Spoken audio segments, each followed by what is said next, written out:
Hello, everyone. We're here this year again at Jakarta studio. We're super happy to have our fourth annual Jakarta One live stream.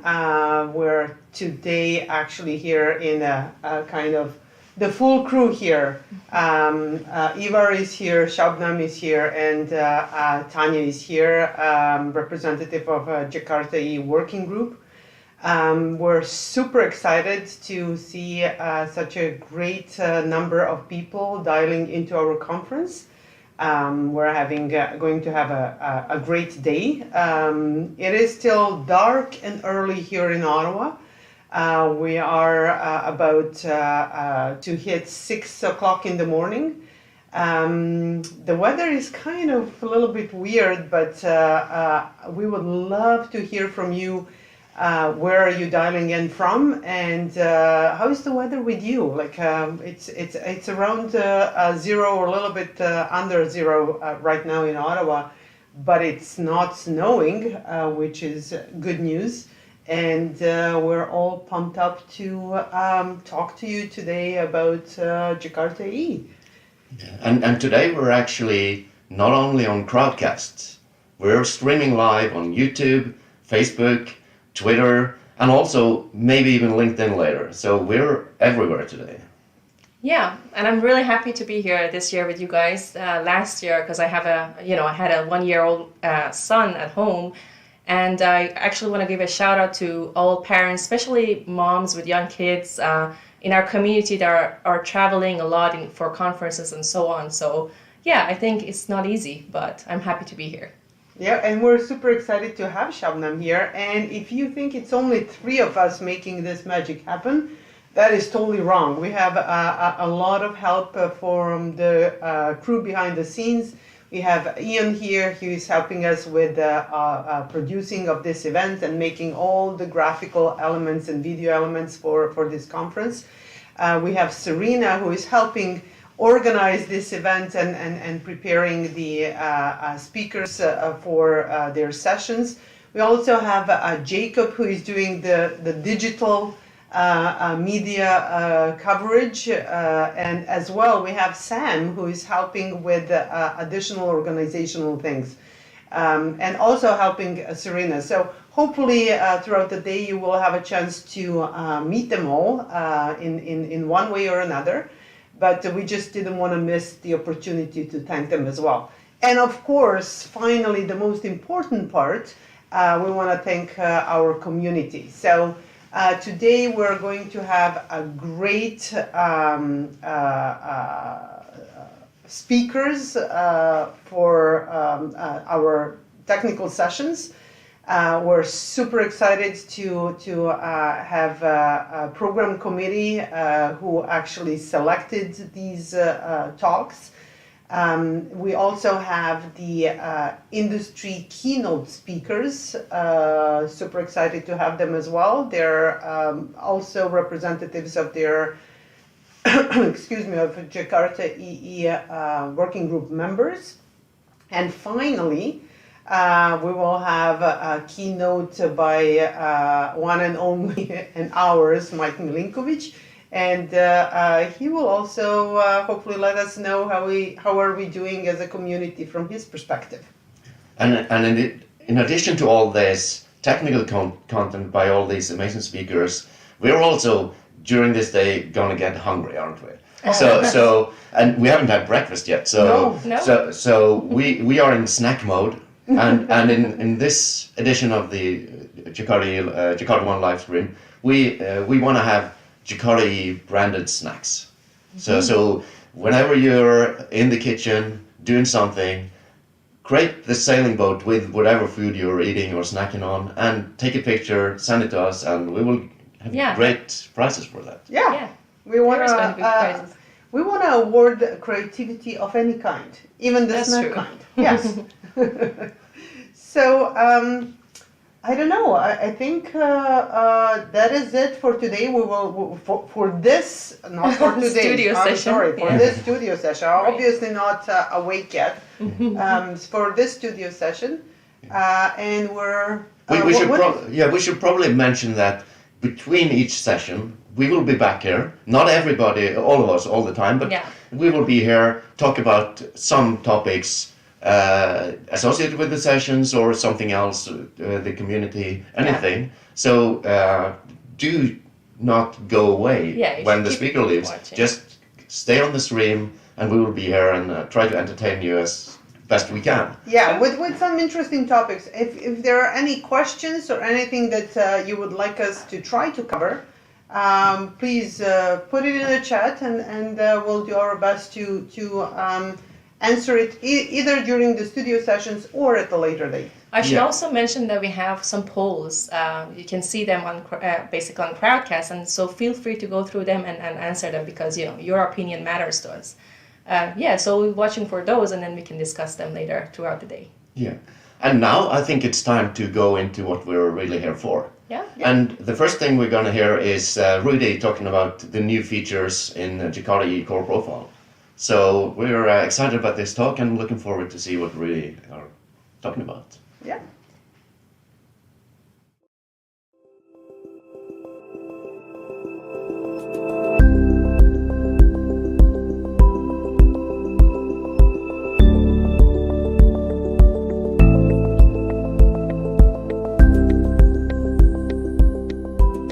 Hey there, Rudy. Can you hear me? Yes.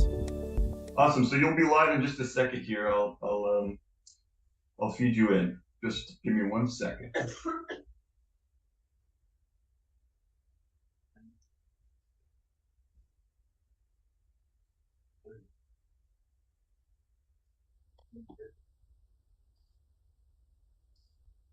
And you're live. Hello, everyone. Welcome to the Jakarta One live stream. I'm the first one, so I'm very honored that I can open this series of nice presentations. And I will talk now about the new Jakarta EE Core Profile. So what is what's all about that new core profile? What are the goals? What is the idea about that core profile? And I go in more detail than about two main specifications there, as CDI and the REST specification, and what is CDI Lite and how that is related to CDI Full, and then the Bootstrap API for Java SE of that REST specification of JAX-RS, because that's an interesting one, and you will see you can use it to run your application in an entirely new way, which is very nice. And then I'll talk a bit about modularity and then the runtimes that you can use today about for that core profile, or what you probably will be able to use somewhere next year. So put them in the chat. I will answer them at the end of the presentation. But first, let's have a discussion about why there was a need for that new profile. And what are the typical use cases? If we look at the evolution of Java EE, well, it started with J2EE actual in 1999. Then that first release contains around 9 or 10 specifications, mainly servlets and the JSPs, AGBs and the remote method invocation and the messaging support. Over time, that grew, things were added which were useful on top of those basic sets of specifications.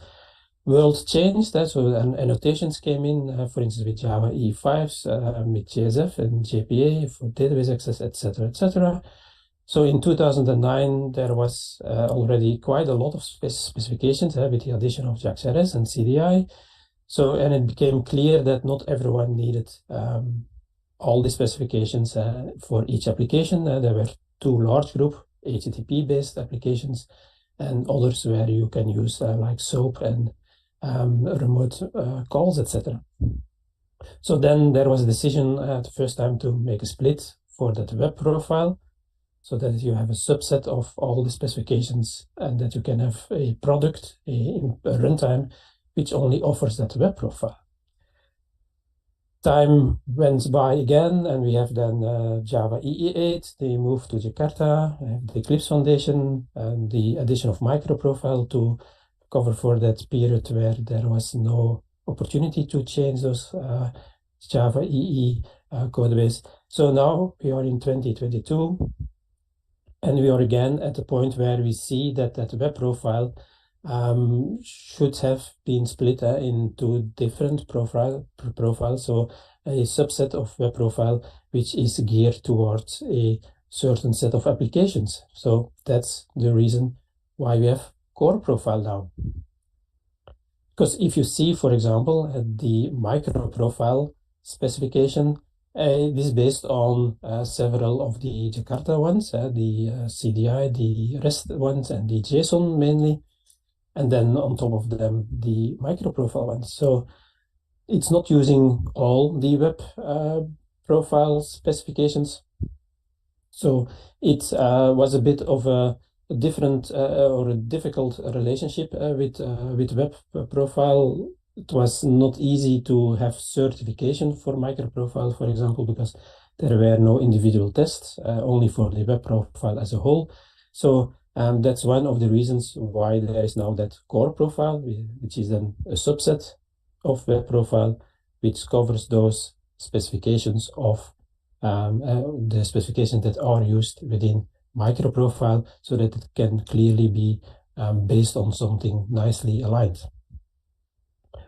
That's of course not the only reason that we see that a lot of applications today, that those what called modern cloud applications, they are just using REST endpoints.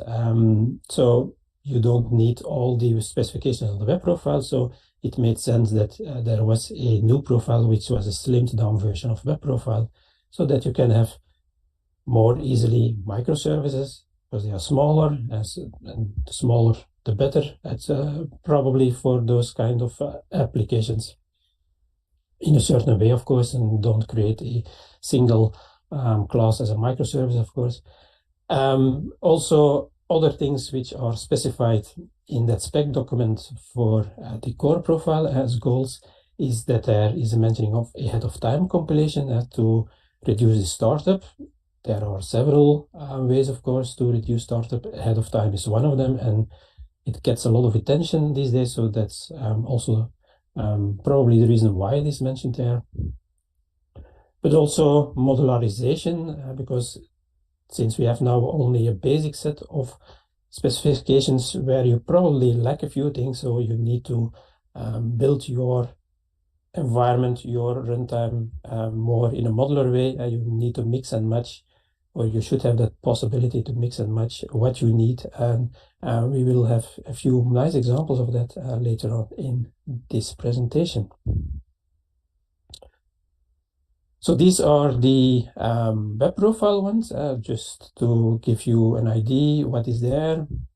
Just want to mention there that there are a lot of major changes to specifications due to the breaking changes after the Java X to Jakarta namespace change. It was a good idea to also remove the deprecated classes and methods, which were there already for a long time within Java EE. And then we have now, again, a good basis with Jakarta E10 to get started again, now that everything is cleaned up a bit. And you see there on the right, the column in the right is actually make up that core profile specifications. It's mentioned that their CDI Lite is a separate one, but that's actually not true. So let's have a look later more between the relation between CDI Lite and CDI, because that can be a bit confusing in the beginning. So that subset then became core profile, now with Jakarta E10. And yeah, as mentioned, you see there the specifications which are using for those typical REST applications. JAX-RS 3.1, you have that dependency injection and CDI Lite, and then you have the JSON processing and binding ones. A few others like annotations and interceptors, and expression language, which I come to that in a moment. But first, is there not missing? Maybe you think, well, where is servlet? Because you need to accept requests from the client and route that to the appropriate method, the appropriate Java method that will be executed to prepare your response for that request. So why is there not servlet? You have that front selector where that servlet that selects the correct method based on the request that comes in. But actually, you just need some functionality that accepts those requests and route them. You don't need servlet for that. You can implement that without servlet. So having the entire servlet specification just for that routing is, of course, a bit of an overhead. So in my opinion, that was a good decision to remove servlet because you actually don't need it for those typical REST applications. But there is something else missing, which is a bit of a shame, if you ask me.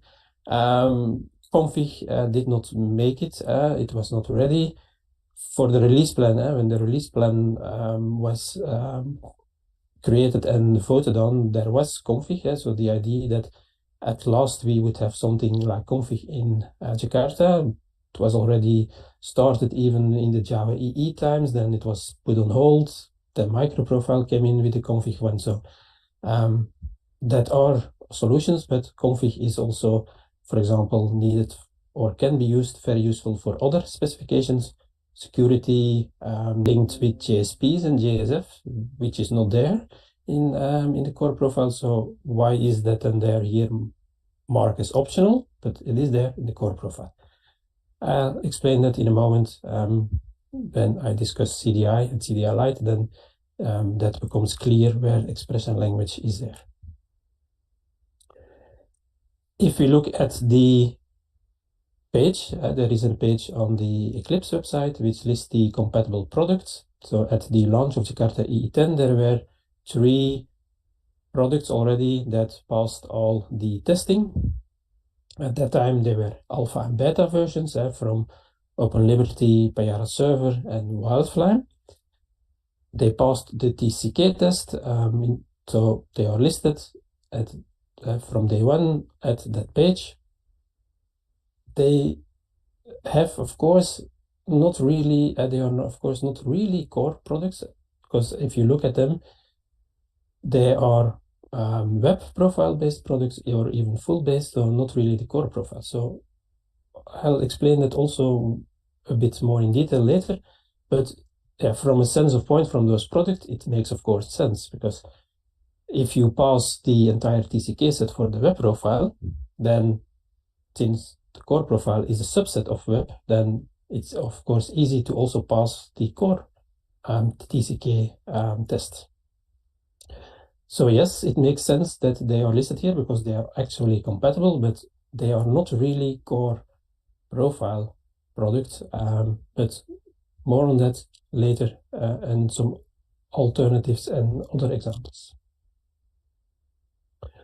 First, let's us have a discussion of one of the major addition as CDI Lite. So, and why CDI Lite was created and how that corresponds to that CDI that we know now within Jakarta 8 or Jakarta 9. Your CDI container, it provides beans for your application.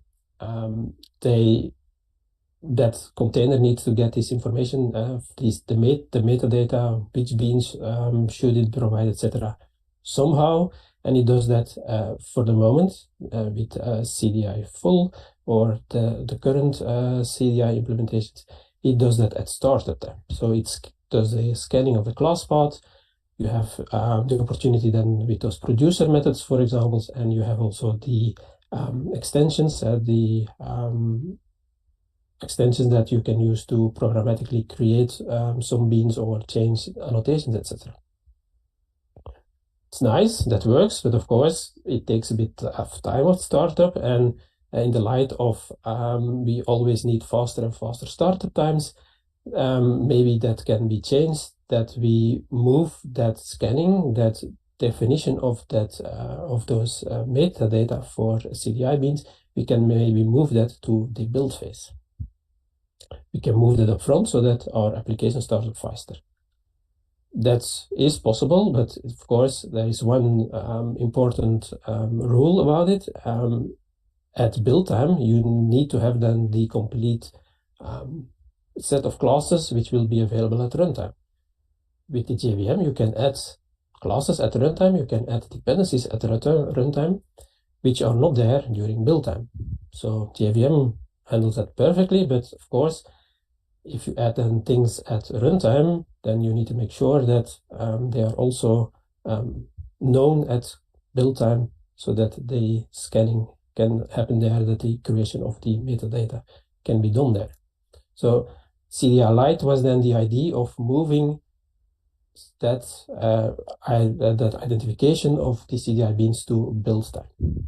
It can also be used at startup, but there is a possibility to move that so that the startup is a little bit faster.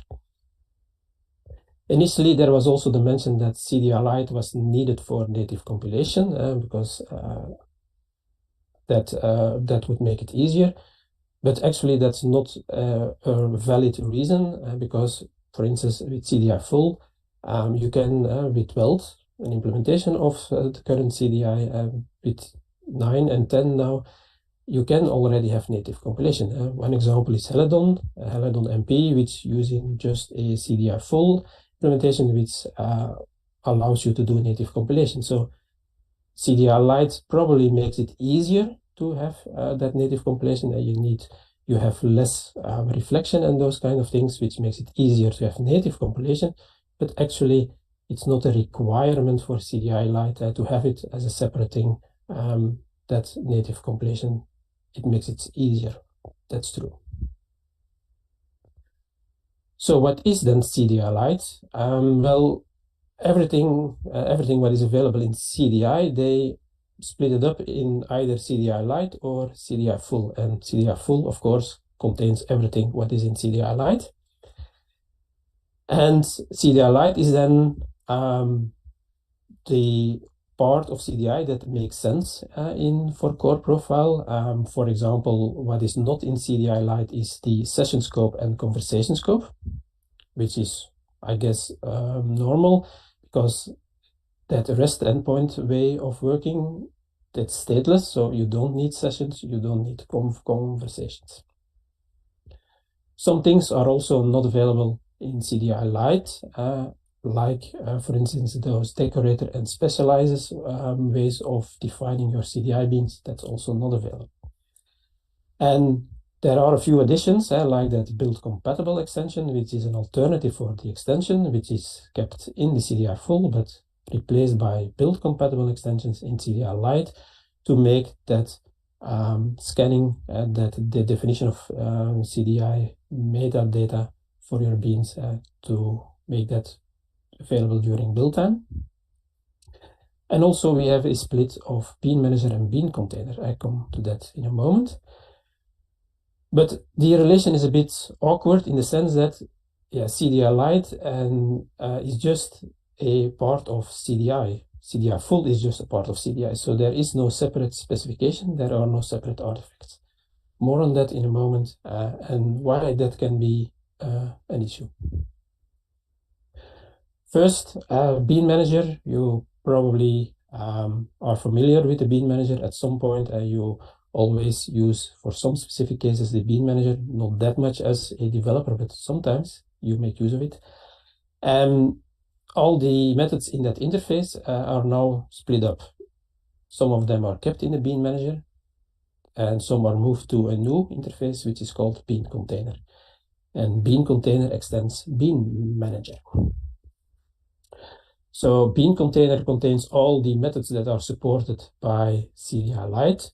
Bean manager is then CDI full, so contains those methods for CDI Lite and CDI full.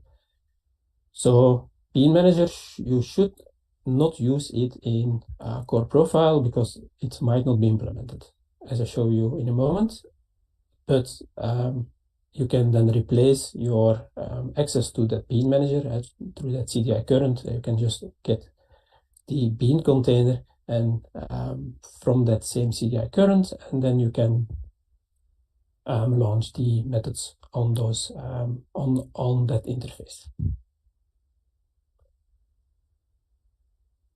This is probably a good point now why I can explain why there is that expression language, because in that bean manager interface there are two methods related to the expression language.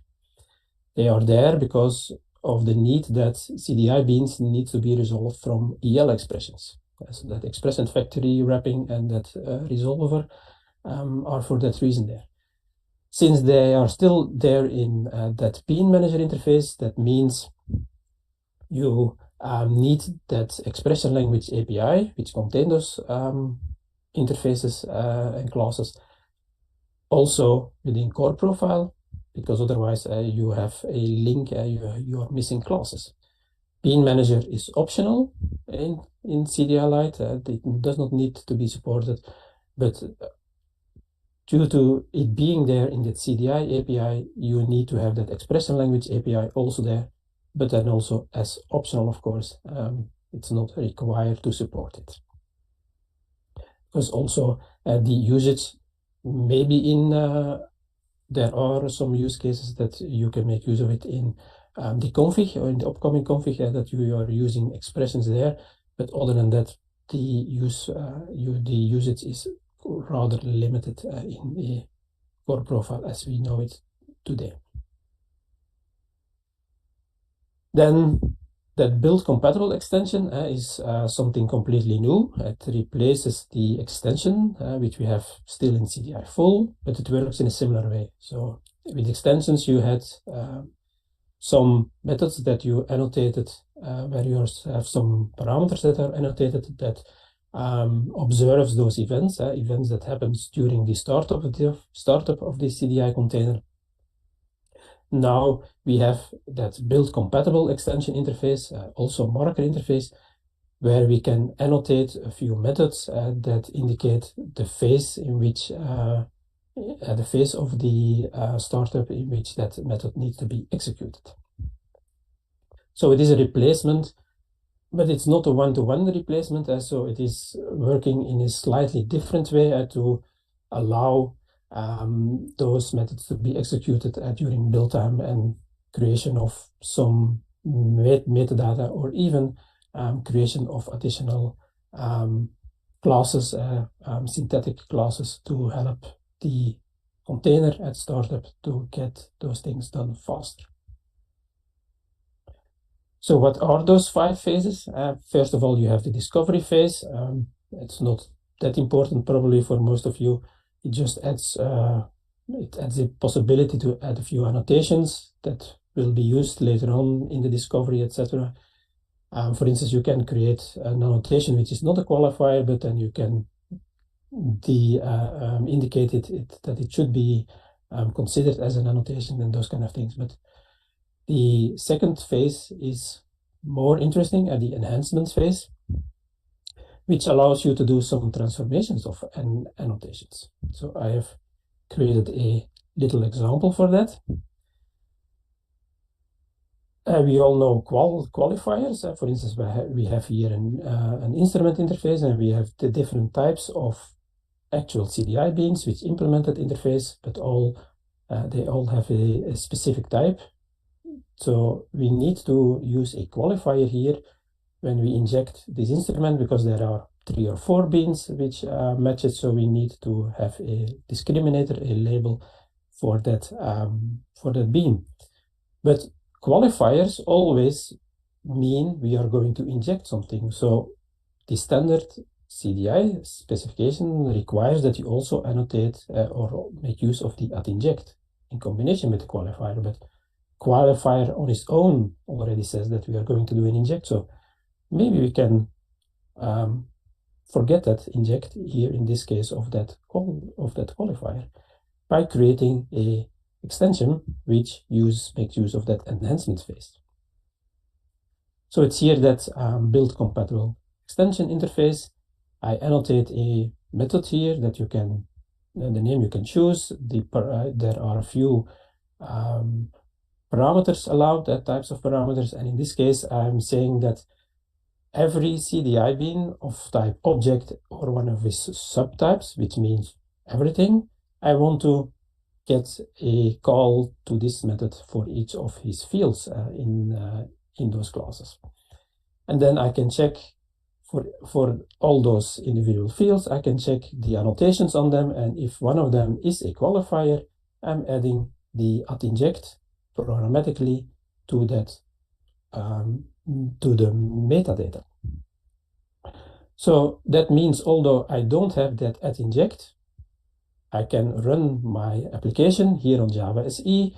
I don't need runtime for that, and the printout is then just, well, not the sound, it's more like the name, but anyway, I can print here. So I have here a CDI being injected, although I don't have inject. Missing, if I rely on the standard, so I'm not executing the actual enhancement, then if I run my application again, it will fail with a null pointer exception because there is no injection happening, which means that this object is an URL, and then of course we have that nice null pointer exception.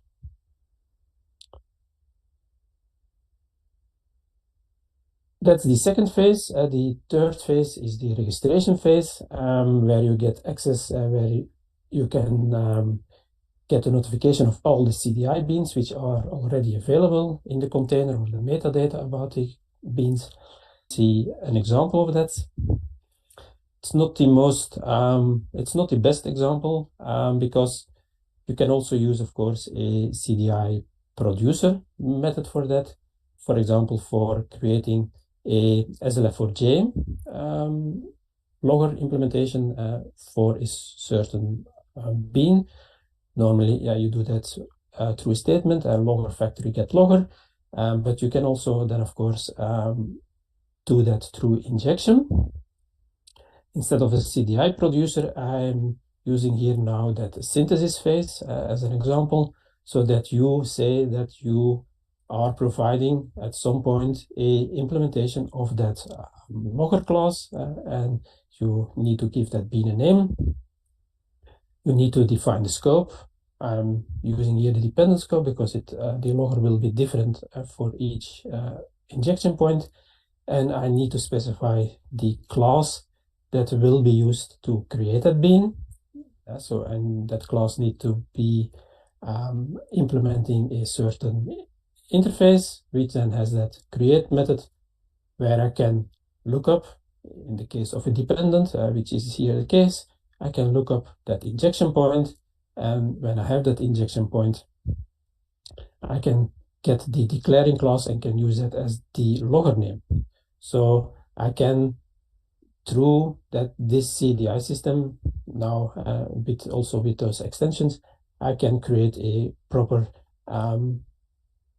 SLF4J logger for my application. So when I run this, then it will print out that information, that info messages, and also the logger name. And you see that he properly took the class name as the logger name. If I would have injected it in another name, in another class, then the name would correspond to that class, so that I have the proper levels of configuration for info and debug, for instance, for my application. Of course, with the synthesis phase, build phase, you can do much more advanced things, but we are just browsing, touching the basics of CDI Lite here in this presentation. There is a validation phase, which in my opinion is not that useful as it is implemented now, because this validation phase, yeah, you can do custom validations of all the CDI bean metadata, fine, but it runs after the default validation. So probably the default validation already gave some errors, maybe not some useful errors, like that there is no bean found for that specific injection point. Probably because you have created CDI light extension and the user did not use it properly, it has missed maybe an annotation or something, but you don't have then the chance to inform him about that problem with a nice message and indication what he should do, because yeah, your code is never executed. That because it is after the custom validation and there is already an exception thrown there which stops the entire processing. So you have to rely on the fact that you also can send out messages in the previous phases when you have that error or errors object as parameter for your methods. You can also give information and feedback to the user at that point in that phase. But of course, it would be nicer if you have that proper validation to be useful here. So this is not that useful for the moment. At least that's how I understood it and how I see it. So what CDI implementations are available today? We have that Welt implementation. This is the typical CDI full already, like before, and there is a work in progress by the people of Micronaut to implement OpenDI, which is CDI Lite, and I have put the link there. So once we have OpenDI, we probably will have some or other initiatives, and we have properly some runtimes which only support CDI Lite, so our real core profile products. And then, of course, you can have problems because we have one single artifact which contains all classes, CDI Lite classes and CDI full classes, CDI full only classes. So if we compile our project or application against that API or against that core API of Jakarta EE10, then that works fine, but at runtime it fails because maybe we are using bean manager or session scope and that's not available in that runtime. And it's not the fault of the runtime that it does not provide it. It is just because we have one single API for single API class for CDI Lite and CDI full. So how do you can test for that, for example, because compilation will succeed.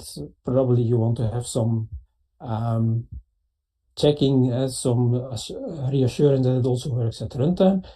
And for that reason, I created that profile tester here, the core profile tester. It's available already in Maven Central. So you can add the test scope, for instance, and then you have one class here, it's called test core profile. You specify a package that it needs to check, and you get feedback if there are violations in that package, yes or no. Violation meaning that you have used a CDI full class. Few examples of that. You have, for instance, a class where you are using bean manager. Of course, this is not really the useful way, but just wanted to have some test classes to actually check if I can detect if you have somewhere bean manager. If you have an annotation like session scope, which is not, which is optional in that CDI Lite, and even some fluently uses that get bean manager get event to fire event. So it's not based on imports that I'm doing the checking. I'm doing some other stuff, but it is able, so I can run the test. So that violation methods then return the class names where you made use of one of the CDI full classes. For instance, also it comes here with that within method, so it even finds that one in a package where there are no problems. Then of course that is empty, and you can use that test then to see if you are only using CDI Lite or not. So that is available. I found it useful in my research and what I'm doing around Jakarta e-core profile, so maybe you find it also useful. Now switch to the JAX-RS new features. There are a few, I need to speed up a bit. I see, as I mentioned already, I have too much content overflow exception. But JAX-RS has for me, one important thing, and there are of course multiple things like multi-part media, which is now supported by the spec, etc. But that Bootstrap API for Java SE is very interesting because you no longer need a WAR file. You no longer need to build your WAR file and deploy it on a runtime. You can directly run your JAX-RS implementation on Java SE with a main method, a public static void main method. With CDI, you can do that already quite some time, since CDI 2.0, which was included in Java EE8.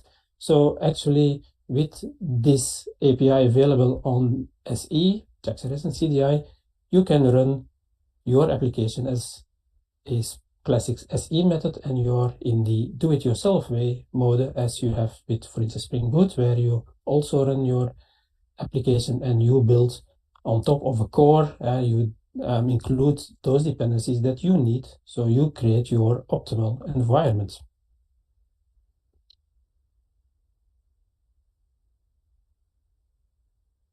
This is the example. I will point to the GitHub in later so that you can also play with it. You have that core API for your classes so that you have all the APIs available, and then you need the SE version of Jersey and Weld. They are already combined. In your project, you need the, for example, JSON binding and JSON profile processing support, and then you need something that accepts those requests from the client. Actually, this is done by the JDK server, so an HTTP server which is available within the JDK. It's already there since 1.6. Not many people know that, but probably not the best way to do in production, but there is already an HTTP server. And this one is now used here so that I can create an application as I do it normally with Jakarta. I have that application class here. I have resources where I can return JSON or use the object builder for JSON processing. I can inject CDI classes, and I have just a main method that I can run. Need to configure it through that Bootstrap configuration builder, port and context root, for example. And I don't like to define the JAX-RS resources in the get classes method of that application class. So I'm using something Jersey specific, where I can just say this package is the root package. So in this or in sub packages, you find all the JAX-RS resources. I can start it just as any other main method, as any command line. It starts up very fast, a few hundred milliseconds, of course, but I have a fully functional application where I can call, for instance, endpoints for that hello Jakarta one, that hello world one, where I have support for JSON when I type it correctly, and where I also have support for JSON processing.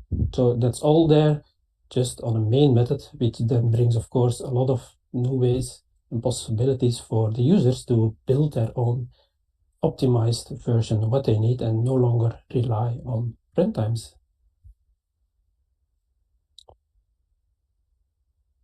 Then, as last part, a quick look at the modular and the other runtimes which are available or will be available, I assume, in the next year or so. So the modular was a goal of the core profile to help in faster startup, but again, other techniques like class data sharing are probably more efficient to that end. Wildfly has, or the tools of Red Hat in general have the Galleon provisioning tool to create and maintain software distributions, where you can specify, for instance, the layers, the modules that needs to be installed, but actually it install all the binaries, so all classes, all jar packages, only the startup, only the modules that you specify are started. So that, of course, helps that you don't need to start everything, only those things that you need, but still you have all the binaries, which is not ideal. In that sense, Open Liberty does a bit more, and it's OSGI based. I call it the most modular Jakarta runtime which exists, because there, with that Maven plugin or Gradle plugin, based on that information in the server XML and the features, you can build a runtime environment that only contains those functionality that you have requested. For instance, the specific core profile ones. In beta, it was not yet modular in the sense that it copies also entire binary, but for instance, for Jakarta E 9.1 that works already, and hopefully when it is in production, they also have a feature which is called core profile, and then you can easily specify a runtime with Open Liberty which only has those modules, or can even be modular, so you can even remove JSON binding if you are not using it. Other runtimes, I cannot, of course, give no guarantee at all. It is just what I see happening in the world. I have no confirmation of or any of the maintainers of the next list that I'm going to show you, if they are going to provide a core profile version or not, if it will be certified or not, etc. As mentioned, Helidon MP exists already today. Its version 3 is based on Jakarta EE 9.1.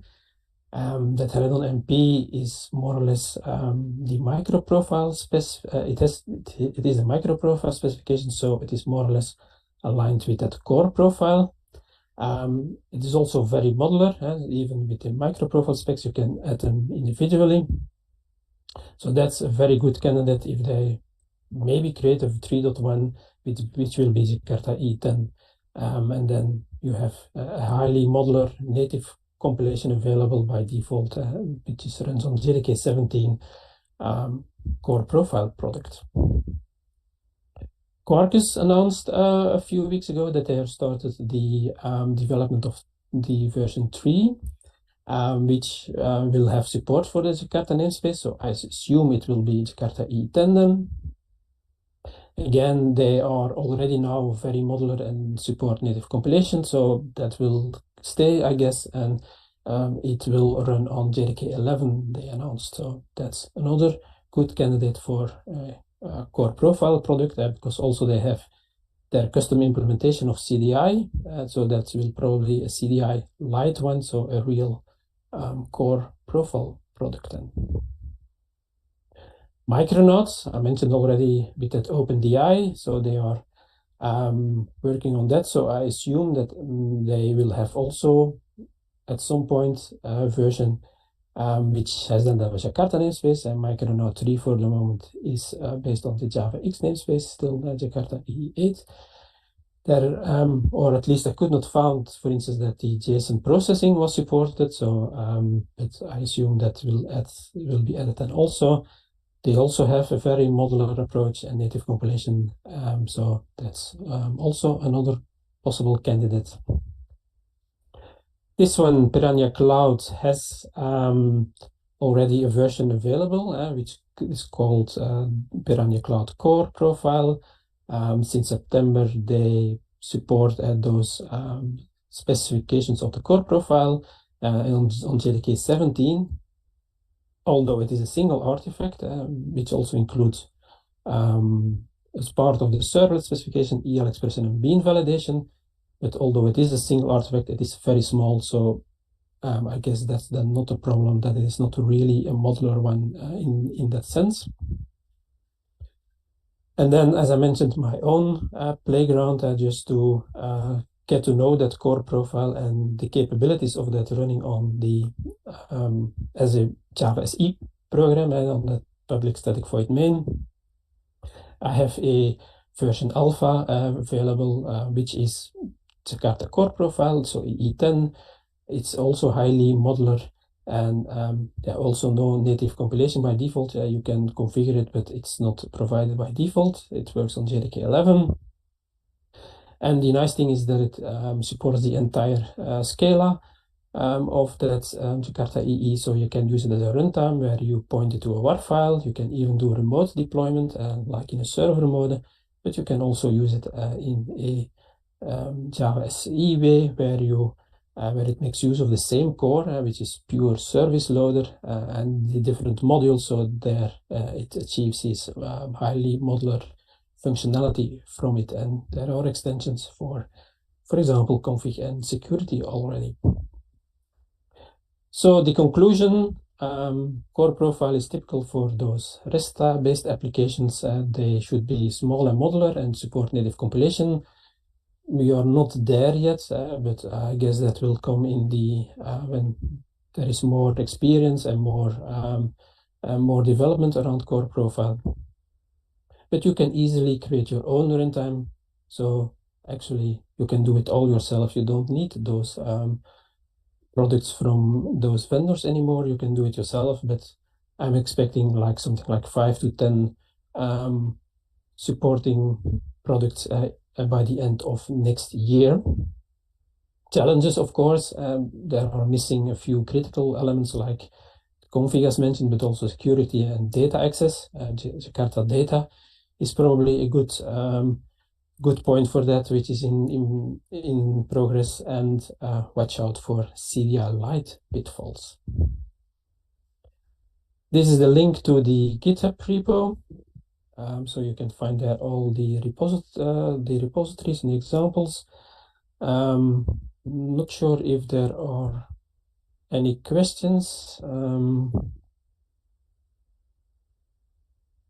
I don't see any questions for the moment. There are indeed, I get the confirmation there is no questions. So hopefully everything was clear. I hope that you found it interesting. So thank you for watching this one, and enjoy the rest of the presentations today. Bye.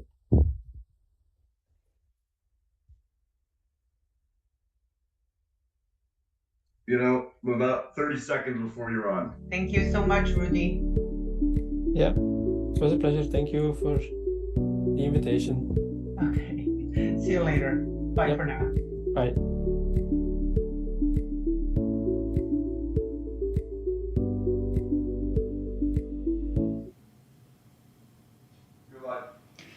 Well, that was an interesting talk from Rudy, right?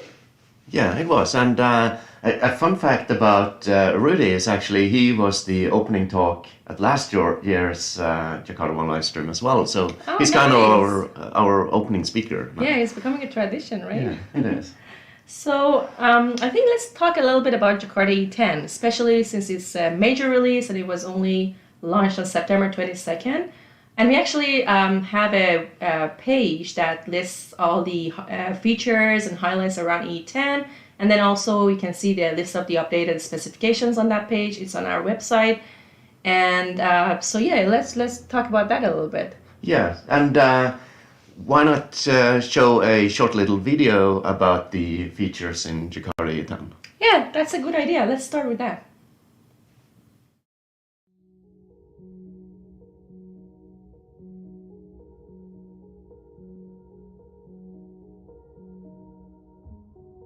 Jakarta EE10 includes new features for building modernized, simplified, and lightweight cloud-native Java applications. This community-driven innovation release is designed for organizations looking to start developing new or advancing existing enterprise Java applications. Modernized. The Jakarta EE10 release provides new functionality in over 20 component specifications. This release enables builders of modern cloud-native Java applications to develop and deploy Jakarta EE10 applications on Java SE 11 as well as Java SE 17. This allows developers to take full advantage of new features, including the modular system introduced in Java SE 9 and supported in Java SE 11. Simplified. With Jakarta EE10, application development is made simpler by supporting the broader use of additional annotations and taking better advantage of the module system. This makes it easier to build modularized applications and offers improved integration across component API. Jakarta EE10 helps developers more easily implement applications with modern security requirements, remove deprecated APIs, and maintain high levels of compatibility with prior Jakarta EE releases. lightweight. Jakarta EE10 defines a new profile specification with Jakarta EE Core Profile 10. The Core Profile enables the development of lightweight and modernized Java applications. The new Core Profile provides a subset of Jakarta EE specifications that target smaller runtimes suitable for microservices development. This includes an innovative new CDI Lite specification for building lightweight Jakarta EE applications.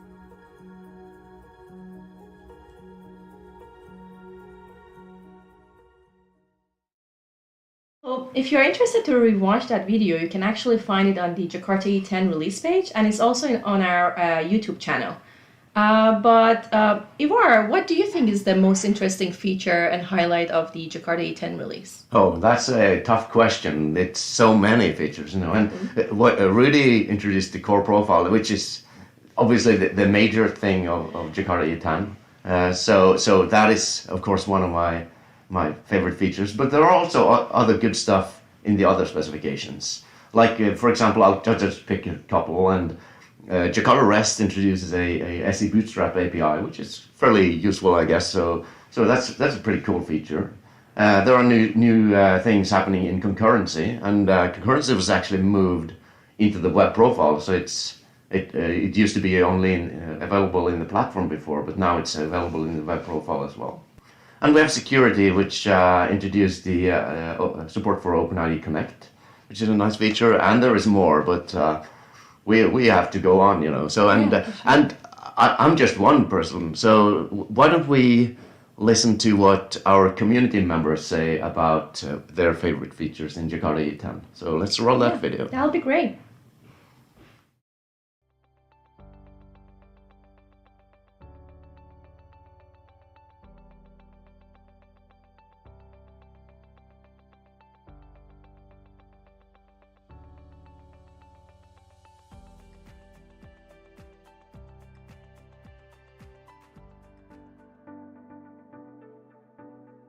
For this particular release, I'm really excited and looking forward to using it and trying a lot of the new capabilities that will be out there.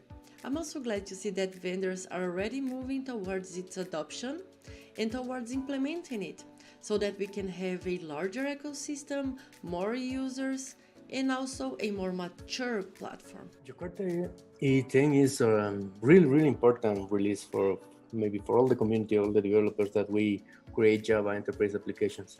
The last version is that we moved the package namespace from Javax to Jakarta E, and since this happened, is a lot of work of the vendors to create the new containers or servers that are going to run the new specifications. For me, standardizing on CDI and sort of leaving behind the old legacy of EJB is a very important one. So from that perspective, I would say that some of the changes in things like the Jakarta concurrency API, so things like the asynchronous annotation that allows you to further, sort of not need to use EJB anymore. We've had at transactional in JTA since E8. And now, now that we have things like at asynchronous, I'm hoping that more and more of those EJB-like features move into the component specifications. One of the favorite new features within Jakarta E10 is the core profile, which is a base of core specifications that are intended to be also the core of microprofile, for example. Specifically in Japan market, it's my country, it seems that more conservative opinions are majority and preferable, maybe around 2 years or even more. Jakarta EE, for example, the lightweight core profile. Core profile is a new profile for Jakarta EE10, which basically is kind of enable more implementations certify against some like lighter version of the profile.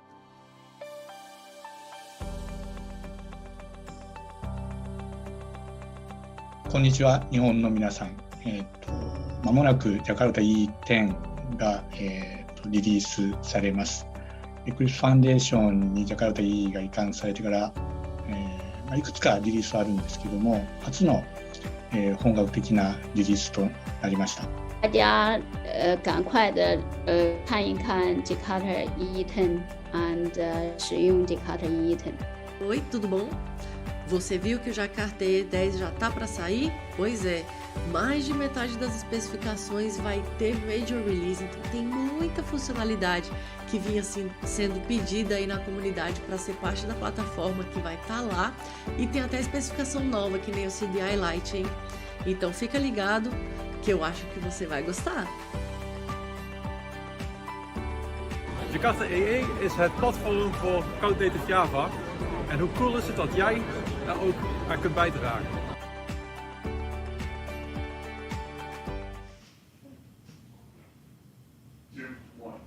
So we heard it from some of the community members what are their favorite feature of Jakarta E10, but we want to hear from you as well. So please put it in the chat section and tell us what do you think is the most important feature of Jakarta E10.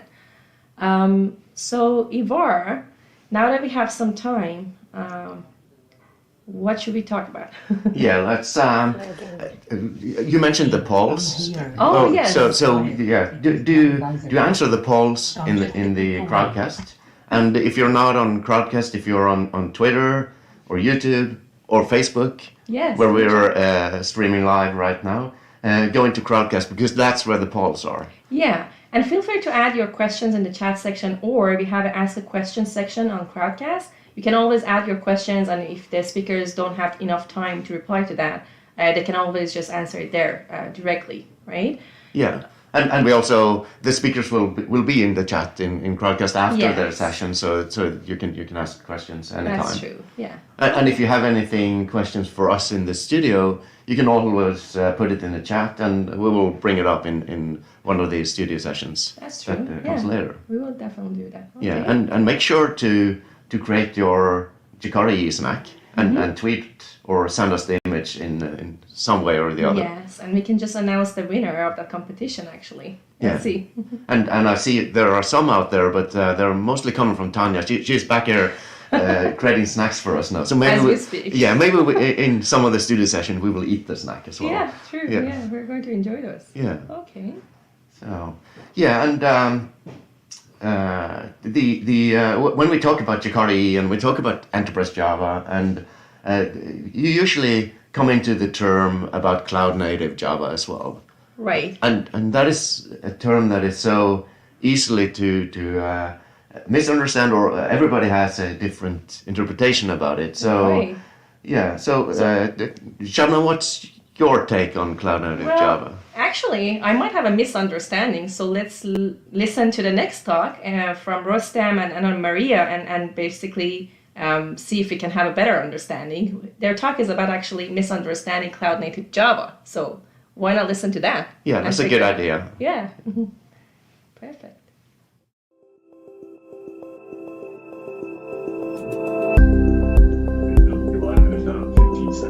You'll be alive in about 15 seconds, so I hope you can hear it so I don't have to repeat. Yes. Okay, guys, in 5, 4, 3, 2.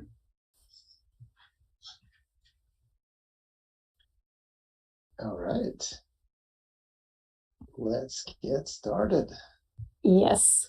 So hello, everybody. Welcome to Misunderstanding Cloud Native Java. I'm Anna. I'm a Java Champion alumni, currently working as a senior developer advocate, and I'm passionate about, obviously, Java and Kubernetes, hence today talking about Misunderstanding Cloud Native Java with Rustam. And my name is Rustam. I am joining you all from Norway, Oslo. I am also a Java champion, and as well, in addition to that, I'm also a Google developer expert for cloud. So I work quite a bit with cloud technologies, and I am also very happy to talk to you about cloud native Java and how people tend to misunderstand things when it comes to it. So let's get started, right? So I mean, this talk can be summarized by one slide, and that's the one you see in front of you now. So that's the short universal answer, the answer of a consultant. I've been working as a consultant for many years. Usually the answer is, it depends. Because a bit longer version of that is that every decision has some kind of quantitative or qualitative pros and cons. So it can be any decision that you make, it will have some kind of influence on something, right? You know, the language you choose to write your application in, the application where you want to run your application, the platform or anything like that will have some kind of pros and cons always. All you need to do is to put them all onto a scale and make sure that the number of pros or the weight of pros is actually heavier than the cons, and you should be good. So, with that being said, let's talk a little bit about cloud native. I mean, what do we actually mean by cloud native? And to do that, it's a very good starting point is to look at the cloud native definition by CNCF. So Cloud Native Computing Foundation has a definition. It's this, I mean, it's a really good definition, but for slides, this is a wall of text. So we made it a little bit easier for you. We have highlighted the most kind of important parts of this definition for us, for what we're going to use in this presentation. And then we also removed kind of grayed out all the other words. So now you're sitting with kind of, the gist of the definition.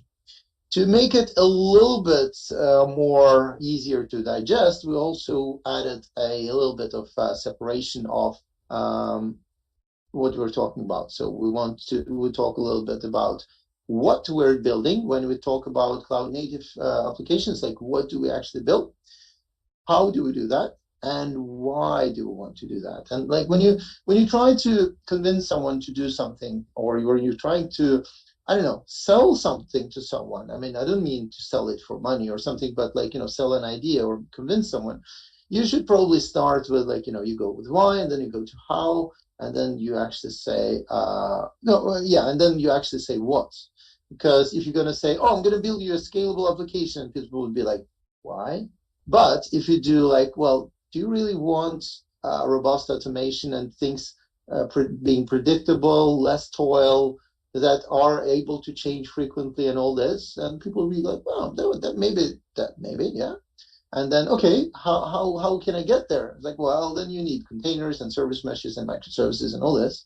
It's like, okay, cool, yeah, okay. And then you can actually talk about more like what actually are you going to build. And when we have all that, we'll get a scalable applications that are able to run on private or public or hybrid clouds and so on, so on, so on. So this is the gist of the thing that we'll be talking about, like the cloud native applications and what we mean by that. That being said, now we need to talk a little bit more about the cloud native Java software and all that. And it's time for me to stop talking for a little bit and give the words to Anna. Take it away, Anna. You are, I think, on mute. I was on mute. Thank you. That's the word of 2020 or 21. Well, sorry. True. Still on actuality here. So about cloud native Java software, probably you've seen this when you're working with your applications, and if you're looking at your applications from a platform point of view, like how do you provide the entire functionality to your end users? The cloud native software that you're building, including the one that's based on Java, is currently thought as highly distributed. It has to evolve with the language, with the tools and frameworks that are available on the market, because everybody's is evolving, is going and innovating. And your software has to keep up with those too. And also that operates also in a constantly changing environment. This means that, maybe the language, the JDK or the tools and the frameworks are changing, but also the infrastructure is not just staying in place. That's evolving as well. I can give you one example. Why? Security. And that's very important because we want to make sure that our software is always prepared to survive attacks or any other issues that can come throughout time. Those being said, if we're looking at the cloud native applications and why we're building the cloud native applications in the context of cloud native software is because they match a few points that we always wish to touch as developers. The current landscape of cloud native applications is looking at making applications highly available. Those applications that are highly available also are good in terms of resilience. The redundancy is they're minimized and they're extensible. So they're not just highly available and highly distributed, but they're also extensible. You want to be able to evolve your architecture.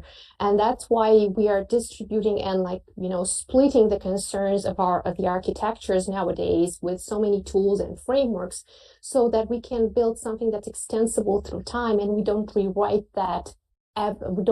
everything from scratch every time that a shift in technology happens. That gives us also flexibility to have frequent releases. So that makes us much faster in developing and actually delivering innovation. But these frequent releases can be done reliable, can be made maintainable. So for us, it's also, as developers, it's also a joy to work on such applications. So our applications can change continuously, but they can also do that change while they still provide us joy of maintaining them. And another part that has made Java famous probably is the fact that, making software in Java is the portability of it across multiple platforms. And cloud means portability, but also language the JDK can help you to achieve that portability. And let's not forget about building modular applications and that contributing to the dynamism of the application overall in evolving your architecture. Now, speaking about Java applications and the misunderstandings that can happen around it. So there's a very, very rich landscape of JDKs and vendors that provide those JDKs. So choosing a JDK dilemma. Now, if we're looking in the current situation, how do you choose a JDK? Which JDK should be used? So first of all, to give you a bit of history, the valid JDK for distribution actually means that, in practical terms, there is only one set of source code for JDK. Probably are familiar with OpenJDK and where you can find that. Anyone can pick up that source code and produce a build and post that to a URL. However, there's a separate certification process that is going on that must be used in order to ensure the quality of that construction that is being created there. So that certification is being performed by the Java community process. You've probably heard about GCP, which provides a technology compatibility kit called TCK. And if an organization produces an OpenJDK build that complies to the entire TCK, that build is described as compatible with Java SE. Now, if that build is called compatible with Java SE, the vendor can obtain a commercial license from Oracle, and then it can be called Java SE. So in short, OpenJDK plus vendor process transforms a source base into several different builds. Moreover, if you're looking at versions of JDKs that are available in the landscape, you can choose, for example, OpenJDK builds if you only use the default features. Even look into those 6-month releases, because, for example, if you only use the default features, you don't heavily rely on security updates for your business. You can also opt for those. But if you want to, and of course, this will ensure constant updates. But when you're thinking about production, and of course, you have to check that also with other vendors, like how the support of overall software goes with OpenJDK. When you're thinking about production, maybe you should look into the more long-term releases that are available. And by the way, next year is going to be the novelty, the most probably a very expected moment, Java 21, the new LTS available. So If your application is cloud-based, please consider build distributed by a vendor, because, well, you probably would need somebody to support that. And it's good to rely on security from vendors as well. So those being said about the JDK that you could use, how about talking about the compiler of choice for cloud native applications? Because when you're working with cloud native applications, you have to, also in the Java landscape, you have two options, GraalVM and OpenJDK. Now, the red pill for native images provides you smaller container images with less. Look at that, like, okay, probably the container image is not going to be as small as the one in the case of the native. So always like weigh your options when going forward and look at what you're planning to build as well. Now that we discussed a little bit about the JDK and the compiler that are available in the landscape, let's talk about another misunderstanding that's in our world, and about discussing the measuring of the footprint of our Java applications. Because probably you've heard that syntagm, reduced memory footprint, or minimize the memory footprint, and probably wondering what's that coming from, or how do you do that? How do you measure that as a Java developer? So to understand the memory usage for a Java application, you should know that by default, the JVM allocates, comes with a default memory value set as the starting point.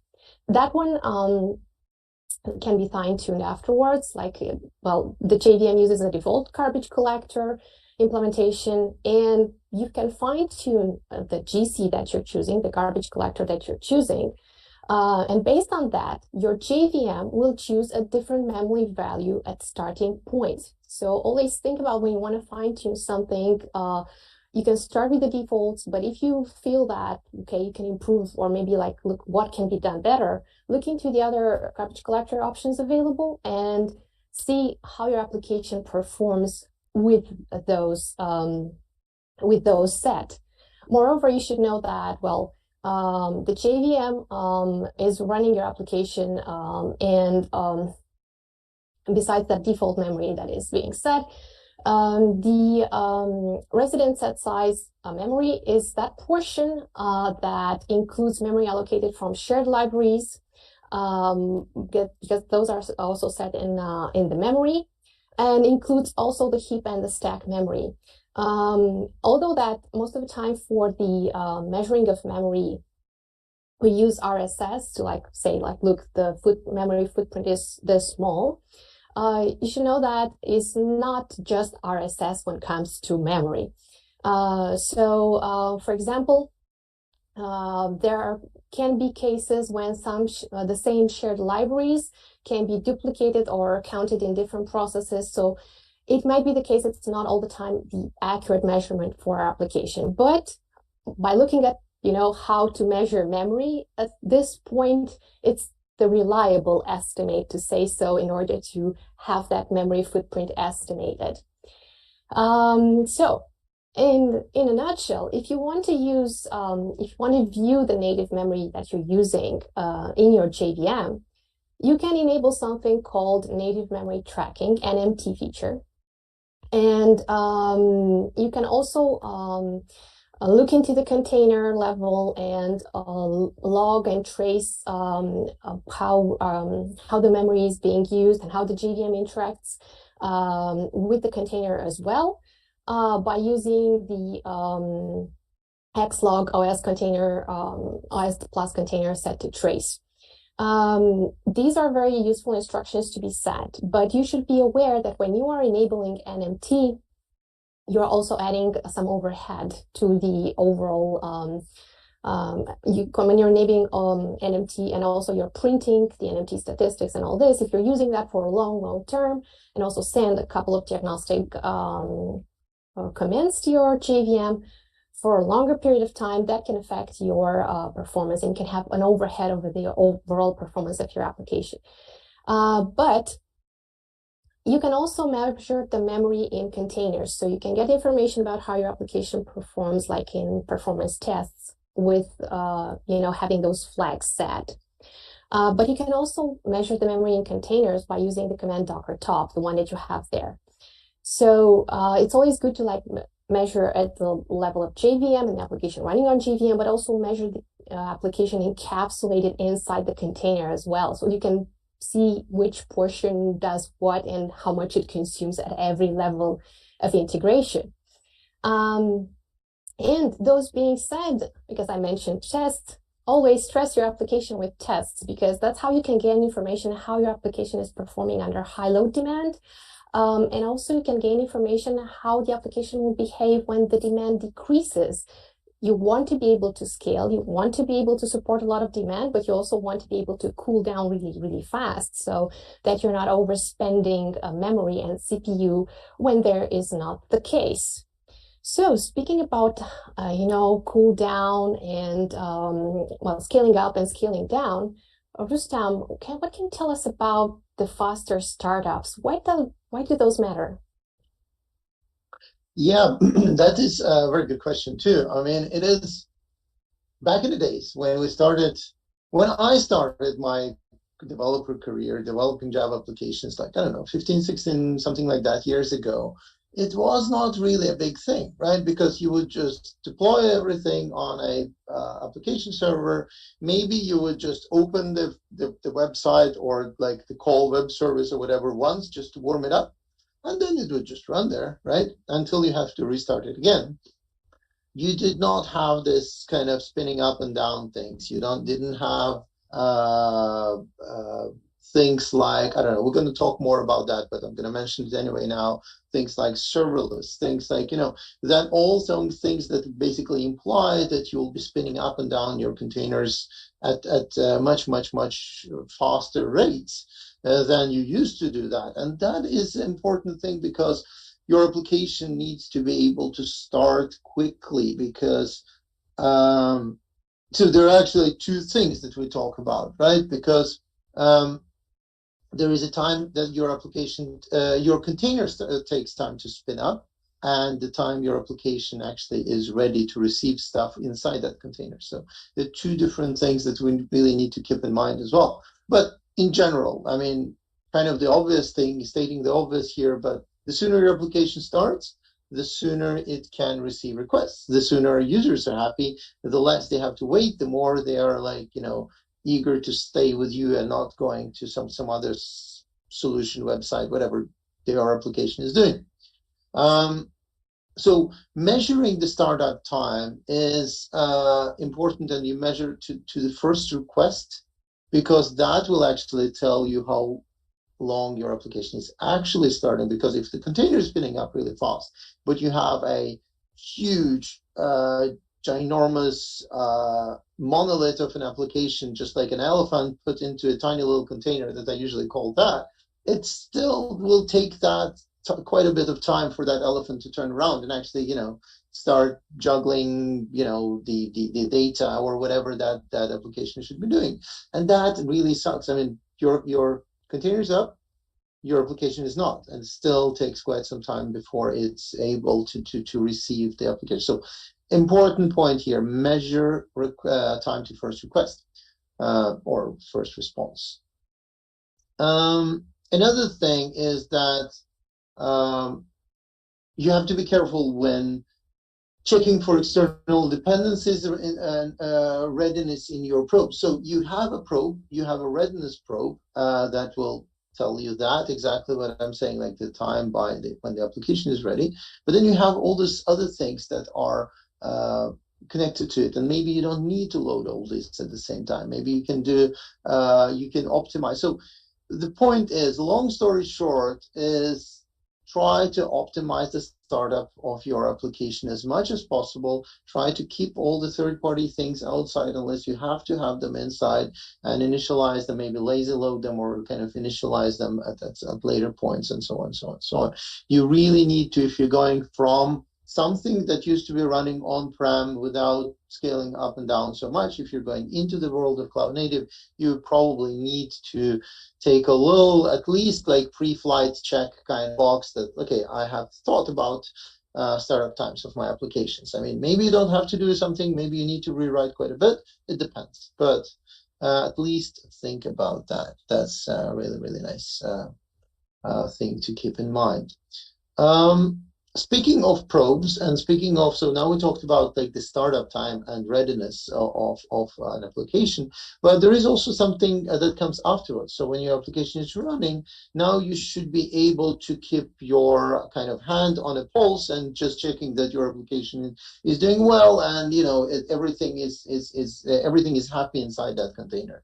That little elephant, that not big one that we used to have, big monolith, now it's a smaller, like baby elephant, is still happy in that container and just doing whatever it's supposed to do. And when you do that, you actually have some kind of health probes. And the question is like, oh, should we or should we not probe? Well, I mean, I guess what I said already kind of answers that question, but usually it's a bit of a misunderstanding that like, oh, should we not do that? Will that will that make performance worse? Will that actually influence performance? Maybe not, or all these kind of things are really because if you have a container and you ask your elephant, like I'm just saying elephant, your application, every time you ask it, it's like, how are you doing? How are you doing? Are you good? Are you good? It takes a little bit of time for that elephant to answer, and then to continue juggling data and stuff as it was. So probes, types of probes. Startup probe, it's something very useful to know how, like I said, like when your container is starting. Then you have a readiness probe. That is when all of those are used by Kubernetes, by the way, and any other cloud native technologies and stuff like that. But like Kubernetes is using that to know, okay, the container is running, cool. Okay, readiness probe is responding, so cool. Then my application is running, nice. Liveness probe, okay, that thing is just gone crazy, so we need to restart that. So we just, take down that container, create a new container, put our happy elephant in that container, and let him do its thing. I don't know why I'm talking so much about elephants today, but that's happens. Anyway, so mechanisms for implementing probes in Kubernetes. How can you do that? Well, you can run as a command inside a container. You can do HTTP requests against the container. You can do gRPC requests. So it's like, it's all about like, how do you want to do that? What do you think will be the fastest and all that? So you can do HTTP. If you want to go binary, you do gRPC. If you're going to do like really kind of more low level stuff, you can do TCP sockets and talk through those, kind of choose your, I don't want to say poison, but choose your weapon of choice to actually ask that little cute animal to inside a container. If I can add a little bit to this one, the gRPC request against the container is like newly added. I mean, it's probably the latest edition. And probably many of you have seen this in the landscape that, we used to be developers focused on, for a long time, on SOAP protocol. I mean, SOAP is still used. Then we moved to REST, and nowadays we also love gRPC. So pretty much this fourth mechanism was added to serve better the applications that use gRPC. So that we don't, I mean, back in the day when you had a gRPC an application using gRPC, you used to do something very interesting to say. So in order to do a probe, to actually implement a probe on Kubernetes level, and now it's working natively, which is a great advantage in terms of working with probes. Now back to you, Rustam. Sorry for the interruption. No, but that's perfect. I mean, that's a very good point, and that's really good to do that more often. All right, so a few tips in so many seconds. So that's the one. Then you have thing period seconds. So that gives you an opportunity to specify the intervals, how often you actually ask, or how often you should be asking. Default value is 10, so there's default values here as well, but if you want to do it less or more, you can do that. Timeout seconds, maximum number of seconds for it to wait until it says, nothing happened, something is wrong. Success threshold is number of attempts until the probe is considered successful after the failure, right? So maybe, so you don't have this, what do you call that? Like fluctuating, flaky services and stuff. And the same thing is for failure threshold, but just the other way around. So here, for success thresholds, like if once is successful, cool. That's the default value. But if you know that your service might be a bit kind of weird, you might just increase that number, right? Failure threshold is, you probably shouldn't have that issue, but things happen. We do write bugs sometimes, even if we don't really accept them or like admit them all the time, but it happens. Failure threshold, speaking of bugs, in case of probe failure, what happens? Like how many failures it has to be for Kubernetes to actually, roll up the sleeves and actually do the dirty work of, throwing out the container and creating a new one. And again, default value is 3. You can adjust that, but it's a very nice and useful thing to do. So probes are good, but always there is do's and don'ts, and there is always something that you should or should not be doing. So configure different assessments for your liveness, readiness, and startup probes. You should have them, and you should have them a little bit different way, set up in a little bit different way. How, depending on what you've set and in period seconds and failure threshold and all that, you might need to adjust one parameter against the other one, because if you know that maybe your period of seconds parameter is not really set up perfectly, or you don't know what the correct number is so far, maybe you need to do that failure threshold, something about it. And in general, I would probably say that you need to try and adjust those numbers as you go, because by the time you will actually know your application, know how it behaves, and know how things are, it will be easier for you to adjust those and fine tune those numbers as well. And if the container value is a shared dependency in the readiness probe, coordinate the timeout seconds and period seconds with the maximum response times. So again, you need to coordinate those things and make them work together in a beautiful harmony. That's a short version of that. So more. You should avoid checking dependencies in liveness probe, because those should have response times with minimal variance. And that is when you're kind of dependent on all the other things, I don't know, other web services, other third party, whatever, you are introducing a lot of moving parts there, right? You are introducing some issues with network, or you are all of a sudden dependent on somebody else's ops teams to actually make it respond faster, and so on and so on. Maybe you probably don't want to do that. So keep in mind those. Maybe you need to rewrite your architecture again, going cloud native. So set the initial delay seconds parameter conservatively, so that Kubernetes can reliably restart your container, so it can fail fast, fail quick, and well, fail often does not really apply here, probably, hopefully, but at least fail fast and just restart and continue going. Observe and exercise container restart to correct behavior changes during initialization. So it's a good idea to actually observe all that and see how it's going. Right. So now we talked about. Being said, we can use the instrumentations, methods, and tools like Java Flight Recorder and wait a moment. Is the slide blocked? Let's see. We can try again. Okay. Okay. Yeah. I think something got not well refreshed. Can you please reload I can it? try again. Let's see. That is.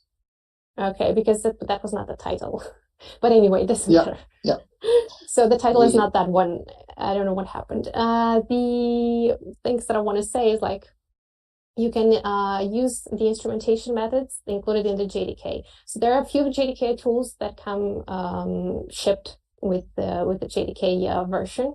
Java Flight Recorder being one of them, because that allows both administrators and developers to get information about what's going on in the JVM and also with the Java application that is running.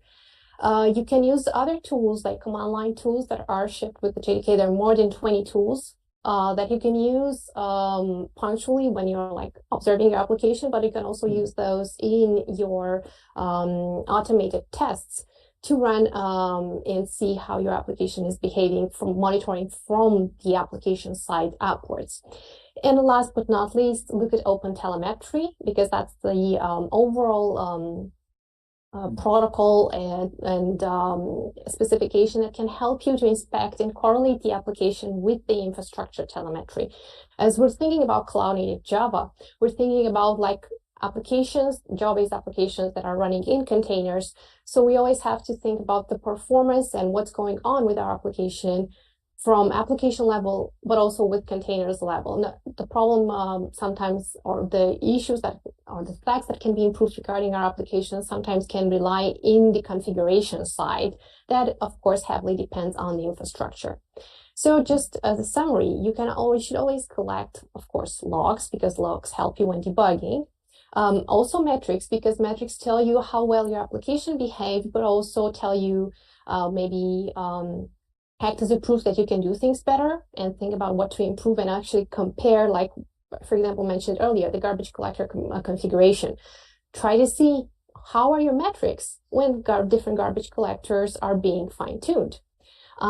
Then traces, because they can tell you where your request has traveled, so you can identify your transaction across multiple microservices, where that transaction went through and what happened to it. And of course, last but not least, user feedback. Sometimes we can design the best applications in the world and implement them, but if they're not used, something might not be very okay with them. So always look at all this for, No, I just wanted to jump in and say that those things are really important. One thing is, like you said, it's really important to have it in production for just to measure your application that's running. But the other thing is that you can actually do when you have all that, you can start doing a bit more kind of bold things, like deploying new versions of your applications, doing the traffic splitting, and just like, deploying a new version and actually checking how your new version is behaving by looking at those things that you collect. And you just like, convert like 5% of your users to a new application, check if everything looks good in the logs, in the traces, in the metrics, and feedback is good and everything. And then you can like, oh, okay, cool, we can increase it to 20%, we can increase it to 80%, 100%. And then you can actually do like a slow migration of users and all that as well, which is a very nice thing to do. So yeah, that was my little. Thank you, Rustam. So now that we talked about production and about being, seeing how our application is performing and performance and being better, well, I've heard that serverless can make things better. What do you think? Do you think it's better to go serverless when it comes to cloud native applications? Oh, well, I mean, should I say it depends again? But I mean, so serverless is a very nice thing. Serverless is a very nice thing for many reasons, but usually it will imply quite a few things. It will imply, for example, very often, not necessarily always, but it will imply stateless applications and so on and so on. So, okay, let's look into that. Let's look into this thing. What is serverless? Well, serverless computing is a cloud computing execution model in which the cloud provider allocates machine resources on demand, taking care of the servers on behalf of their customers. So that's a long Wikipedia definition. I love Wikipedia definitions. They're usually like a wall of text on a slide. It's perfect. The short version, the slide version, like presentation version of that, it's probably shouldn't be called serverless, but manage less. So you manage less of your application by letting someone else do that, not humans, but computers, robots, Kubernetes and stuff. That's the short, unofficial version of the definition, I guess. So what kind of tasks are actually good for serverless? What's it good for? anything that's asynchronous, independent execution units, anything that can be just spin up, do its thing, die, and just, well, return value for first, hopefully, and then die, or go to sleep or whatever. Intermittent demands with a large and predictable variance in usage. So that means you have sudden peaks of like surge of users coming to your application. That's really nice. Serverless, it will spin up many clones of your application, serve it all that.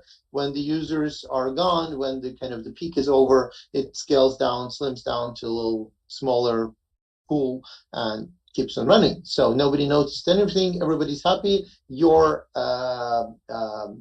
credit card is happy as well because you don't have to pay for all those servers all the time, right? And also, like I said already, it's something about being stateless. It doesn't have to be necessarily stateless all the time, but most of the cases, I mean, it will make your life a bit easier, a bit too much easier, if it is stateless, short-lived tasks that tolerate high latency. So if you need to store a state, it doesn't really works well with applications that are being killed and respawned and cloned in many servers. So that's the thing.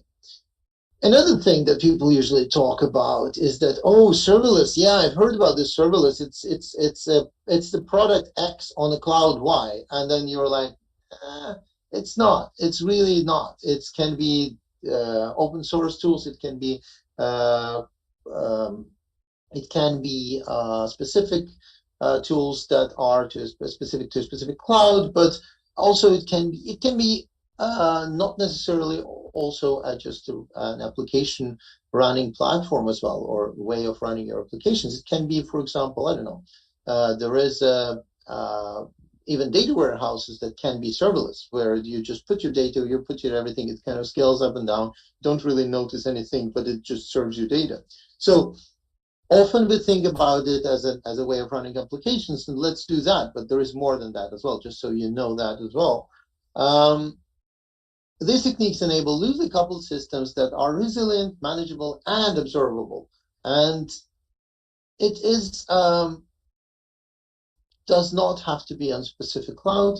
It can even be on-prem. So there is some things like Knative, which is a open source initiative between several big companies and big actors in the both community and generally in IT landscape, which have gone together and created this thing. It's on the CNCF now, and it's really cool stuff you can install on your machine locally as well. So that's really nice. There is also always a way to make your application better. There is always a way of doing things. So one thing is serverless, how you spin it up and down. The other thing is like, how do you actually automate? And when you think you're done with automating, you automate a little bit more, because you really want to do that because it will make your life easier. It will make if anything goes wrong, if anything has to be redone, recreated, you really want that thing automated. ClickOps is not a thing anymore. Please do not do ClickOps because it's error prone. It's boring. It sucks on quite a few levels. So. Infrastructure as code, that's one way of automating stuff, right? There are examples like Terraform, Pulumi. There are different ways, a little bit different approaches, a little bit different ways of doing stuff, declarative or programming, all that. But it's easy to create new environments. It's easy to create new, whatever your application needs, create new deployments. You can spin up, like, for example, test environments in seconds. Test your stuff, do your thing, and just delete all that, scrap all that in just a matter of seconds, minutes, whatever, and save a lot of costs, save a lot of, actually, one thing that we don't mention so much, and we should mention, you're actually saving a little bit of environment, you don't have to use all that energy, so it's like green computing and stuff. I mean, it's actually can be quite noticeable if you have the environments running. I mean, if you don't care about money, at least care about the environment. Okay, that's and if you're planning to deploy on a Kubernetes offering, consider looking at Knative. That's what I've mentioned already. So now we have another misunderstanding. We even been bold and crazy and called it obsession. You want to talk about that obsession, Anna? Yeah, sure. But first, just to relax a bit the atmosphere from talking about serverless and the important concepts about it. And we had a question in the chat that says like, how many servers do we need to do serverless? And of course, the universal answer, it depends Zero, on right? how It's much. serverless. Well, I would say it depends on how far you need to scale. But those being said, coming from the serverless paradigm that you can easily go from zero to absurd infinite, let's say infinite, you can go to zero to whatever your need is. This came to the almost zero downtime obsession for many folks, like how to minimize the downtime, like to be imperceptible. Sometimes it can be a misunderstanding, like, okay, can we go that far, like not use anything and like be so much savers in terms of memory and CPU, or how can we get to the almost no zero downtime? So I think the ideal situation would be like to scale up and down with not much cost involved in terms of memory and CPU, well, we have some influencers also in this kind of strategy, and sometimes the serverless world is influencing our zero downtime too. So if we're going pure Kubernetes, well, the deployment strategy, of course, can affect the way that the downtime is perceived. Now, Kubernetes has the rolling update as default strategy, but if you want to improve from that, because, well, rolling update, as we know, can run two versions in parallel until the new one becomes stable to serve requests. You can also go with blue-green deployments, or you can go with canary deployments in the cases that you want to test how your different versions are going well, you want to serve how your applications are. You want to serve different ways for your application for different regions, or you want to ensure like an even faster spin up for your app than the default is providing to you. Then or if, sorry, just one little thing. If you want to test a new workflow, that is also a very nice kind of way of trying that, right? Yeah. Sorry, true. Back to you. Then again, the way that the frameworks that we're choosing, of course, the language and tools that we're choosing can influence the graceful start and the graceful shutdown and the fast start of our application. And of course, the size of the container image, that's why we were talking about earlier, like, like choosing the proper runtime, but all together with how we're layering the container images. It matters a lot in terms of how small our container is going to be. One example to give to that, like when the downtime is affected by the the size of the container image. So for example, let's say that one Kubernetes node is not going to be available anymore, and you have a service that you have the option of like another node to be scaled to be available with the same containers as the previous one that is no longer healthy.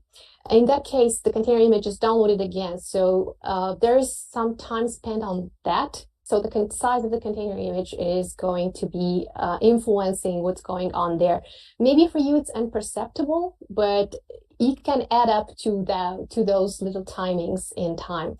Health probe customization, again, is very important because as Rustam has mentioned in the probe or not to probe section, fine-tuning each of the parameters can help you with the restarts of your containers. So the faster the restart, well, the better the end user doesn't see that downtime. Nowadays, we have become better and better when it comes to cloud applications regarding not showing to our users that probably some switch has happened. But we are always have to be aware that nothing comes for free, and we always have to work on improving our application behavior. So those being said, we thank you for listening to us. We're looking forward to more questions and, of course, more issues that you have had when running your cloud native applications. If there are any questions, we're looking forward to those besides the how many servers one. thanks for the answer, Edwin, as well. I think it was a good answer. It's like less than you have now. That's probably true. I mean, if you're scaled to your peak number of users, probably you'll need less. And the good thing is actually, just since there are no questions yet, so I'll give you some time to type it if you have any. The good thing is that when you go serverless, actually you can share the same resources, like hardware resources, in between applications, because maybe your applications have different phases of number of like the users. I don't know, time zones. It can be like a periodic thing, like some months are more using one application, users using one, and the other month they're using something else. So you can actually share the hardware and share the hardware resources between your applications much more easier. That also will mean that you will have less servers, because you don't have to use different servers for different applications now. And that goes both with your on-prem hardware, but also goes with cloud infrastructure, so public clouds and stuff. With public cloud, you don't really control amount of hardware, but you do control amount of money you pay for that hardware. So, less money, better for environment, better for you, all this kind of stuff. So that was I think my comments on serverless and number of servers and all that. I do not see any more questions in the chat. So I think we will say thank you very much. Feel free to reach out to us. You will find our contact information on this slide on the bottom there. So feel free to ping us. We'll be happy to chat more about serverless. Sure. Looking forward to hearing more from your side, and maybe how we can improve the current talk with more misunderstandings. Oh yeah, do that. Send us tips. We want that. Give us more misunderstandings. We'll try to add them into newer future editions of this talk. Or replace some, because, new challenges always at the horizon when building new cloud-native apps. All right. Thank you all, people. Thank you. That was great, guys. Thanks so much. It's actually Shabnam, but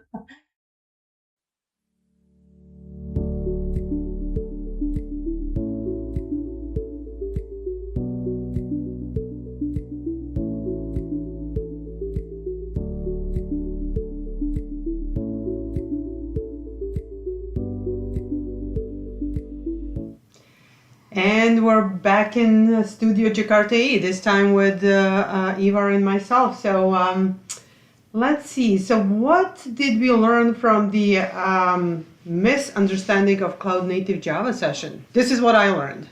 It depends.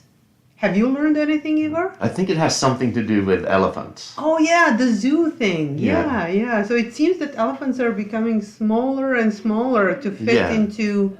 I mean, elephants are pretty small, nimble animals, so I think it fits very well with serverless. Absolutely, yeah. The containers and everything else, like that's a perfect analogy. Yes, it is. Okay, now that we're clear on that, yeah. What do we want to talk about? I think maybe we want to focus a little bit on the what do you need in order to run exactly. Java So because Jakarta is all about Java, it runs on Java. And in order to run a Jakarta application, you would need a version or a binary or a JDK, if you like. So, and luckily we have that. Yeah, like Eclipse Foundation is really lucky with the number of projects and working groups that we have around. And I think our colleague maybe can explain us a little bit more about the binaries that we have within Jakarta EE community and the new working group. What do you think? Yeah, so let's hear what Carmen has to say about the Adoptium working group. Okay, great.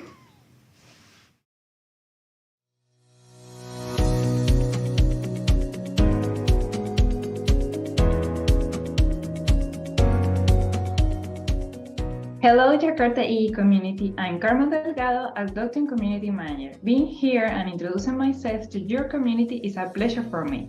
I want to thank Tanya, Tamnan, Ivar, and other Eclipse and Jakarta team members for their hard work in organizing this event, and congratulate the community on the release of the Jakarta EE10 early this year.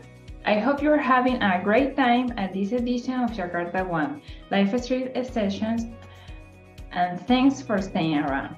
I've been around adopting kids for the last 2 months and consider that adopting community is solid regarding tech development and how they interact to continue delivering improvement. My main focus as a community manager is to connect adopting working group needs with Eclipse services and processes. The Eclipse Adopting Working Group mission is to advance, promote, and support project structure around the adopting top-level projects for the creation and dissemination of runtime and associated technologies, including producing high-quality runtime for use across Java ecosystem. The adopting community was created in 2020 as a transition of the Adopt OpenJDK project into the Eclipse Foundation. It is a community of developers drawn from business, academia, and user groups, and backed by many of the biggest companies in the industry. Among those members, we have Rebus, Alibaba Cloud, Microsoft, Huawei, Red Hat, Google, Azure, IBM, Bloomberg, and iJob. The OpenJDK project was established in 2017, following years of discussion about the general need for an open and reproducible build and test system for OpenJDK source across multiple platforms. Since then, it has grown to become a leading provider of high-quality OpenJDK-based binaries used by enterprise in embedded system, desktop, traditional servers, modern cloud platform, and large mainframe. Adoption is the continuation of the original OpenJDK mission. We want to be a reference for all Java developers and let them know that our systems are secure, durable, scalable, and well-performed. We also want to get to know those enterprise users to understand their needs and continue creating added value for them. And establish Adoptium as the industry top vendor neutral source of secure, high-quality, open-source Java runtime. And last but not least, work on growing our membership and involvement. Increase the developer and working group membership further to grow our inclusive, diverse, and robust community. And of course, if you have any further questions and want to know more about us, you can visit our website at adoption.net. In there, you will also find our Slack and social media links. Thanks for your time. Enjoy.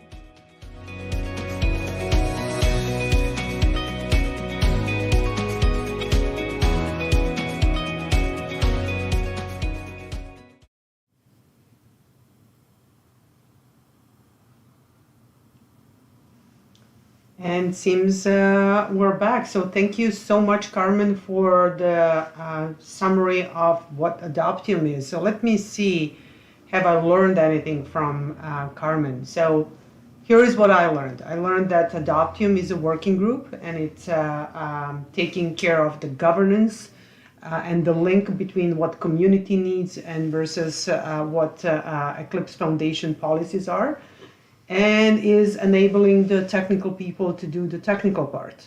Have you learned anything? Yeah, and there is the Adoptium Marketplace where you can download binaries, the Java Development Toolkits, the JDKs, that are available there from all the members, all the vendors there. So you have a one-stop shop for getting your JDK. And one of those JDKs is actually from Eclipse Foundation, and that one is called Eclipse Temurin. So what about that name, Tanya? I was wondering actually, like Temurin, what exactly is that? But then if you look a little bit closer to the letters, it is actually made out of the word runtime. So it is an anagram of runtime. which is really a fun little twist and a very smart way to name the binaries. Yeah, and it's fairly popular as well. I think there are like 300,000 downloads daily of Tamarin, so it's definitely out there. So you should definitely check it out and see what is it all about. So what is the significance of Tamarin from your perspective, Ivar? Yeah, well, Tamarin, it's open source, but all of the JDKs that are available from Adoptium are open source. So I'd rather like to talk about what is special with the JDKs you get from Adoptium compared to others. And the key thing there is the Aquavit testing suite. What? Yes. What is Aquavit testing suite? Well, it's kind of a liquor from Norway, but it's also a test suite for that kind of it checks that your distribution is ready for production.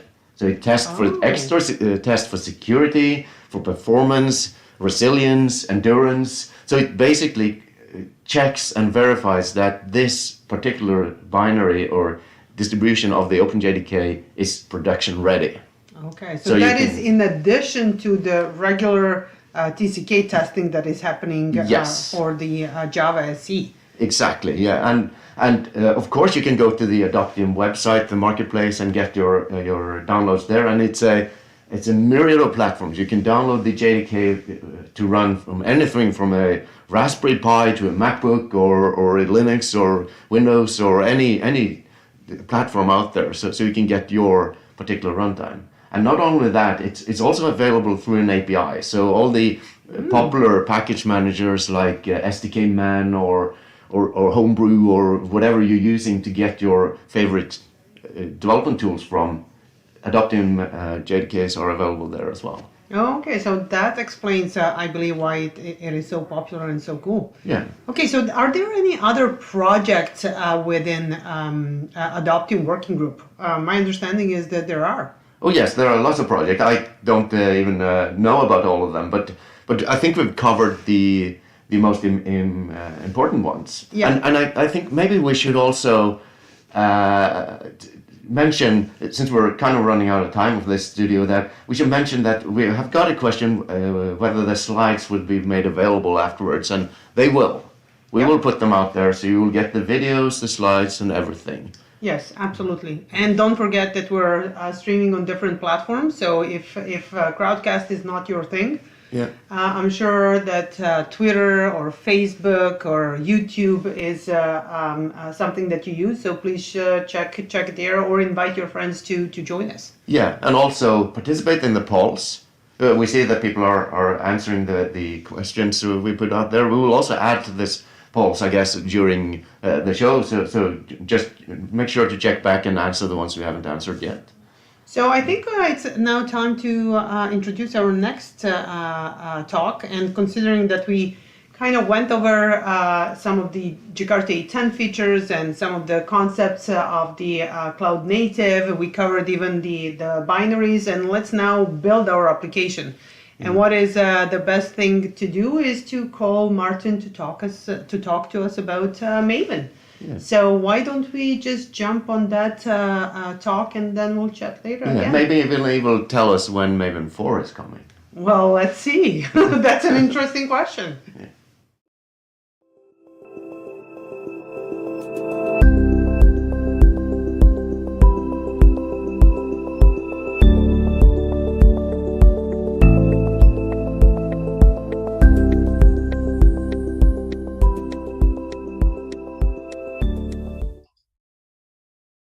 Yeah.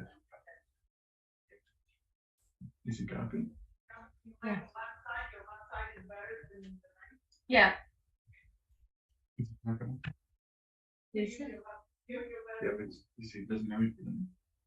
No. Ian, are you happy? We are live.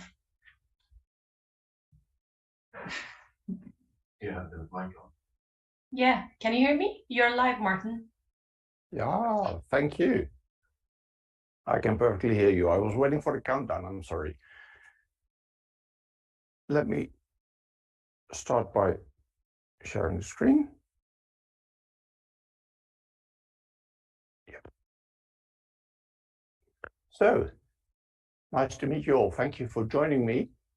My name is Martin, and I'm going to discuss with you what's cooking in Maven. But before we do that, I have a little question for you. Can you tell me what the difference is between those two? And maybe the emojis already give it away a little bit. On the left-hand side, we see the Spring Initializer website, which by default suggests you to generate a Gradle project. On the right-hand side, we see the MicroProfile Starter website, which by default suggests to generate a Maven project for you. And this is not a coincidence. The Spring team actually deliberately chose to migrate to Gradle as a default choice for a build tool. They have a GitHub issue describing the choice and the rationale behind it. And somewhere in that issue, there's a comment from a fellow Maven committer, Martin Kantas, who said, I wanted to mention that Maven is working on a lot of the nice things that were mentioned above. Most of them are already available for use. And it's exactly those things that I would like to share with you today. So without further ado, we're going to discuss what's cooking in Maven. As I said, my name is Maarten Mulders. I'm a Java champion, I'm an Oracle AS Pro, and I'm working at InfoSupport. If you would look us up, we're a consultancy firm. And you might be wondering, what is a consultancy firm doing in terms of Apache Maven, which is an open source project after all? Well, the thing is that we benefit from open source in a lot of the projects that we run with our customers. And in the true spirit of open source, we decided that we would like to give back to the community. And we do that by providing man hours or working time actually to contribute into the project, report issues, fix issues, contribute new features, etc. And it's in that capacity that I'm speaking about Apache Maven today. So we'll be discussing a few things that are cooking in Maven, and we will be doing that in the form of a traditional French four-course dinner. So le menu du jour, or the menu for today, consists of an entree, which will show the Maven wrapper. We will have our plat principal, or main course, which is going to be the build and consumer POM decoupling. Le fromage, the cheeses that go after the main course, is a couple of nice improvements in the reactor. And we will wrap up with a dessert, which is going to be the Maven daemon. If you have any questions, I would really like to answer them. Please keep them until the end of the talk, and then we will have some time left to discuss any questions you may have. So let's get started with the entree, or oh, I forgot the English word. Never mind. It's going to be the Maven wrapper. And if I say Maven wrapper, you might be thinking, hey, we already know that one, right? I mean, the Maven wrapper is not something that is really new. So let's take a step back for a second and see what the Maven wrapper is all about.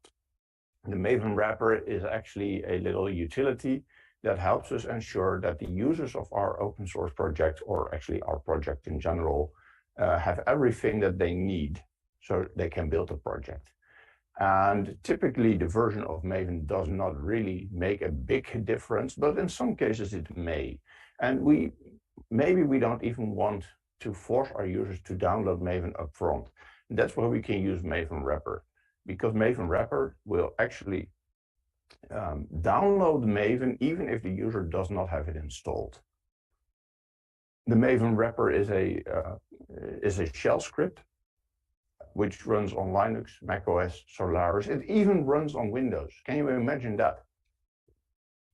And it makes sure that we as project maintainers do no longer have to worry about the version of Maven that my users may have. I don't have to write something in my README like, make sure that you use Maven at least version this or that, because the wrapper will automatically download the appropriate version for me. So let's move to the kitchen and let's get cooking and see how that actually works. Now I've prepared a demo for that.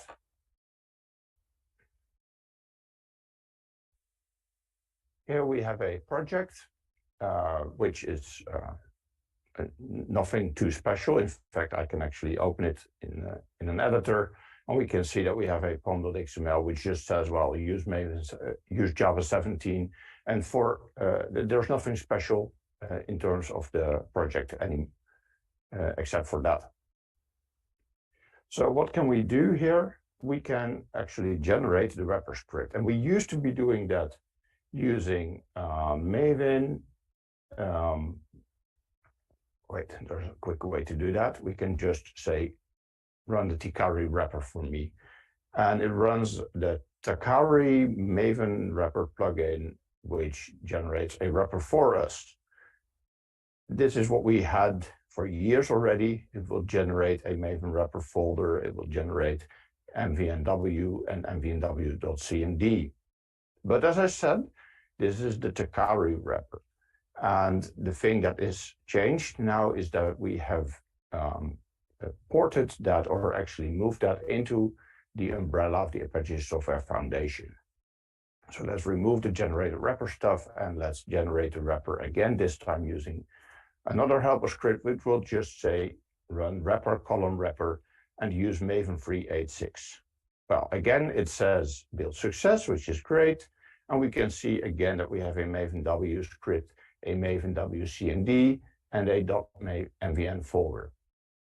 But the proof of the pudding is in the eating, so let's see if it actually runs. And for that, I'm going to spin up a clean environment.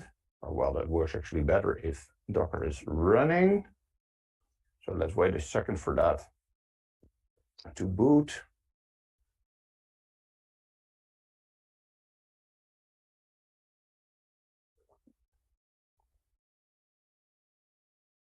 So what it's going to do is going to spin up a clean Linux container with only Java installed, but not with Maven installed. Let's try it again.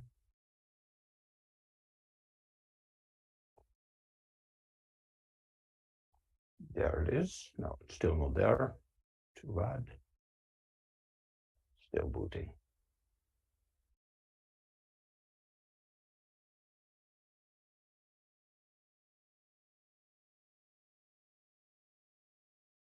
Yes, there we have it.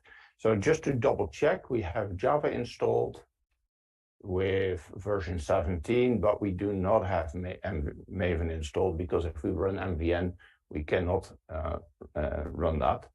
But we have our executable helper script, mvnw, and we can run that and say, for instance, validate my project setup. And it will immediately start validating the projects. Well, this wasn't too much fun because it was actually all there. Let's make it a really clean environment. All right, excellent. Let's see. Project has been built. We could even compile it like so.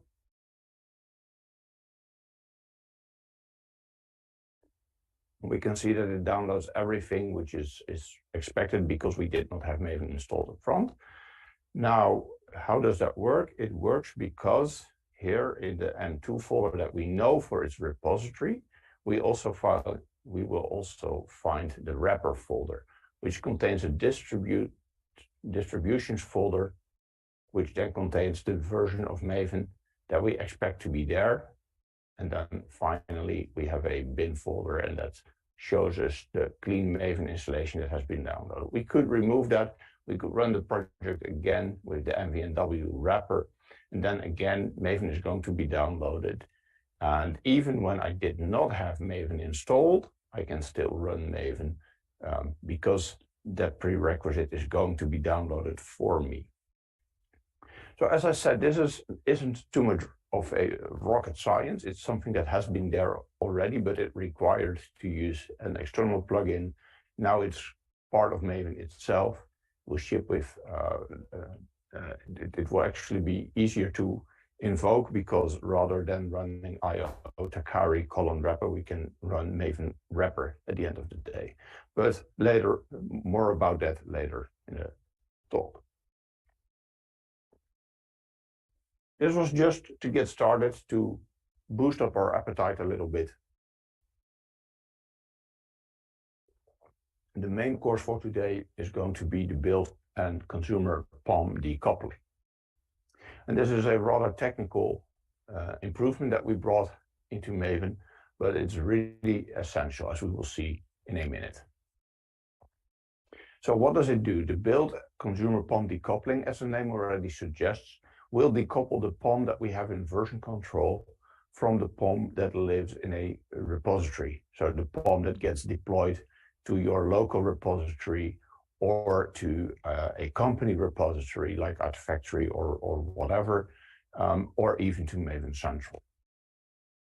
So what we have until today is that the POM.xml that we have in version control is literally copied, deployed into a local, a company, or even the central Maven repository. There are a few exceptions to the rule.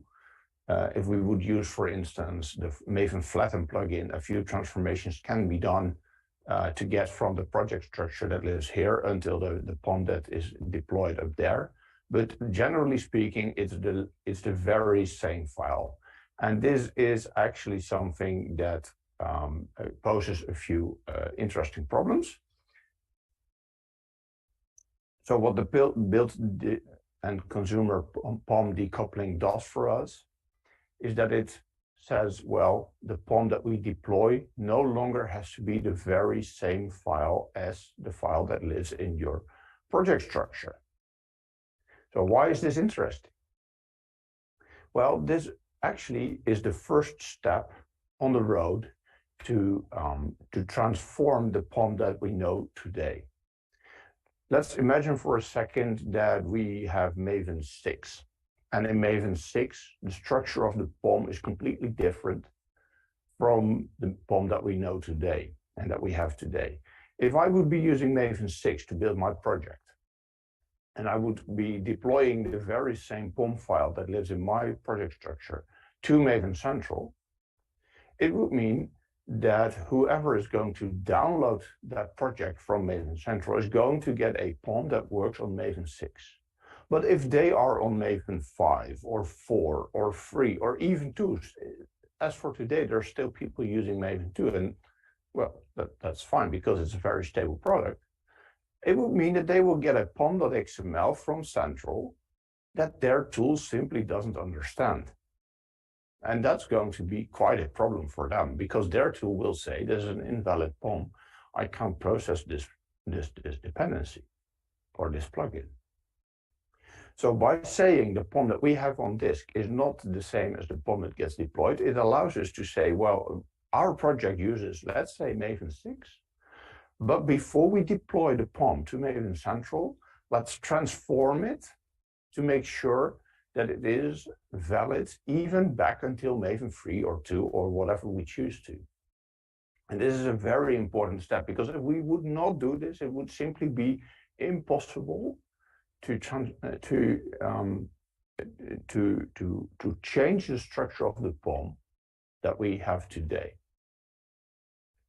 And the important constraint here is that we do want to change the POM. We do want to be able to do that without breaking the whole ecosystem that Java relies upon. Let's face it, even if you say, well, I'm not a big Maven fan, I'd rather use Gradle, the POM.xml that lives next to each jar in Maven Central is kind of the cornerstone for the Java ecosystem and for a lot of tools. Whether it's Ivy, whether it's Gradle, whether it's SBT, they all rely on the POM.xml to contain the metadata for each artifact that they download. So we have to be sure that that thing is very, very stable. So again, let's move to the kitchen. Let's see what it actually looks like if we do this. And for that, I have prepared another demo, which is very interestingly named the build consumer POM decoupling. Let's see, build consumer, that's this one. And this feature is not in Maven 3, but I'm using, it is not in Maven 3. So to make sure that I'm using Maven 3, I'm going to type Maven 3 here, and I can also type Maven 4, which is going to be a snapshot of what is going to be Maven 4. Let's just highlight that for a second. MVN 3 says I'm using Maven 3.8.6. MVN 4 says I'm using Maven 4.0.0 Alpha 3 snapshot. So just to get that out of the way. So I can say Maven 3 compile, for instance, and I can build my project, which is just fine. And we can see here that we have a project which consists of an application and a library and a root project. That's also highlighted here. The application, the library, and the root project. Now, if we have such a setup, it usually requires us to say, okay, in the lib, so in any child project, I need to specify the version of my parent, right? If I would do this, for instance, and I could do the same thing in the app, by the way, then Maven 3 will not be able to compile the project. Because it says, hey, you need to have parent version specified, and you did not. Now, if I would be using Maven 4 will say, oh, that's fine, I can just compile it. Why does that work? Because Maven 4 says, okay, by convention, or actually by convention, by specification, there's also a relative path here. And we typically don't specify it because its default value, which is this, is just fine. Now, if the relative path is not specified, then it is the upper directory. So let's inspect the upper directory, which is this POM, and see if the group ID and artifact ID match with what we have here. They do.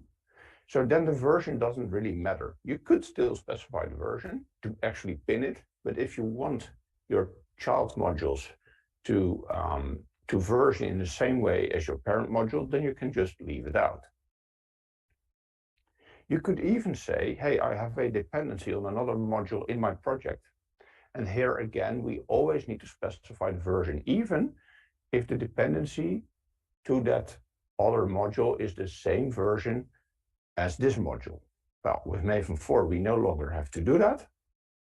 So I can still safely compile my project. What I could even do, I could install my project, and then we will see something interesting, apart from the fact, of course, that project still builds fine.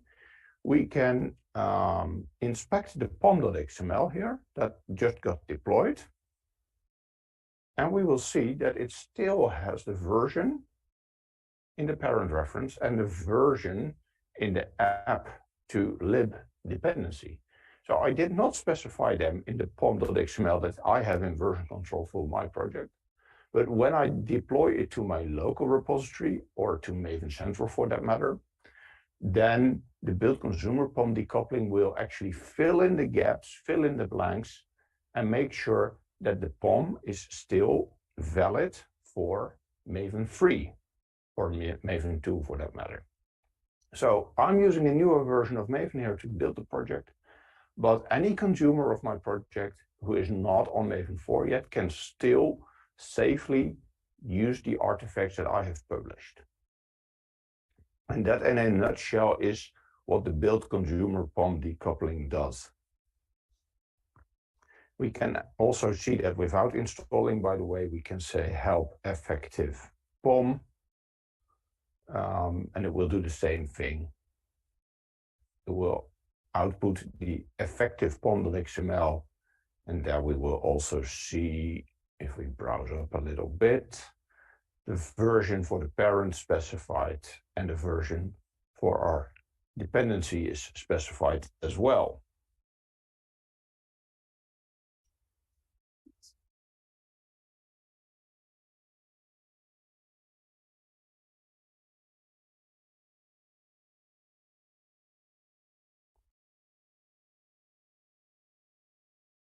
So that was our main course, the decoupling of the build and consumer POM.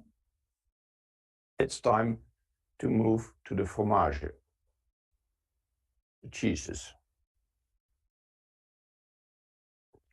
which are a couple of nice improvements in the Maven reactor.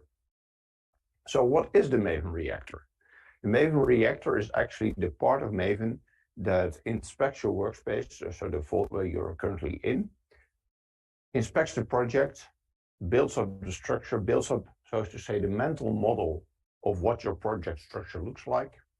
And this is especially relevant in the context of multi-module projects.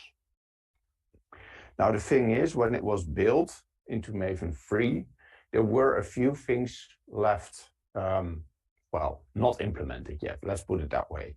For instance, if you would say, I'm going to build only a submodule of the project, then what Maven would do, it would inspect the POM XML in your current folder, and it would say, okay, this is the project, I'm going to build it. But if that project is actually part of a multi-module project, it has a parent in the upper folder, then Maven 3 would not recognize that. So it would consider the project to be standalone, rather than trying to understand the fact that your project is part of a bigger whole. And that's what we've been addressing for Maven 4. We used to say, describe it like this: the reactor is now fully root project aware. So it understands that whether you're building the whole project or just a part of it, it's always the whole project that it will always consider the whole project rather than just the folder that you are currently building or the POM that you're currently building. There's one caveat for this: your project should have a .mvn folder. Then the mvn folder should live at the root of your project structure, and it's you can even leave that folder empty, it's no problem, but it serves as a marker for Maven to understand if I'm traversing up the directory structure, at some point I can stop doing that. Otherwise, I would be traversing up all the way until / on Mac OS and Linux, or all the way up until C drive on Windows, which doesn't make sense. I'm not going to find any more Maven projects there.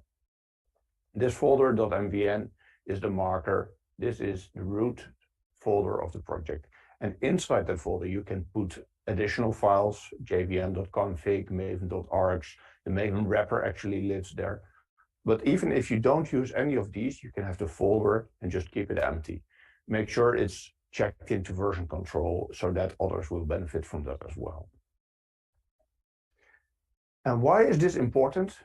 It's important because I believe that the fact that Maven 3 did not was not aware of the root project in a multi-module setup was actually one of the main causes for people still being used to typing mvn install to build their projects. I've seen way too many projects that had instructions like, before working on the project, make sure to run mvn install first, which actually is just not right. You shouldn't be doing that. It's actually a workaround for the fact that Maven does not work as one would expect. So let's see what that means in practice. I have a new project for this. What's its name again? Yes, there it is, Improved Reactor. And let's inspect the project for a second in the editor. We see here a similar structure as we just saw. We have an application which relies upon an API module, and the API module has an implementation module.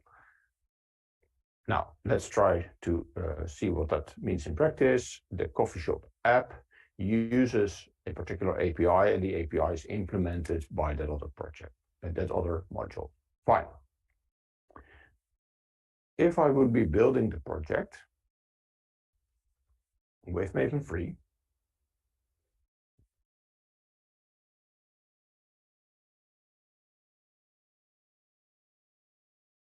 it would be fine, because I'm building the root project here. Let's say that we do test-driven development, so I'm going to run Maven 3 test.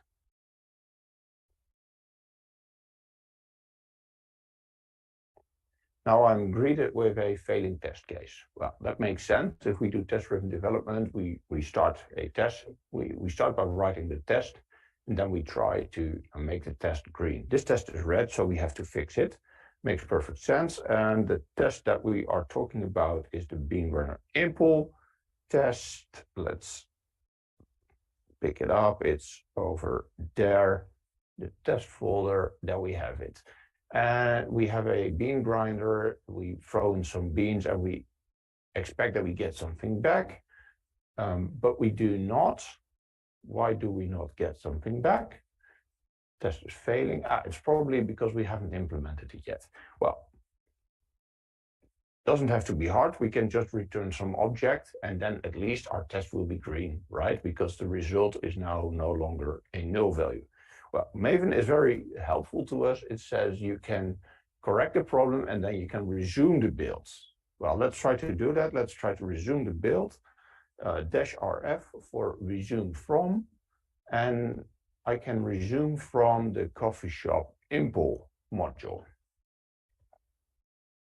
And of course, I should still say that I want to run the tests. Now my build is still failing, and there's an interesting thing happening here. Earlier, we would see improve Reactor demo, then API, then implementation, then app. Now, Maven 3 says, okay, I'm going to build the implementation for you. But that's not what I asked for. Or, well, it's what I asked for, but here we can see that Maven does not understand that there's a parent project. And actually, that's also what it's saying over here. It's saying I have a dependency on the coffee shop API, but I cannot find the POM for it. I don't have any dependency information. And that also means that I can't resolve the dependency at all, which is why the build is failing. That's a bit of a shame because earlier it said that we could resume the build like that, but in fact we cannot. Let's run this scenario again. I'm going back to a failing test case, this time with Maven 4. I'm going to run Maven 4 test. Now we expect the test still to be failing. And now there's a slight difference. First of all, it says after correcting the problem, you can resume the build with nvn-r, -r, which is just resume. So rather than Maven telling me, hey, I got this far, good luck figuring out and resuming the build for me, Maven now says, I got this far, but if you invoke me a second time, I know where I left off and I can resume from there. So let's again make sure our test will pass. Oh wait, before we do that, we need to take a little look at this file, because here it says in this property file, target resume properties, it says remaining projects. So that's the projects that we still have left to build. It's the coffee shop impl and the coffee shop API app module. Those are still left to be built. Now, back to the terminal. Maven, resume the build, run the test goal.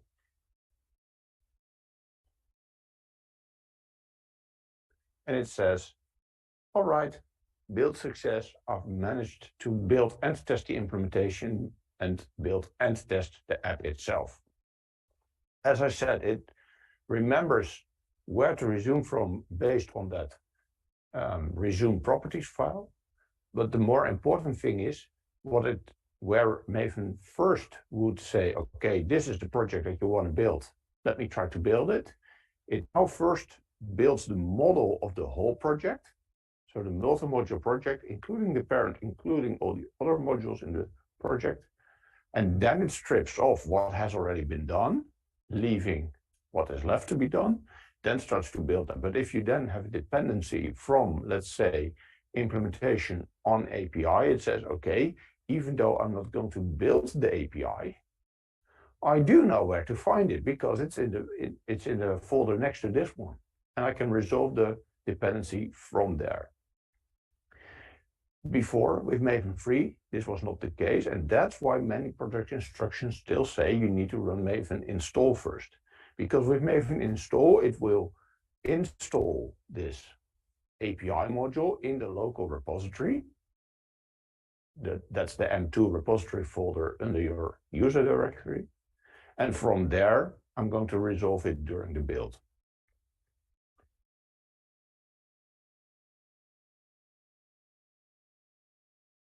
Now, this is one thing that we have improved in the reactor, but there's also a lot of other things that the reactor can now do, which it could previously not do. So we have options for instance, for saying, I can build just one submodule, let's say the coffee shop API, no, the app module. Compile, of course.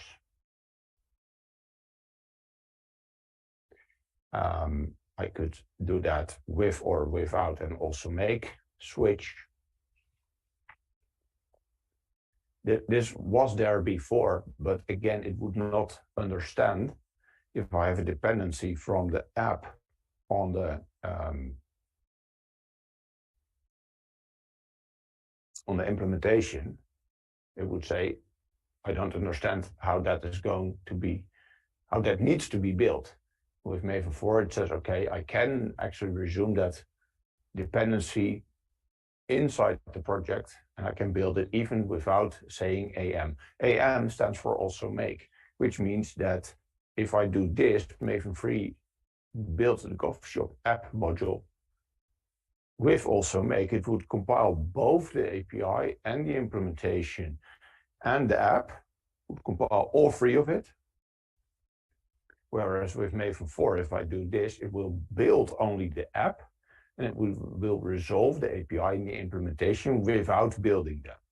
So this allows you to have a much more fine-grained control on what is going to be built or not.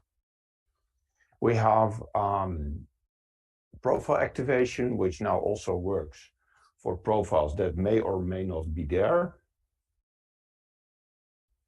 So let's say that I can say, I could say, let's see, the profile switch is capital P. I could say run its. I believe this is the right syntax, but I need to do compile too. Yeah, so now it says requested profile could not be activated or deactivated because they don't exist. If I would have been doing this with Maven 3, it would have said, it's considered a warning, and it says requested profile run, it's with a question mark. So in Maven 3, one would do this, and it would say run ITS could not be activated. That's a warning. And in Maven 4, we can say, well, if it exists, the run ITS profile, then I would like it to be activated. And otherwise, it's not a problem. And that's why the warning has become an info message, because I specified that if it's not there, it's not a problem. On the other hand, if I would say, activate this profile, but I do not give the question mark, I'm saying the profile must be there. And then Maven stops with an error saying, you requested a profile, but I could not activate or deactivate it because it simply doesn't exist. And this is more in line with how the project selection also works. All right, enough about this. There's a lot more things, but we still have to finish our dessert, and it would be a shame if we had to skip that. And our dessert is the Maven Daemon. Now, what's the Maven Daemon all about? The Maven Daemon is actually a new project in the Maven, under the umbrella of the Maven top-level project within the Apache Software Foundation that provides faster builds. Well, I don't know about you, but if my build can get faster, I'm typically a very happy user. And how do we do that? We do that using a daemon process. This daemon process is actually a background process that keeps the JVM that was used to invoke Maven and the plugin definitions warm. So what we typically do if we run MVN, it's a shell script or a CMD script that boots a JVM, starts reading the project, reads all the plugin definitions, and then finally gets to the point where it can build my project. The Maven daemon, on the other hand, says, okay, the JVM is there. I'll keep it in a steady state, in a ready state. I've loaded all your project plugins. And now the only thing that I have to do is tell this JVM to run a particular goal on the project. What it also does is that it runs a multi-threaded build by default without cluttering the output. Well, there's a lot of things that were on that previous list, so let's see in practice what they mean. And for that, I'm moving to a different project, which is going to be just Maven itself, because that project is a little bit bigger than my usual demo projects. All right. I'm going to clean the project. This is always a bit of a scary moment because demos can easily go wrong, but let's assume that they will run just fine today, and otherwise I have a backup plan, don't worry. So, as you can see, the Maven project itself consists of 30 modules, and if I would be running a Maven compile on it, and that's going to be Maven free, of course, we can see that it runs in sequence. So it says there's 30 modules, and I'm going to build the first one, the second one, etc., etc., etc.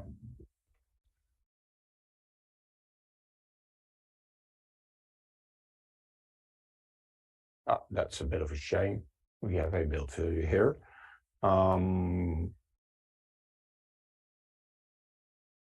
Let's go back to the backup plan then.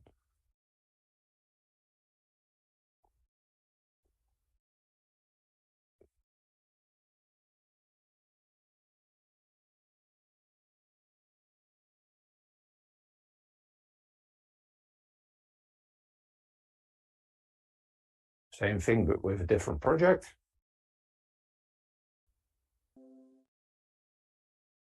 Pilot using the Maven daemon as well. It will say it starts a new daemon. That's expected because no, there was not one available.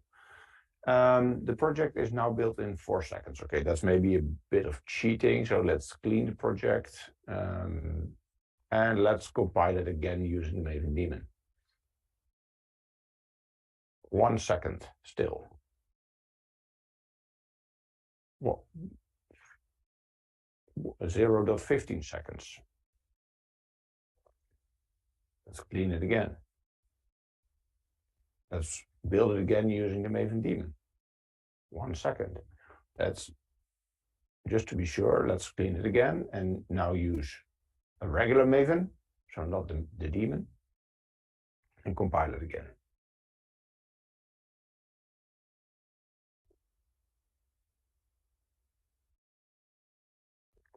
Almost 4 seconds. So what's happening here?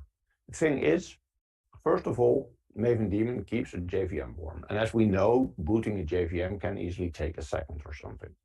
But the second thing is, and that's much more interesting, it keeps plugin definitions warm. And the plugin definitions, in this case, I've used the Scala Maven plugin for a reason. It loads the Scala compiler and the Scala language, which are pretty heavy to load. And the Maven daemon actually keeps them in memory. And as soon as I run compile, for instance, it just fires a request to that already running JVM with all the plugin definitions available and whatnot, and says, hey, I want you to run the compile goal, which is a lot faster because it doesn't have to compile to load the plugin definition, to load the Scala compiler. It will already be there and just be able to execute immediately. So that's a big improvement over there.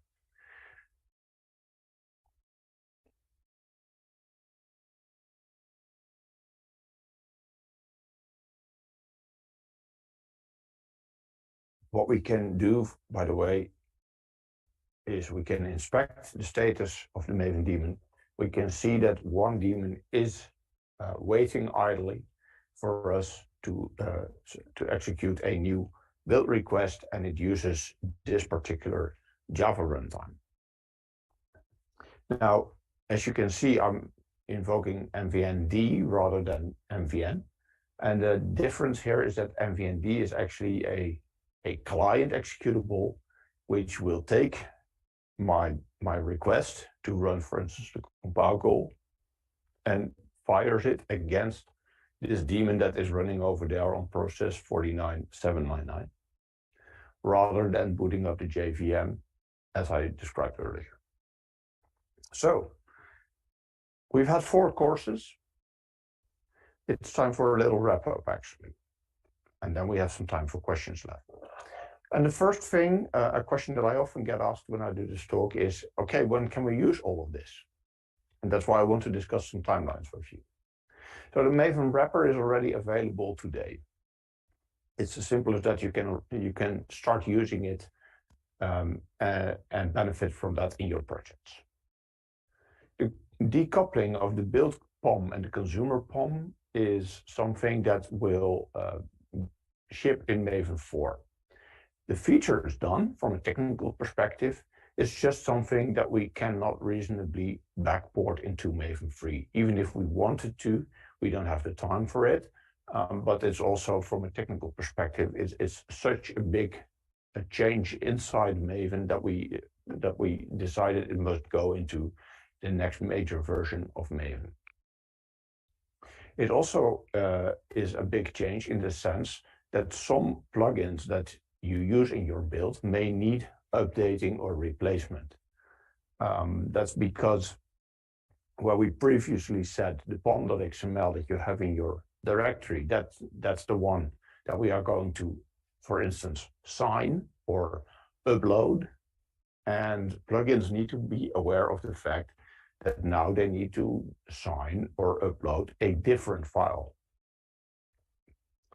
All the improvements in the reactor and in the command line are also available in Maven 4. They're not going to make it until Maven 3. And then finally, we have the Maven daemon, which is already working and available today. I used to say it doesn't work on Apple Silicon, but it does since version 0.8.2, which was released last October. Also, and we didn't get to see that today, unfortunately, but it's good to take that into mind. If you use any Maven plugins that are not thread safe, don't use the Maven daemon. As I said, the Maven daemon will by default spawn a multi-threaded build. So if you have more than one module, it will just start building the modules at the same time. If you have non-thread safe plugins, they share the JVM. You may run into unexpected problems. So that's something that you really need to check for yourself if you have any of those plugins. And if you do, then verify if you need to upgrade them, replace them, rewrite them, whatever. So summarizing, Maven wrapper and Maven daemon are already available today. You can use them and benefit from them. Improved reactor and build consumer POM are technically done. You can use them as for the reactor, but be aware of the caveats. And for the build consumer POM, you can use them in Maven 4. And then the next question that I usually get is, so you speak about this Maven 4 a lot. When will we see Maven 4? Well, that's where we actually need your help. Because we already have a few alpha snapshots of Maven 4. Let me rephrase that. We have a few alpha releases already of Maven 4. As for myself, I'm using a snapshot build of Maven 4 for, I think, 2+ years. It has proven to be quite stable for me. But we also have snapshots 2 and alpha 2 and alpha 3 releases, which you can just download and run for yourself and see how your build works on that version. We see some open source projects that are already test driving these versions of Maven 4 and they are reporting issues. And that's exactly the kind of feedback that we would like to have. So give that alpha version a test on your project if you find any issues, make sure you can reproduce them so that you can help us out by saying, if I do this, if I have this particular setup, then that problem is happening and I don't want it to happen, and then finally report that to us. It would be a great help if you could include a reproducer project, which really isolates the problem to its bare minimum. And with that, I would like to thank you for your attention. If you want to check out the demo projects, there's a GitHub page where you can download them. They have instructions on how you can run them, and you can follow me on Twitter as well. I think we have a couple of minutes left for questions, so I would love to answer any questions that you may have at this point.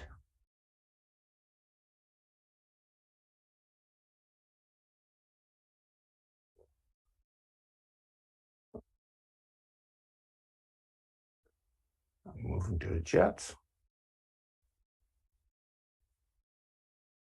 Well, the only question that there was, I have already answered it, so that's great.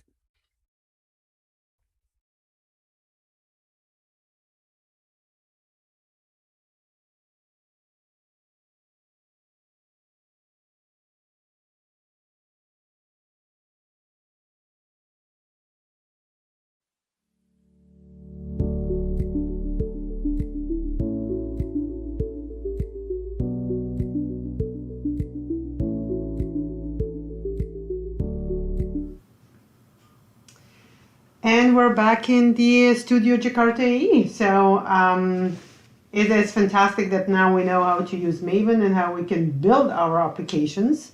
And now that we have covered our version 10, and we talked about cloud native, and we talked about the binaries, and even how to build the applications, we can talk about how to actually grow our community. I mean, it's ever growing, but we want to grow it even more. That's right? true, yeah. We need to. Why would anyone want to be involved in this, Shabnam? Well, there are actually a good number of reasons that you should get involved, but I think one of the most important ones is getting experience, right? They can gain a better understanding of the technology and also learn from and work with experienced engineers and industry leaders, and I think that's a very good reason for you to get involved. And I think another reason is flexibility, because you can work from anywhere and anytime, right? To be able to contribute to Jakarta and work on Jakarta E, right? So what else do you think, Tanya? But I also want to point out from anywhere, like we can see in the chat, people are really dialing in from anywhere. So true. It is very important to stress out that this is really truly open source community. And beside the experience and beside the flexibility, you can actually have an impact on the technology. So we are having all these conversations of why is Jakarta even important, why is open source important, but here is your opportunity to discover why and actually have a total influence on the technology and by getting involved. You can also, by being involved and contributing, you can get the recognition. So not only recognition from your peers, but from the extremely well-known senior engineers who can guide you and help you out and therefore recognize your work. So yeah. So now that you heard it from us, why you should get involved, why not let's listen and listen it from the community members? Why you should get involved? That's even better. Yeah. Like we can tell all we want, but let's hear from the community. Yeah.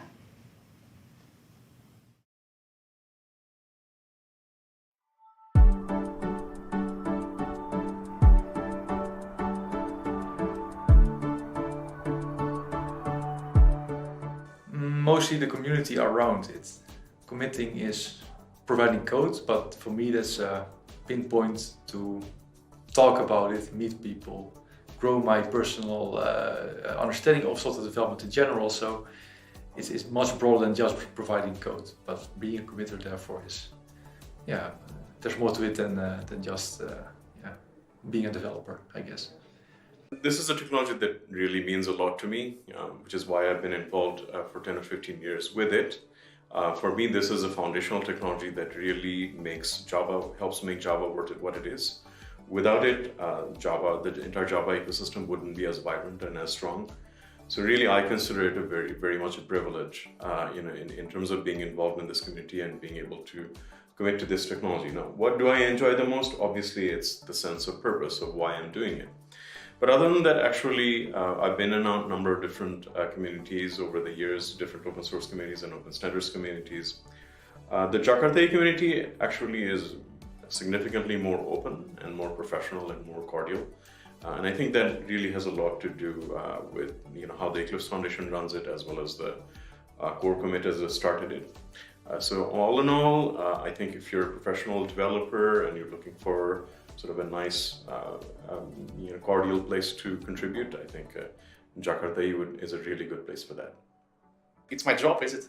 But seriously, being a committer is kind of contributing a little bit of yourself to the Java community, and which is great. So it has a feeling of doing kind of the good thing for free for other people. It's an interesting question, because I think it's the feeling of community is probably one of the first things that come to mind. And then you have things like ability to actually contribute. I mean, we've all used this libraries, things that we've used in our hobby projects, work, you name it. But now you get to contribute and bring something back to the community and to the libraries that you've been using. So being a committer is great, because I think it's also can help others trying to get contribute in the community, and also contribute knowledge in the project, and keep on moving toward the right direction.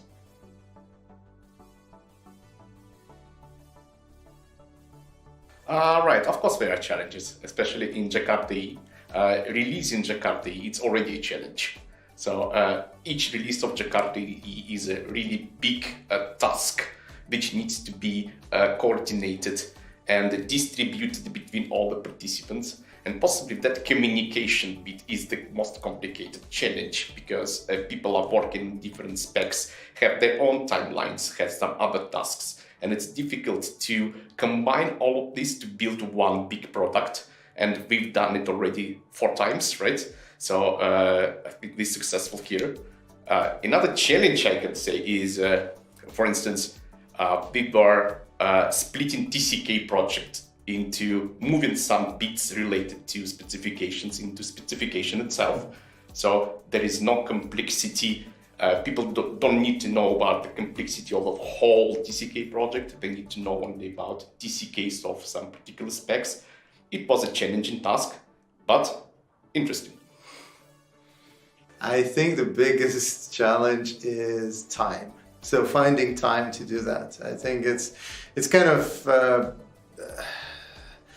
difficult to find time when you're doing everything else, and to find motivation and energy and everything. But when you actually get to do that and you get all this kind of good feedback back, then you realize that it was actually worth it. Jakarta as a technology has its own unique challenges. It's not a new technology, it's been around for a very long time. With all technologies of this age, there is baggage, right? So there is a perception problem that we need to solve for Jakarta in particular, really underscoring how important this technology actually is, even if you're not using an app server. Ultimately, you are dependent on some of these technologies. And of course, there's offshoots of that, right? So again, when you have a technology this mature, it's always a challenge to keep the core stakeholders interested, keep them profitable, making it meaningful to them, as well as making it meaningful to basically the millions of Java developers out there. So those are the primary challenges of Jakarta. It's really more about keeping a really old, but also a very important technology set alive and vibrant, hopefully for another 10 or 20 years. Well, to really find my angle in the big technologies that there are so many other people that have at least as much experience as I have. I have like 15 years of experience, but there are people way more experienced. They know still a lot more than I do. So sometimes I feel, shouldn't I already know this, or shouldn't I already understand that? But I don't think I can understand everything. So yeah, finding the places that I want to contribute that are unknown to me is for me the hardest part.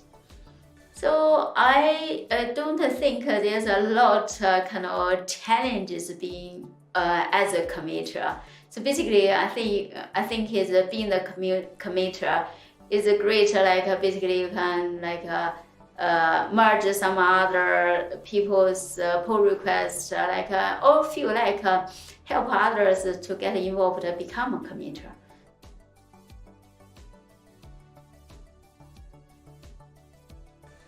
Do it. That's easy.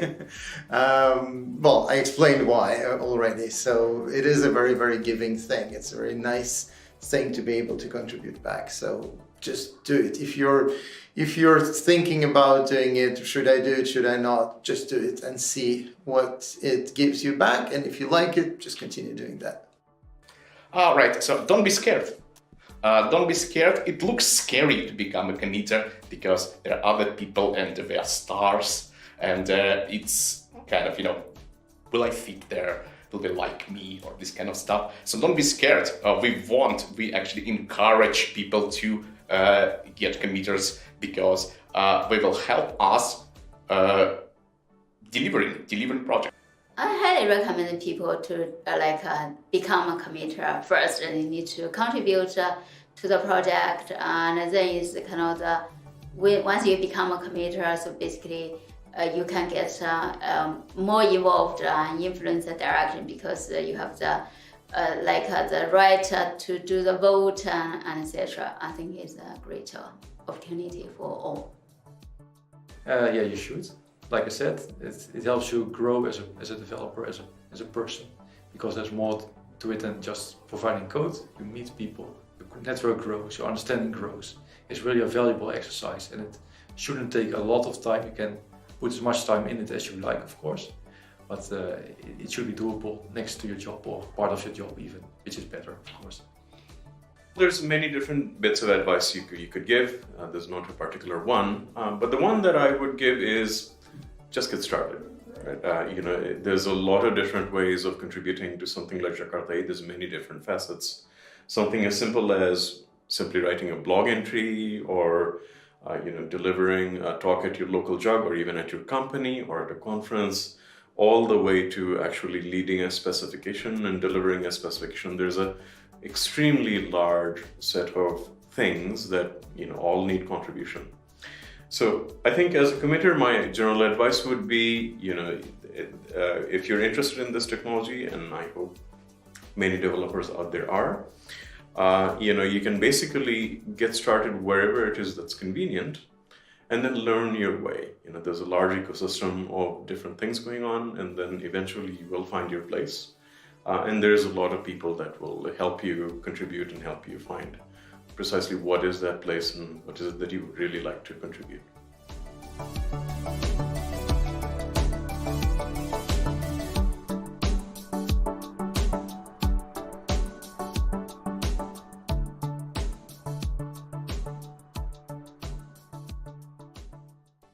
Want to contribute to a cloud-native open-source project like Jakarta EE? It's actually pretty straightforward. Anybody can contribute by following these 5 steps. The first step is to create an Eclipse account. When contributing as an individual, you need to sign the Eclipse Contributor Agreement, which confirms your intent to provide contributions of code and documentation under the licenses used by the Eclipse projects to which you're contributing. However, in the case your employer is already a member of the Jakarta EE Working Group, your employer has a member committer and contributor agreement in place that covers all their employees who are contributing, and you do not need to do anything. Based on your interest, you can then visit github.com/eclipse-ee4j for the code and specifications, or github.com/JakartaEE for the jakarta.ee website to find a project that interests you, and read the project's contribution guide to learn more about coding style and other guidelines. Next, write your contribution. This typically takes the form of code, documentation, or collateral submitted to the project source code repository. When your collateral or code is ready, you will then need to create a GitHub issue or a pull request. This is your opportunity to tell others about changes you've made to the project. After an issue or a pull request has been opened, you'll work with the project team to review the potential changes and add follow-up commits before your changes are merged into the base branch. Once your work has been merged, you will have successfully contributed to an open source project that will be widely used. Congratulations! You are now part of the Jakarta EE contributor community. For more information on becoming a Jakarta EE contributor, visit jakarta.ee/getinvolved. I hope that was helpful. We actually had an animation video at the end of the interviews that talked about how you can get involved, but in the next studio session, Tanya and I are going to talk more about the steps that you can get involved and contribute to Jakarta EE, right? But in the meantime, it'll be very useful if you can take a look at the polls. There is a question about what's blocking you from contributing to Jakarta EE. So if you can answer that, we can discuss it further in the next studio session. But I think we're running out of time, Tanya. What is the next talk? We're so busy and we're already ready for our next talk. And we'll have it with Grace and Tom. And it is really nicely named session. It's called To Instant and Beyond, Jakarta EE Applications at Light Speed. So enjoy that one. Nice.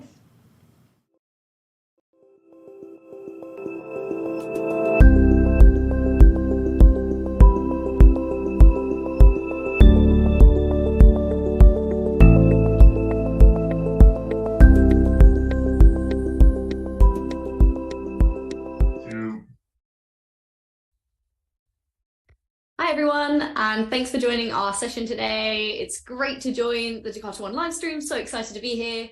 I am co-presenting today with the wonderful Tom Watson, and we are going to be presenting this session to Instant On and Beyond. So looking at Jakarta EE applications at light speed.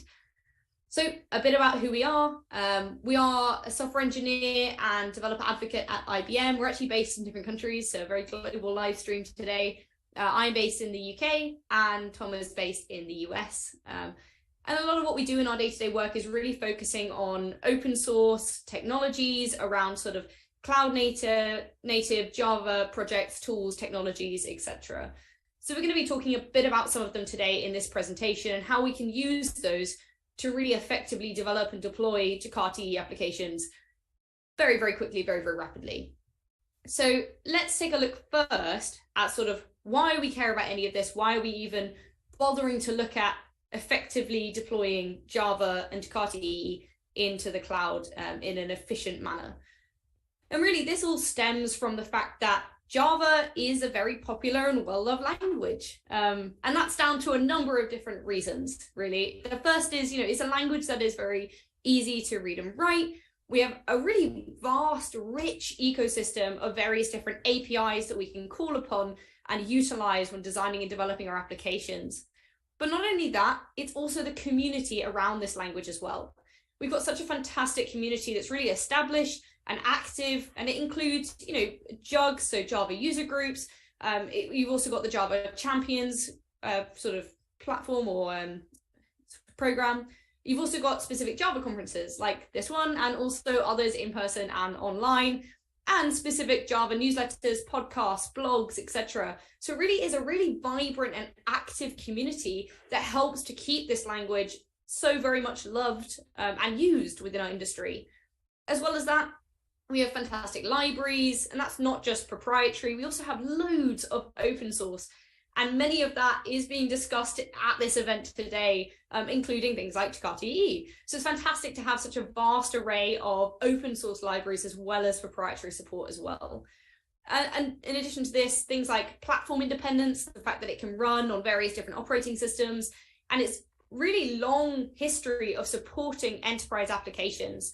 This kind of omnipresence of Java, and the fact that it's still used very much throughout things like banking and other large enterprise organizations, as well as slightly smaller organizations as well. And we can't obviously forget the Java virtual machine as well. So the fact that we can write once and run everywhere, we can run on various different types of computers, mobile devices, without having to make any change in the input, or having had backwards compatibility, having this kind of managed runtime environment. And this is a really great feature when we're developing and deploying and using Java applications. So let's take a closer look at that JVM. So, way back, when Java was released back in sort of 1995, all computer programs were really written to a specific operating system, and the program memory was managed by the software developer. The fact that we were able to introduce the JVM really was a revelation and helped us to ensure things like portability and flexibility of Java programs across different types of architectures, platforms, etc. The JVM essentially enables us to be able to configure the settings, and then we rely on the JVM to be able to manage program resources during execution and help to speed up things like our processing time. Within that, it usually has two compilers. So you've got the C1 and the C2. C1 is designed really to run faster and produce less kind of optimized code, while C2 balances that, on the other hand, by taking a little bit more time to run, but producing a better optimized code. So we've got this kind of balance within it. However, this was all kind of pre-cloud era. So this was all kind of designed before we had to think about demands and new challenges introduced in the era of the cloud. So now let's take a look at where this was progressing, whether that be memory or throughput or performance, having flexibility, portability, resiliency, all of these key behaviors. And that's why we get excited about designing and developing and deploying in the cloud. And so we get this excitement of, ooh, the cloud. But with the cloud comes potential challenges as well, as I mentioned.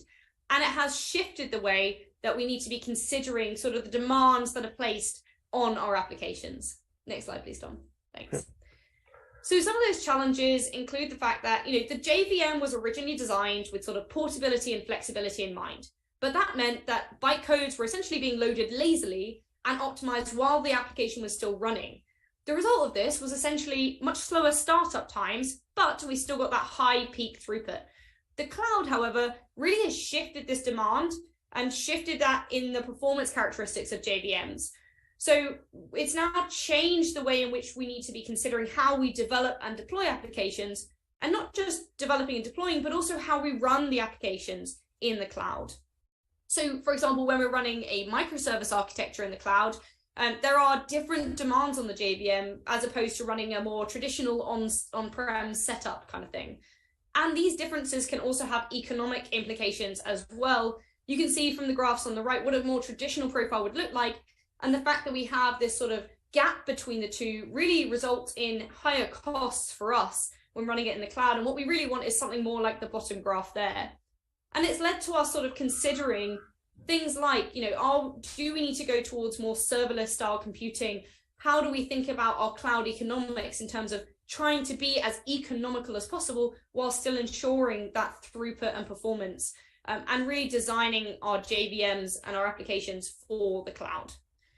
When it comes to cloud economics, really, again, the next slide, please, Tom, thanks. The shift to the cloud has enabled sort of our business it needs to focus more of their attention on sort of developing apps and features, and we are now focusing sort of less on the IT infrastructure because a lot of this is often provided to us.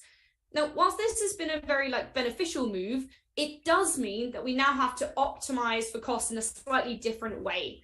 So typically, pricing models tend to be sort of pay as you go, based on sort of CPU, memory, and the time that it's used for. As a result, really to minimize costs, you need to be making sure that you're only really paying for what you use and no more than that. And this is where we need to be thinking about sort of when there's high load to our application, we need to be scaling up to obviously meet that demand. But equally, when there's low load, we don't want to be staying at those high amounts, that's that high demand scale, that high scale. We need to be scaling back down to be able to save on costs. So it's this elastic and dynamic scaling that sort of becomes very important and leads to things like being able to scale to zero effectively, so that we can have sort of very fast startup times, which obviously are needed if we're going to be having those scale to zero and that dynamic scaling that we need. And so startup sort of becomes part of the latency end users may experience during increasing demand. So this is where we need to start thinking about, okay, how do we enable fast startup? How do we enable ourselves to have that very elastic and dynamic scaling to make it much more economical for us within the cloud? And that's where we can start to look at sort of runtimes that have been designed with the cloud in mind. So cloud native runtimes. So, there are the JVM, next slide, please, Tom, thanks. the JVM was kind of originally designed with the goal of enabling portability and flexibility of Java apps. So writing once, running everywhere, as I've mentioned already. To achieve this, the JVM was designed to load bytecodes as late as possible and optimize at runtime so you could achieve this peak performance on your platform and sort of never have to customize your application for it. The result of this was, as I mentioned, much slower startup times due to the fact that you have to interpret bytecode initially, but high peak throughput once the JIT has had a chance to sort of compile and optimize the code. The nature of cloud native demands that JVMs not only have that high throughput, but also that fast startup. And this has given rise to a whole new bunch of technologies that are really attempting to optimize JVMs for that cloud native environment. So enabling us to sort of shift in the performance characteristics of JVMs towards high throughput, but also fast startup. So we have some solutions that are already available, for example, like things like dynamic AOT compilation and class metadata persistence, and also things like static compilation with native images, but there are some trade-offs to this. So new class persistence and dynamic AOT compilation, they've really been added to traditional JDKs to improve startup times. So they essentially save class metadata and reload it on subsequent runs so that there's a much shorter path for loading classes and compiling methods. This has benefits to startup performance. So if you see the graph that we got on the right, the side that is biggest shows the advantages. So you can see that sort of on the native image side, that GraalVM side, we've got a slightly more on the right-hand side in that startup time. So there are benefits. So it's interesting to see that, but there are some trade-offs as well. Now, native image is kind of new, but also really old approach where the entire application is compiled statically. So you have this kind of closed world analysis. So there's no interpretation that's required because everything is compiled. So you already start at peak performance. So you get some really fast startup times. However, so for example, trade-offs with native image are things like, because it doesn't have a JIT, it can't benefit from profile guided optimizations in the same way that a traditional JDK does. So your peak performance is often lower than a traditional JDK. Additionally, JVMs have sort of tried and tested garbage collection policies that are very efficient at reclaiming memory, so making that as efficient as possible. So memory footprint might be under peak, and it can often be measured to be lower on traditional JVMs in comparison to native images. You've also got to think about the fact that this is kind of a closed world analysis. So native images often strip out the parts of the app that aren't needed, keeping image sizes small. But that being said, with technologies like, for example, multi-layer SAC, there's sharing when you have multiple JVMs in a contained image. So the JVM app might be slightly larger, sharing the JVM image would result in a smaller footprint. And of course, you've also got to think about the fact that full static compilation does take time. So you will experience sort of longer build times for your apps in comparison to traditional JDKs. And with the JVM, you get sort of a dynamic platform that lets you import code and sort of rewrite your bytecode at runtime. Whereas with native images, this isn't possible. You need to know upfront all of the code that will be run and specify it. And that's kind of an additional burden on users. So you can see the usability is slightly skewed towards JDK on our graph here. And also things like common debugging tools aren't going to work on native images because it's not native executables. It's a native executable, not a JVM. So these are kind of some of the trade-offs in terms of the benefits of things like native images versus using something like a more traditional JDK. However, to be able to try and bring these two worlds together, there have been some sort of advancements and innovations that have been happening in the JVM space to try and bring these together. So that includes the JIT server technology. Next slide, please. So in Eclipse OpenJ9, there have been some advancements that have been going around introducing this technology, which stands for, it's essentially JIT as a service. So separating out the JIT from the sort of JVM itself. Next slide, please. So JVMs employ this JIT compiler, as I mentioned. It helps with that optimization to improve the throughput of Java applications. But JIT compilers don't come for free. They consume resources, and in terms of CPU and memory, they can also interfere with things like the smooth running of Java applications.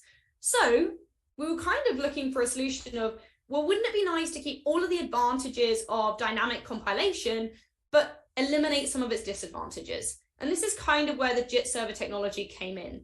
So in the Eclipse OpenJ9 JVM, the JIT compiler has essentially been decoupled from the rest of the JVM, and it runs as its own independent processes, either locally or on a remote machine. And this process is referred to as a JIT server and can easily be containerized and run in the cloud. And so this is essentially what's happening. What that enables us to do is have sort of auto management by orchestrators, like, for example, Kubernetes or Docker Swarm. And you can make sure the service is essentially always running and scaled properly to demand. It's essentially the same as if you were changing a monolithic app into microservices. We've just done the same thing here. We've just made the JIT essentially that kind of microservice out of that kind of monolithic JVM that we had before. But it is worth noting, as you can see on the diagram here, we have crossed out JIT on the left-hand side, but actually it's not gone. It can still be used if the remote JIT should become unavailable. So it can be very reliable in that regard because you've always got a JIT available. And it actually comes with various different benefits. So for example, if we go to the next slide, things like improving container density and cost. So container sizing can be based solely on the resource usage of the Java application, which means that we can basically have smaller containers and increase our application density, meaning that we can reduce our overall costs. So as you can see here, the size of the shape that we have in this diagram essentially indicates its relative container size. So you can see in the legend here, we've got lots of different applications that are all running. And the number in the shape is essentially the memory limit for that container. So as you can see in the top row, all three workers are being used, and the size of the containers are all larger than the bottom graph, because essentially we're building in extra memory to avoid things like out of memory exceptions, issues, and improve throughput. The bottom row uses the JIT server. So now we can condense it down to just 2 worker nodes instead of 3 being used. So despite the fact that the JIT server containers, which are the ones shown in brown here, are the largest containers in the node, there are savings that have come from being able to scale down each of the application nodes. So essentially the end result of this is being able to save 33% in cost savings by using 1 less worker node. So there's some great savings there to be made. And as well as that, we've also got additional benefits in throughput comparisons as well. Next slide, please. So actually the orange line here that you can see represents the top row from that previous page that we saw, and the blue line represents the bottom row from the previous page, which uses that JIT server. And each graph represents each of the applications that we were taking a look at.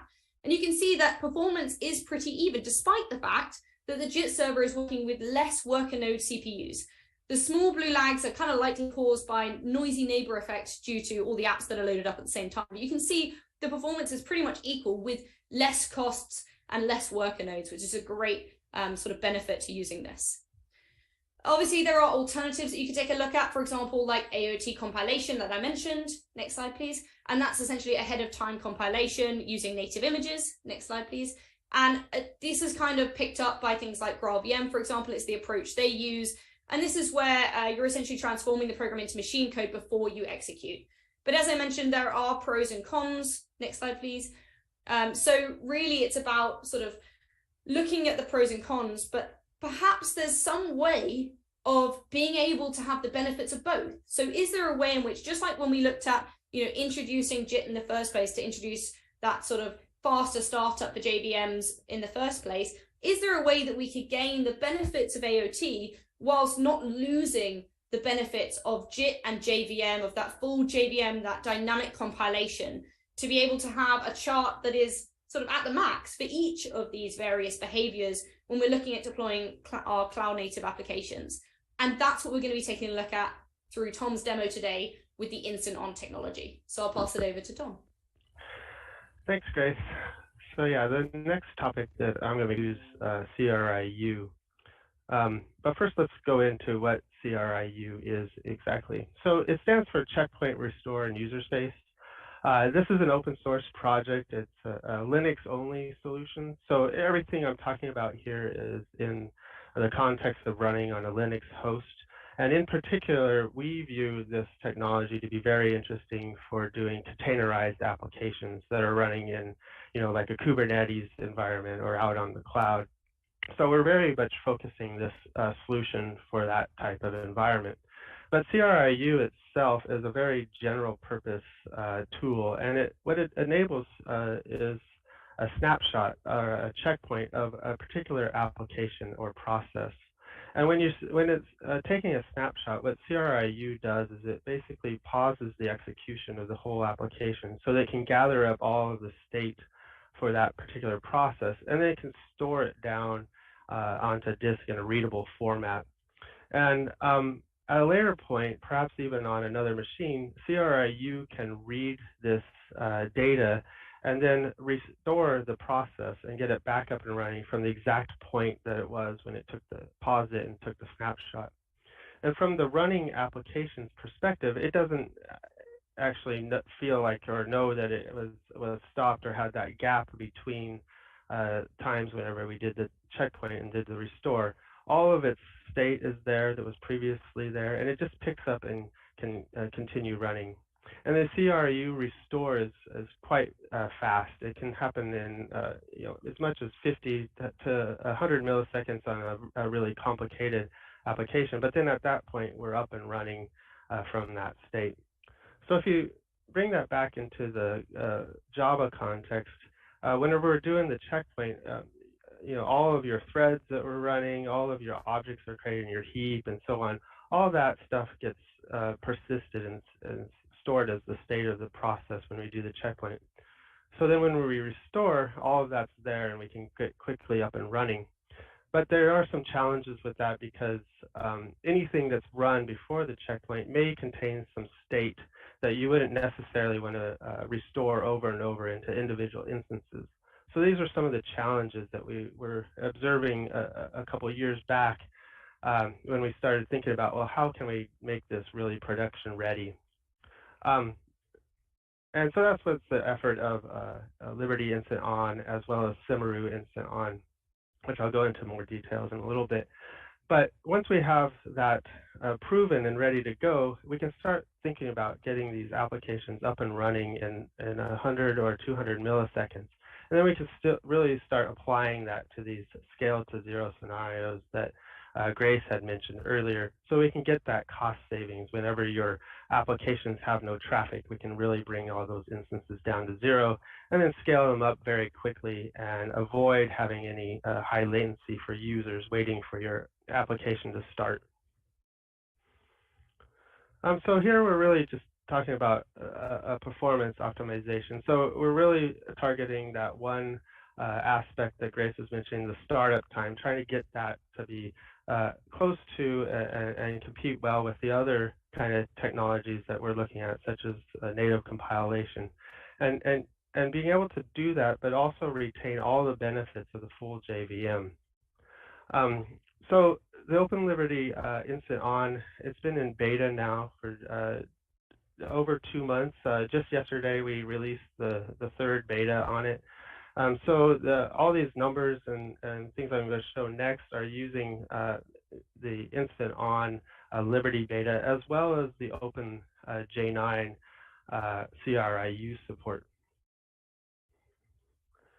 So when we're looking at performance, our team, we use a number of applications, but here's 3 of the typical ones we use. They range in complexity. The one on the left is ping perf. So this is a very simple Jakarta RESTful service, web service, and it just has a simple endpoint that displays the system properties. But on a Liberty baseline, that can come up and service the first request in right around 1400 milliseconds. And using the Liberty Instant On beta, we can bring that down to 128 milliseconds. Similarly, the REST CRUD is just a simple database application, also has a RESTful web service in it as well, and that takes just over 3 seconds to start up on the Liberty baseline and service its first request. And we can bring that down to 213 milliseconds. And then finally, Daytrader is more monolithic type application based a web profile or Jakarta EE platform application, and it takes upwards of almost 5.5 seconds to come up and service its first request. And we can see that one dramatically get reduced down to 310 milliseconds. So generally speaking, we see at least a 10x reduction, but oftentimes, 15 or 20 times reduction in our first response startup time for Liberty incident on beta. So the beta itself is really, it's an effort to productize the use of CRIU with Open Liberty as well as within OpenJ9. And what we want to do is be able to get the state of the application into a safe mode so that it can be persisted safely and then restored and be able to restore it into many different instances that are distinct from one another and behave properly. And so we really want to make that easy and usable for the user to create their own checkpoint processes, get them up and running in container, because we really view this as a container type technology. And then we want to retain all of the functionality of that JVM and make it possible for users to use this technology without having to make massive changes to their existing applications. So the question becomes on where to checkpoint. So for Liberty Instant On, we leverage something called the Simaru runtime. So this is the IBM JVM. It's based upon OpenJ9, which is the Eclipse open source OpenJ9 project. And it really provides this seamless checkpoint restore solution for developers. But there is some complexities you have to consider when you're thinking about where you're going to checkpoint. Generally speaking, the later in your startup process that you checkpoint means the more code you're going to run. So obviously, if you take the checkpoint later and then restore, you're saving all that time. You don't have to do all that work to get up to that ready state where you took the checkpoint.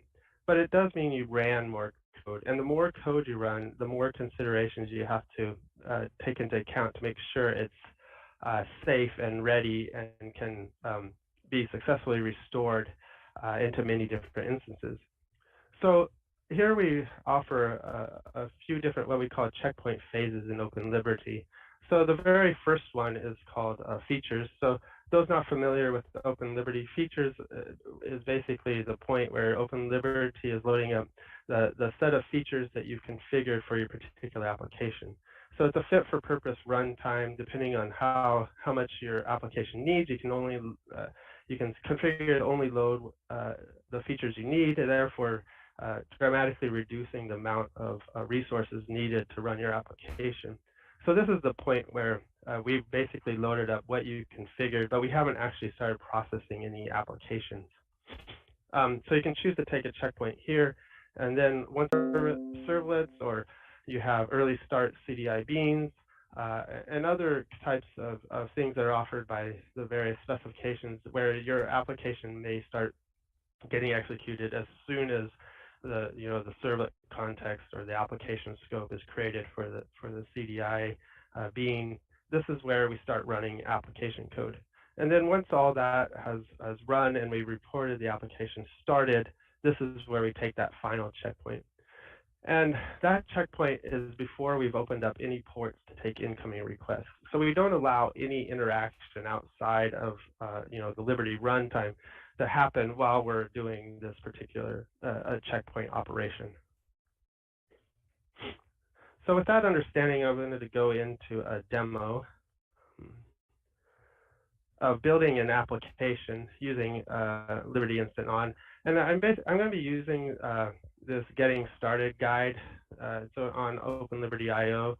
So you can go ahead and do this yourself, but here I have it already. I've already gone through the guide. I'm just in the finished directory. So the application is actually all built. It's just a simple REST endpoint. It's similar to PingPerf. It just displays the system properties, but it also enables a bunch of micro-profile technologies for doing health and metrics and so on. So in here, I have a Docker file. And so there's a Docker file in the original guide, but here I just changed it to use the beta instant on image from Open Liberty. So this image contains all the prerequisites necessary for CRIU to do its work, as well as OpenJ9. So it includes an OpenJ9 Simaru runtime beta, early access beta, and then as well as the Open Liberty beta that includes the instant on support. And so we've been working very closely with the OpenJ9 team so that we can utilize as much power out of the JVM to get it into the state that we needed it to checkpoint safely. And then we also have our own hooks within Liberty so that we can make sure our stuff on top of the JVM is also safe and ready to checkpoint. So as you're picking your different choices, features or deployment or applications, if you're choosing features, the goal is that all of our code that gets up to that point, we make it safe and ready to checkpoint. And then if you go into applications, that's obviously gets more into the application space. So we got to make sure those the applications are running on are safe. I meant to mention this earlier, but some examples of what may not be safe is if your application, for example, is trying to make remote database calls in its early startup code.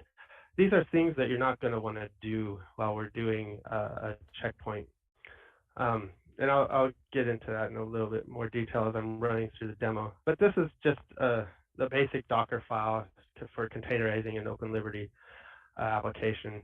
So we just configuring, copying some configuration, copying in the var, and then we're running this configure script, which does the optimizations for Liberty. So none of that is actually doing instant on stuff. So I'm going to go ahead and build that container. This is just doing a container created. And now I can go ahead and run this application. So we're going to see just, this is the baseline for this particular application running on Liberty. And so this is running in container. It just did a simple run and, port mapping 80 to 9080. And you see it came up in right around 5 seconds. So this is our application.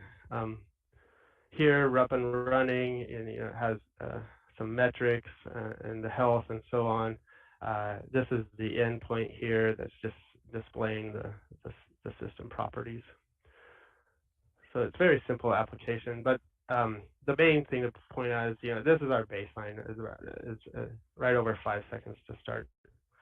So in order to use Liberty Instant On, we enable you to do a layer on top of this existing application container. And so that really involves 2 steps. So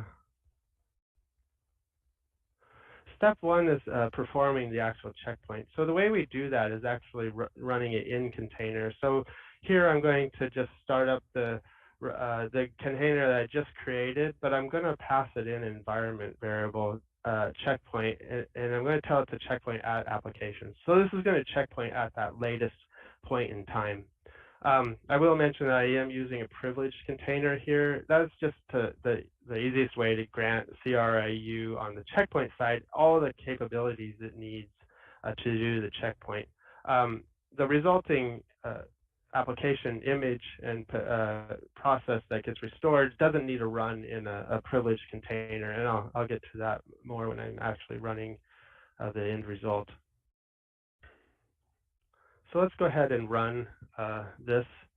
So this is going to do look like it's doing much the same as whenever I was running the original image, and in fact I am running the original image. But the one difference is once it gets past the the application started here in 2 seconds, it's actually doing a checkpoint. So at this point, Liberty it runs a bunch of its pre-checkpoint hooks to get itself into the right state, and then it's to ask the OpenJ9 CRU support to go ahead and do the checkpoint. And at that point, the JVM also has its own set of hooks where it's fixing up stuff.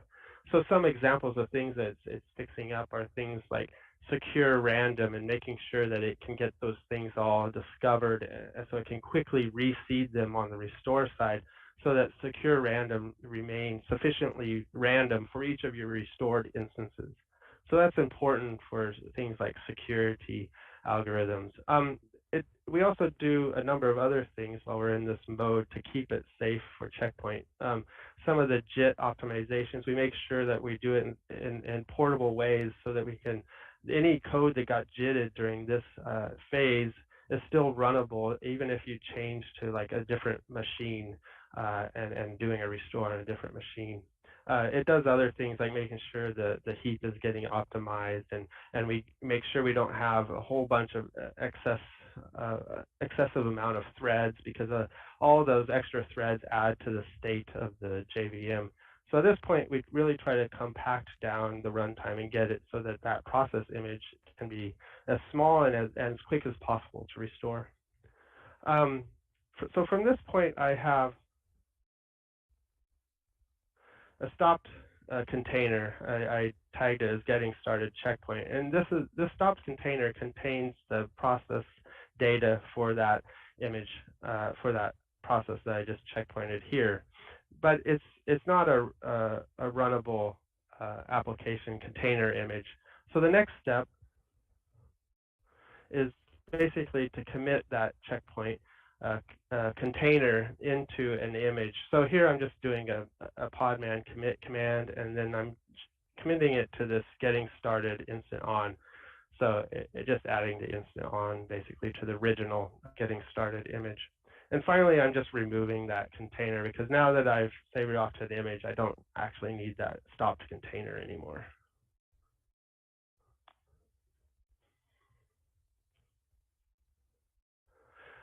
So you notice it skipped already existing layers. These are all from the original image, and then it just the final layer is the one that contains the actual process that CRU is going to restore. So let's look at how we run this. So when we talk about running, we don't run it as a privileged container, but there are a number of capabilities we have to grant that running container. Currently, we require these 3 capabilities. I will say we have efforts underway to get rid of netadmin, as well as sysptrace, but the existing betas today still require these 2 capabilities. One capability that we don't see going away, though, is this checkpoint restore capability. This is a relatively new capability. It was added to kernel version 5.9, and it was explicitly for the scenarios that CRU had. That's why it's called checkpoint restore. And it was a way to scope down the set of elevated privileges that CRU needs to get its work done. Before, we really had to almost grant CRU full root access to get stuff done, or even like the sysadmin, which is almost all of the privileges that root has. So here we're just wanting to be able to scope that completely down to checkpoint restore. So if I run this, you'll notice it came up in right around 359 milliseconds. So greater than 10x improvement, and we still have a functional application here, just like before. And you'll notice that I didn't have to do any application changes. I just was able to get it up and running and going quickly. So the final demonstration I want to give is that I have up here and running an instance of Kubernetes with something called Knative deployed, which allows for you to do this scaling to 0 type scenarios. And if I get the pods currently, I don't actually have any running pods because they all scaled down to 0 because I haven't had any activity to the various applications. So in this environment, I have both the original image and then the checkpointed one that can start up, in 10 times faster or more. So I'm just going to run a script. Oh, hold on, I got to get into the right directory. Okay, so this is the original one. So what needs to happen is it sits here and it's waiting and waiting, and it's basically Knative is doing its job, but then it's also having to start up the original container image that when you saw I ran it locally, it was 5 seconds or more. In this environment, it takes a bit more, and it actually took us 14 seconds to get back. Now, I will say that at least 3 of that is overhead of Knative in my particular environment. But the rest of that is that application, having it come up and run. So you notice now I have that one running. If I invoke the instant on one, now this one is, again, it has that 3-second overhead, but then you'll notice that it's not much more than 3 seconds because the container was able to get up and running very, very quickly. So now I have 2 of these.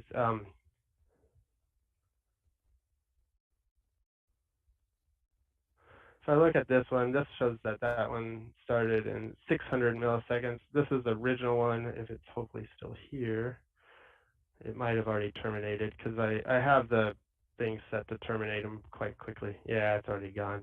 But anyway, it would have shown it started up in probably around 10 seconds would be my guess. So that is the end of my demos, and it's really the end of my planned talks because I was thinking we were probably going to run out of time before I could display much else. So I think we can just go into here and say thank you. And Grace, I'll turn it over to you for this part and questions. Yeah, so we'll just summarize with if you're interested in learning more about this technology, following some of the instant on work we're doing, or just learning more about Open Liberty if you've not come across it before, please connect with us on social media, share your thoughts, follow us so you can learn more about this news on either Twitter or LinkedIn. And in case you're interested in finding out more, we also have some resources for you, just in case we hadn't bombarded you with information already. So if you're interested, then check out some of these links here around Cryu, Instant On, the Instant On beta. If you want to see the demo again, then check out the community keynotes that are later on today, because Ian Robinson will be doing some more on this technology and a demo there. But if you also want a recorded version, you can head to that YouTube link and find out there and watch it again. And then there's also the OpenJ9 link. So hopefully that's enough link for you guys to check out more. Yeah, and I just wanted to mention the OpenJ9 blog. That has a lot of great detail about what the JVM is doing. So if you want to get into the really, really detailed view of it, I encourage you to go read. They have several blogs out there on this technology. So I don't know if we have any questions. I can't actually see. I don't see any questions at this point, but please monitor the chat afterwards and you can answer them there if there are any. Sounds great. Thanks guys for joining us. All right, thank you.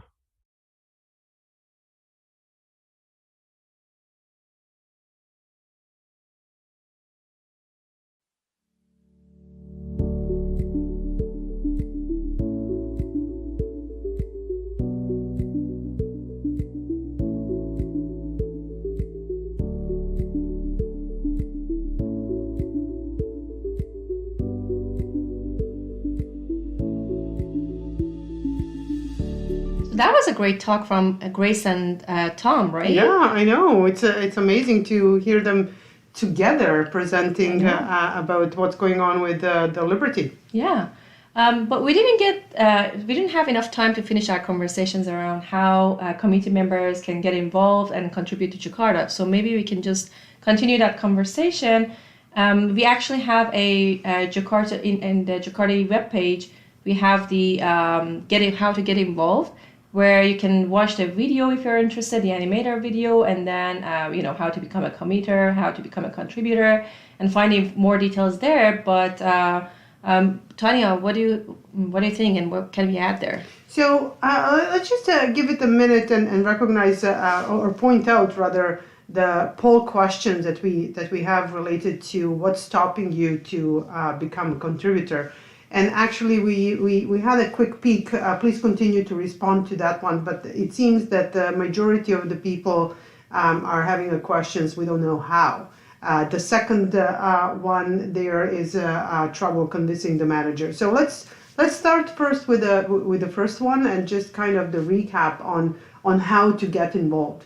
So I would say the first question that you need to answer yourself is exactly what is your preference.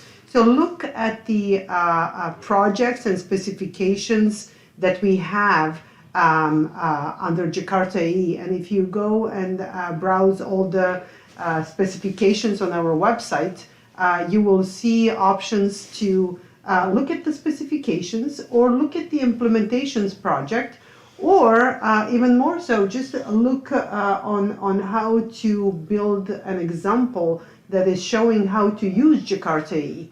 So based on that, based on your previous knowledge, based on your experience, and based on your preference, you first need to select what would you like to get involved with.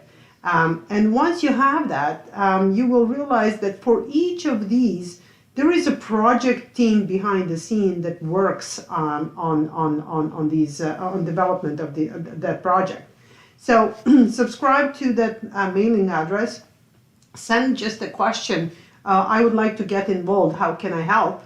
That could be one option. Or simply find the GitHub repository and create an issue. In that issue, you can also just say, well, I'd like to get involved, I'm not sure how to start, and someone from the team will pick it up and help you out.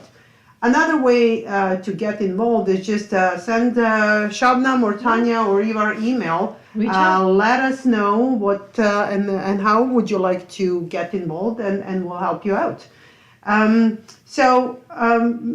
Just one more thing I want to point out. So this is all the help that is kind of tied into more of a programming and technical work, but that's not the only help that we need. So if you're more inclined into writing, into explaining, into developing training material or training sessions, or you simply want to help with marketing, which would be an amazing help for us, just get in touch. There is many ways you can help out with marketing, and who better to tell you about help with marketing than Shabnam? Actually, now that we are having this event, it's a good opportunity for you guys to ask questions. So if you don't know how and you have more questions, feel free to put it in the chat sections or in the ask the question part, and we can just reply to that throughout the event, right? Yeah. So I think let's talk about the highlights for Jakarta now. Like this year, we talked about Jakarta E10, which was a major release for us this year. But apart from that, we actually launched a survey, developer survey. I think this was the 5th survey that we did this year. And the results were amazing. Thank you so much for participating in that. Next year, we're going to do another one. So we need your help and participation. And then we participated at a lot of events, face-to-face and also virtual ones, right? We had the virtual live streams, lots of other events that we are going to mention throughout this studio session. But I think one of the most recent ones was the community day at EclipseCon, right, Tanya? Yeah. So EclipseCon, I'm sure you're familiar. That is our yearly conference, annual conference for Eclipse Foundation, and of course Jakarta is part of it. The big part of the EclipseCon is the first day of the event. It's a community day. And that day is dedicated to community, to organize events for the community. Community day organized by the community and for the community. So interesting part is that this year the effort was led by Reza Rahman, and I do want to thank him again and again for taking the leading role there. And one thing that we want to stress out is that that day is an invite for all Java developers to come and join, if not possible the entire duration of the EclipseCon, then they can come at the community day only. And we deliberately price it differently or separately, if you want to call it that way, for the people who are not able to attend maybe 4 days conference, but they're able to attend the 1 day. And there is a lot of work and a lot of sessions related to Jakarta EE. So we do want to stress out that this is not necessarily inner circle event for Jakarta EE, but it is open for any Java developer with the inclination to maybe enterprise application development. and you will be able to, get together with the experts face to face and talk about Jakarta EE and gain the knowledge and have the opportunity of knowledge transfer. So this year we had a full day with sessions from all over the community, and we had from Emily and Dmitry, three of us, Shabnam, Ivar and I were there. Of course, Reza was there and Werner was there. There is, go ahead. I think it was a very good opportunity for us to meet in person after a couple of years, right? So that was really great, I think. Yeah, we were thrilled to have the opportunity to get together with everyone. Yeah. All right. So actually, why not watch a video about the highlights of Jakarta EE this year, including the event? So let's do that. Okay.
So we are actually going to talk about what's coming for Jakarta EE in the next few studios, I think. But then the next talk is actually, we're looking forward to that, is Adam Bean. He is a great speaker, so we are really thankful to have him here today, right? Yes. And his topic is ideas for lean, maintainable, and productive Jakarta EE / microprofile projects. That'll be interesting. Yeah, so let's see how Jakarta EE and microprofile work together. Yeah.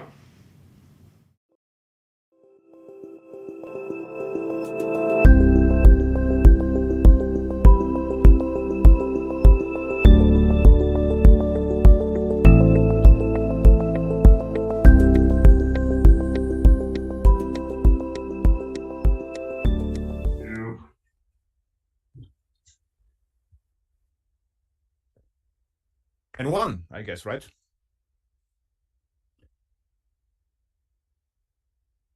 Hello, everybody. Welcome to my session. So today, ideas for lean, maintainable, and productive Jakarta EE micro profile project. So I thought what I can do differently. Usually I hacked all the time. And the problem is if you only have 45 minutes, you can only manage, and in best possible case, to do some CRUD, create it, update, delete. I said, okay, I will try to show you or what is my idea about maintainable projects today. I challenged Ivar and said Ivar should ask as many questions as possible. You can ask in chat and Ivar will interrupt me and ask questions directly. So I like interactions. This is Jakarta Live and it should be not monologue. It can be, highly interactive session, which I really appreciate. Okay, so I still like Java. So I actually do Java all the time and I really appreciate it. So that is my introduction. Maybe more interesting is the podcasts. There are lots of podcasts with various Java and Jakarta EE people. And why I do the podcast, because I never have time and conferences, I noticed, to spend some time or socializing, and podcasts is a great opportunity, you know, because the other my guests cannot escape. They have to sit, and I can ask them questions whatever I like. So I really appreciate that. And and there are some of the podcasts which are related. For instance, Jakarta micro profiles. So there was a podcast about runtimes or servers. There is a podcast from all J2E to serverless, and also, you know, Lambda serverless on micro profile on Lambdas. So there are recent podcasts. What I also did, it will be published soon, a podcast about Omnifish, which is also related to Java in Jakarta EE. Okay, what's also interesting, I think I got a brilliant idea. So what Airhacks TV is, it is a monthly show. The first Monday of the month, I'm answering questions. And if the 100th episode hit, I got the idea what I should do is I should go always 100 episodes back and see which questions were asked 8 years ago. And what's really stunning is it is almost identical questions to today. So regarding microservices and REST. So yesterday was the last show, and it's going to be published today in 9. And there were exactly the same questions regarding Jakarta EE, how to structure applications. And what I even did yesterday, I pointed to today's show, say today I will answer some of the questions. Okay, so if you have any questions left, you only have to go to my GitHub gist and ask the question, and I will answer live. So there is no registration needed, nothing. Yeah. Okay, there is registration required. If you like, you can attend my online workshops. And now let's start with the content. So first, I don't even know how to call it. So what I did all the time is actually this web and CDI container.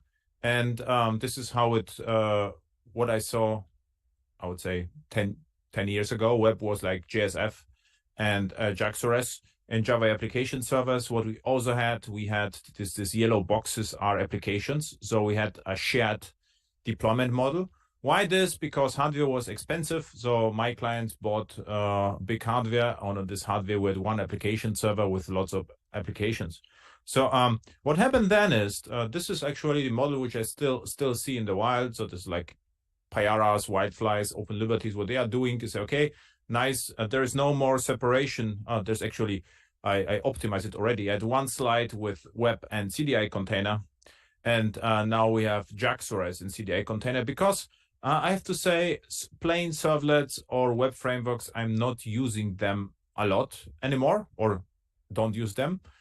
Only rare cases. Usually we are exposing with JAX-RS APIs to the outside world, and we use CDI to be more, not even more flexible, rather than to write less code, because with CDI you are writing less code than without. And this is the Jakarta application servers. So there was another movement to Docker. I remember in the first Jakarta Live, I used a Docker a lot. So we used microprofile runtime and container runtime. By the way, in a podcast with Bruno Borges, we discussed 1 hour long, because I always said, I'm enterprise developer, I'm using Jakarta servers, and he always referred to runtimes. And then I got, the idea. So what runtime means, we have just, one application, and runtime and the application is the same. And application servers is usually, it means we have multiple applications in one server. So this is the difference to me.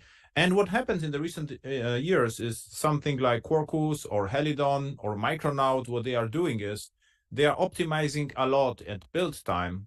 So there is no more no deployment. So this is actually a huge shift. So for me, no difference, but there is a lot of difference, from the deployment perspective, what happens under the hood. And by the way, you can ask questions at any time. So Eva will stop me and ask questions. Eva, are you actually there, or are you sleeping?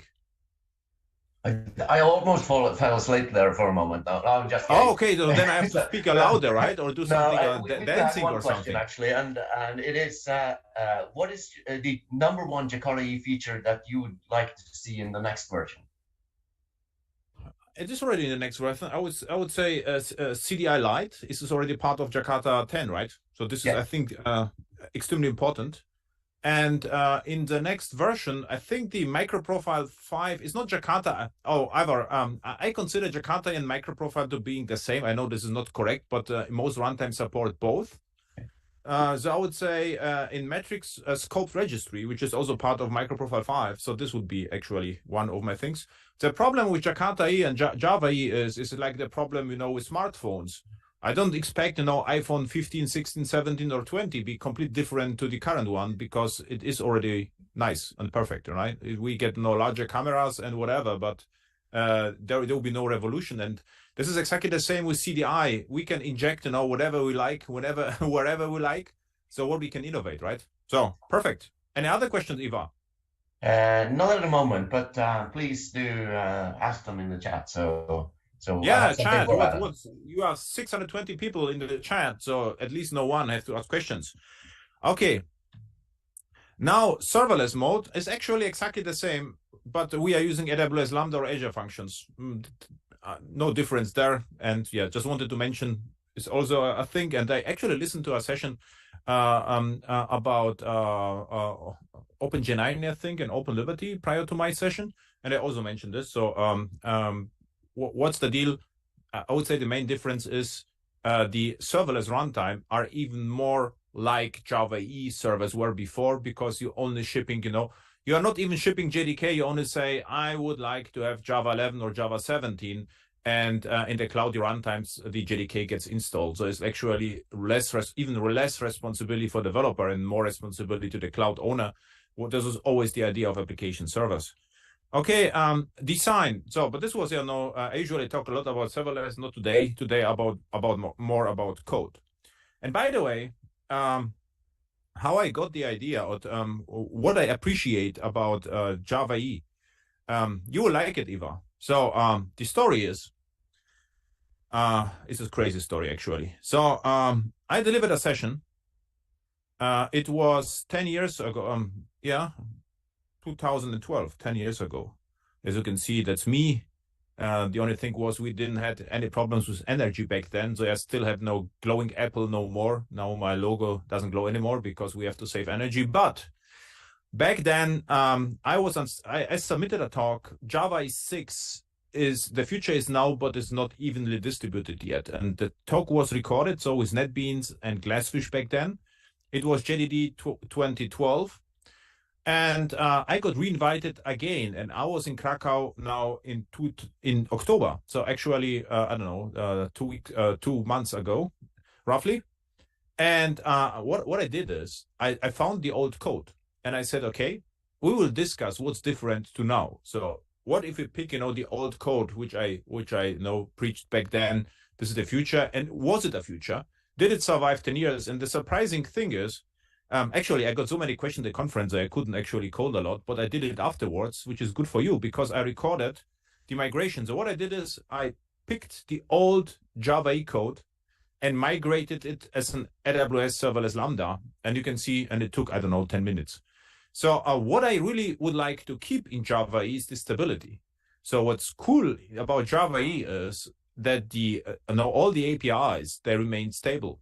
And, I did Java E all the time. And in all other projects, they picked the framework of the day and they migrated a lot. So I would say I'm less interested in migration and more in solving problems. And this is what actually the Jakarta has to keep doing. So if we change, CDI, it has to be backward compatible, even if it works better behind the scenes.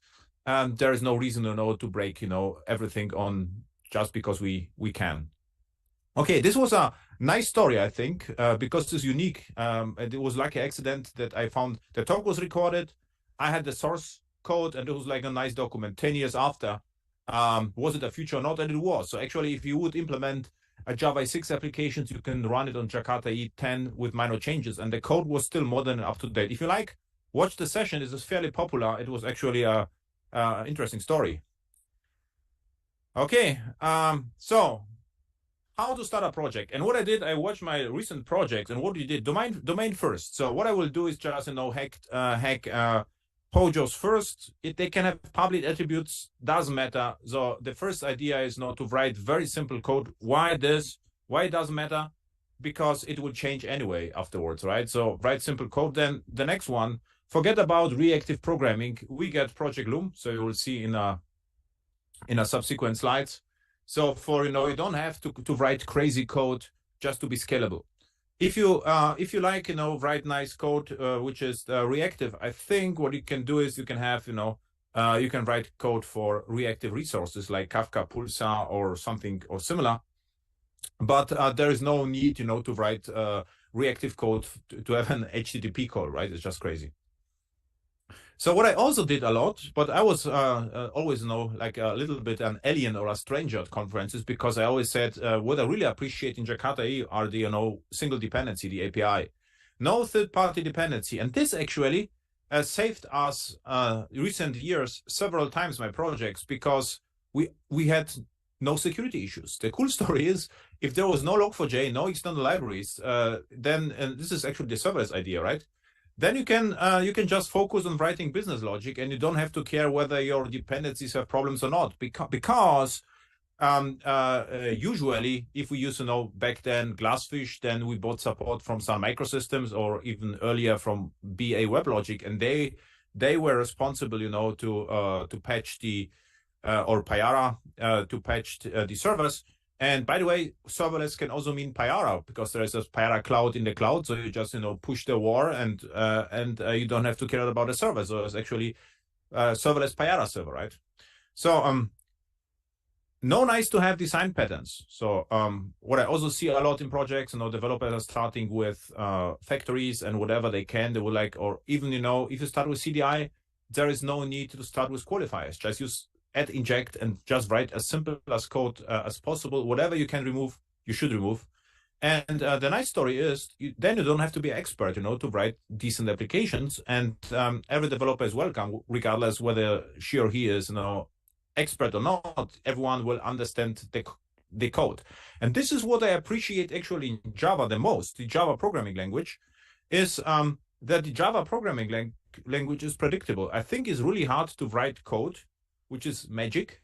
I mean, if you just if you have to use reflection a lot, to achieve that. But I mean, Java is like language without surprises, I would say. So use the platform. So what it means to me is first define the platform, right? So if I'm building command line clients, so the platform is Java SE, just that. If I'm writing, Java E server, I have the platform becomes Java SE and Jakarta E and microprofile, and I ignore everything else. And if I go to the cloud, my platform is the cloud, and this has to be clearly defined. So also, I don't know how to call it. Know your enemy, right? And I wanted to create a slide, but it is really hard to how to explain.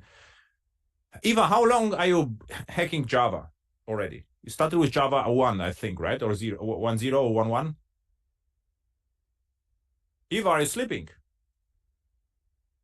The Eva I'm not sleeping. I'm never sleeping. I couldn't sleep for your session. But do you want a question, or do you want to wait till the end? I wanted to ask you a question. How long you are hacking Java already? When you started with Java, JDK 1.1? I started writing my first Hello World in, I think it was back in 97. Okay, it was 1.1.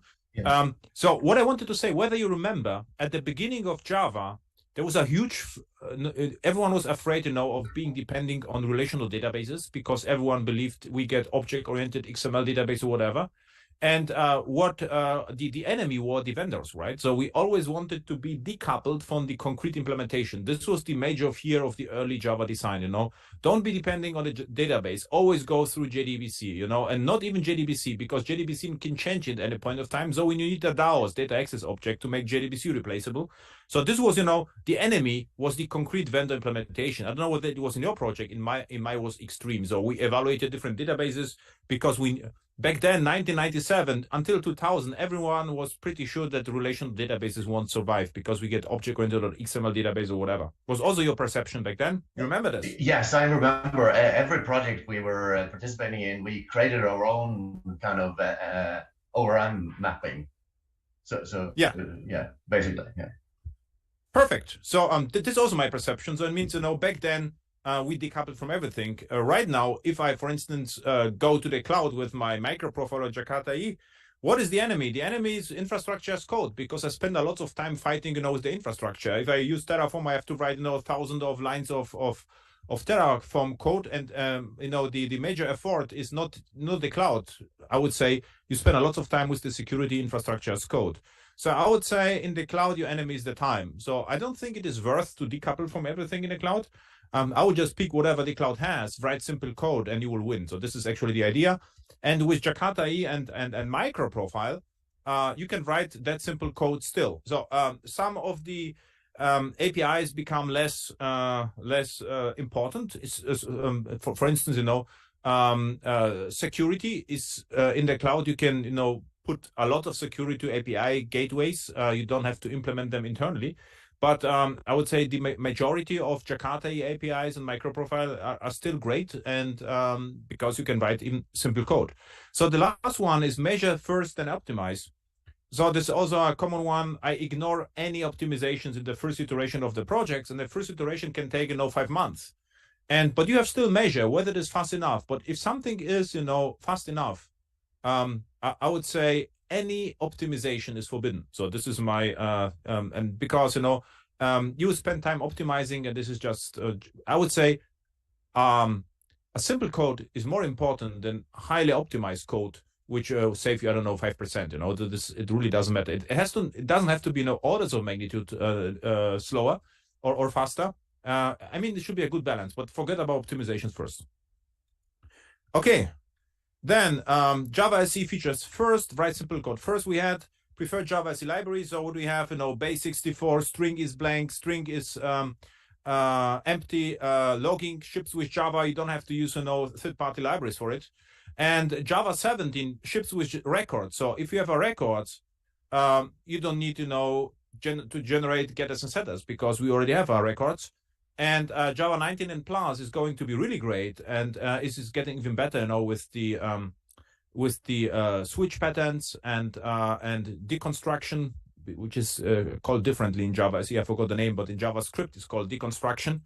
And Project Loom will also change lots of runtimes. We already have Helidon Nima, which uses virtual threads behind the scenes. So what it means is we can write simple code, and scale indefinitely. So we have millions of threads in a runtime.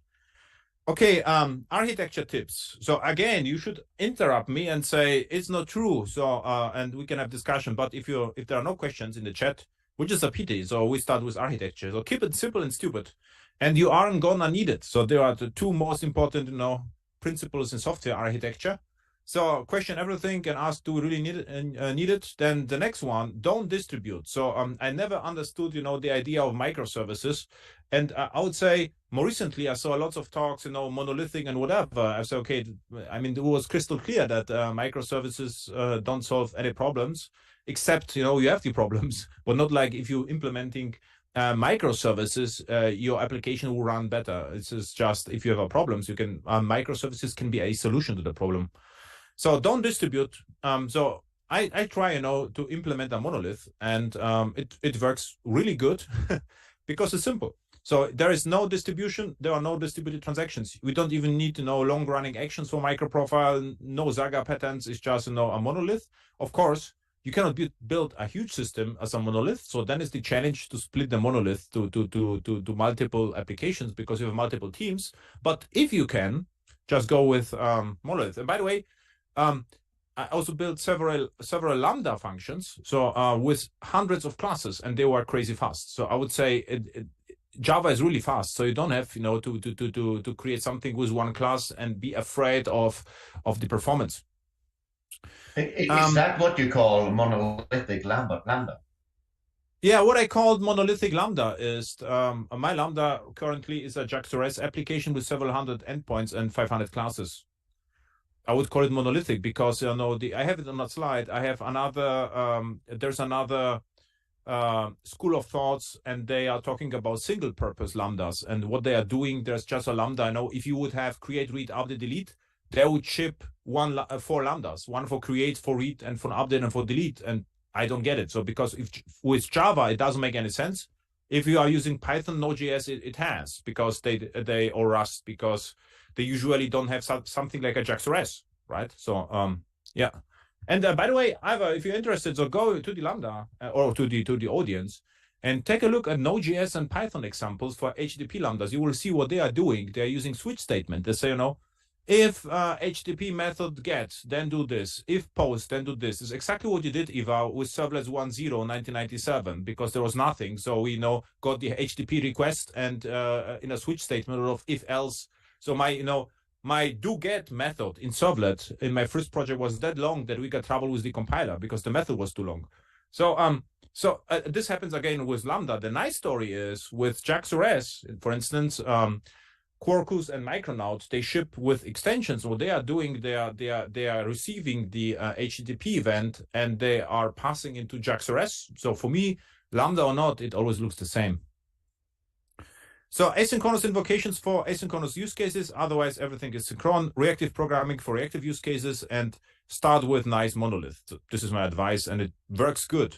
Actually, it worked great. So navigation help. So if you start a new, I always pick standards, whatever standard means. Or in Java, for me, a standard, I would say 15 years ago was Ant for building. Now it's Maven. So use boring technology, whatever, and Java and microprofile are extremely boring. As you can see, 10 years ago, my code still runs now without any changes. This is a great sign.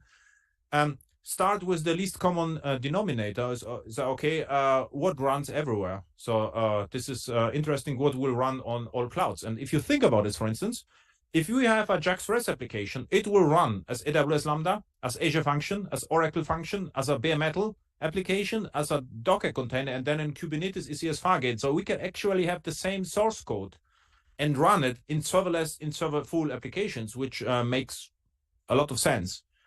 Make explainable choices. So, for instance, right in my current project, I always challenge, though, do we have, to use Lambdas? Why we don't use, Docker containers or whatever? So, okay, we can do, Kubernetes, but then you are paying for environment at least 500 euros a month.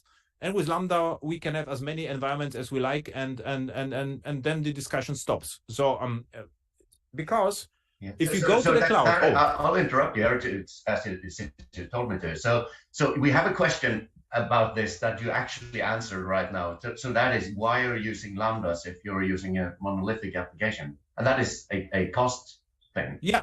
By the way, Ivan, what also changed, there's for me, the major difference between on-premise and clouds is, on-premise, I only implemented the application, and I was not allowed actually to fiddle with the, with the servers.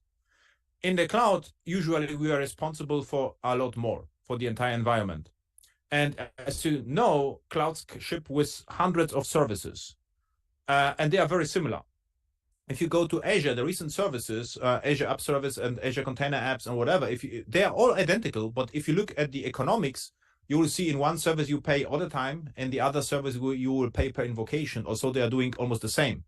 So I would say in clouds, the only thing which matters are costs. And all decisions are around costs.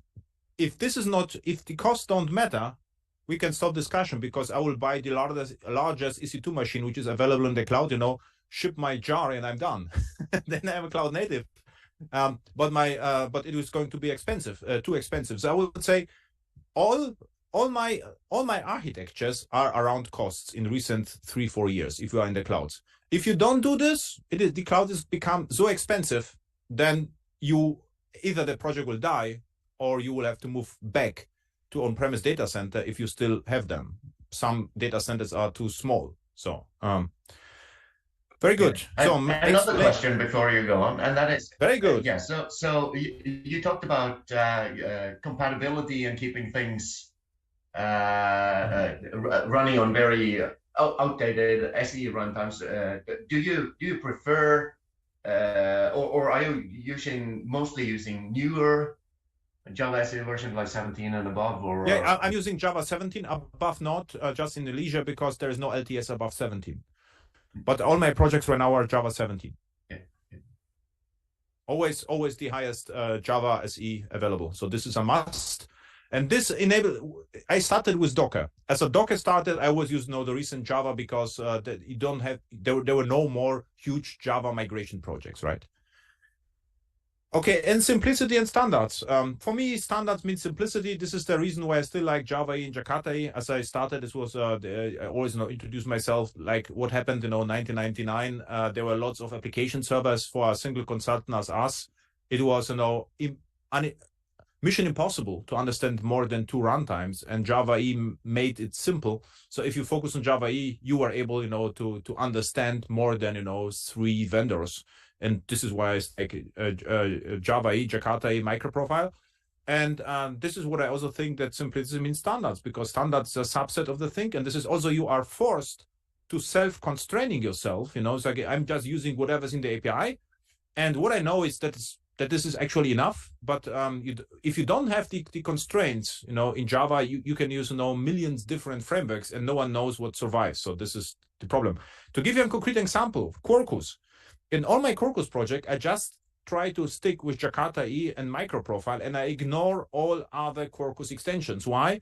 Because the chances are the lowest, then the microprofile extensions will die. Why? Because there is a small right behind or weld, and if you use other funky Quarkus extensions, then it is very likely that these extensions are implemented by a single developer or 2 developers, and they lose interest and go, there's another framework of the day. They will cancel the Quarkus extension project and move on, and then I'm sitting on the extension, and the next Java SE release it will die.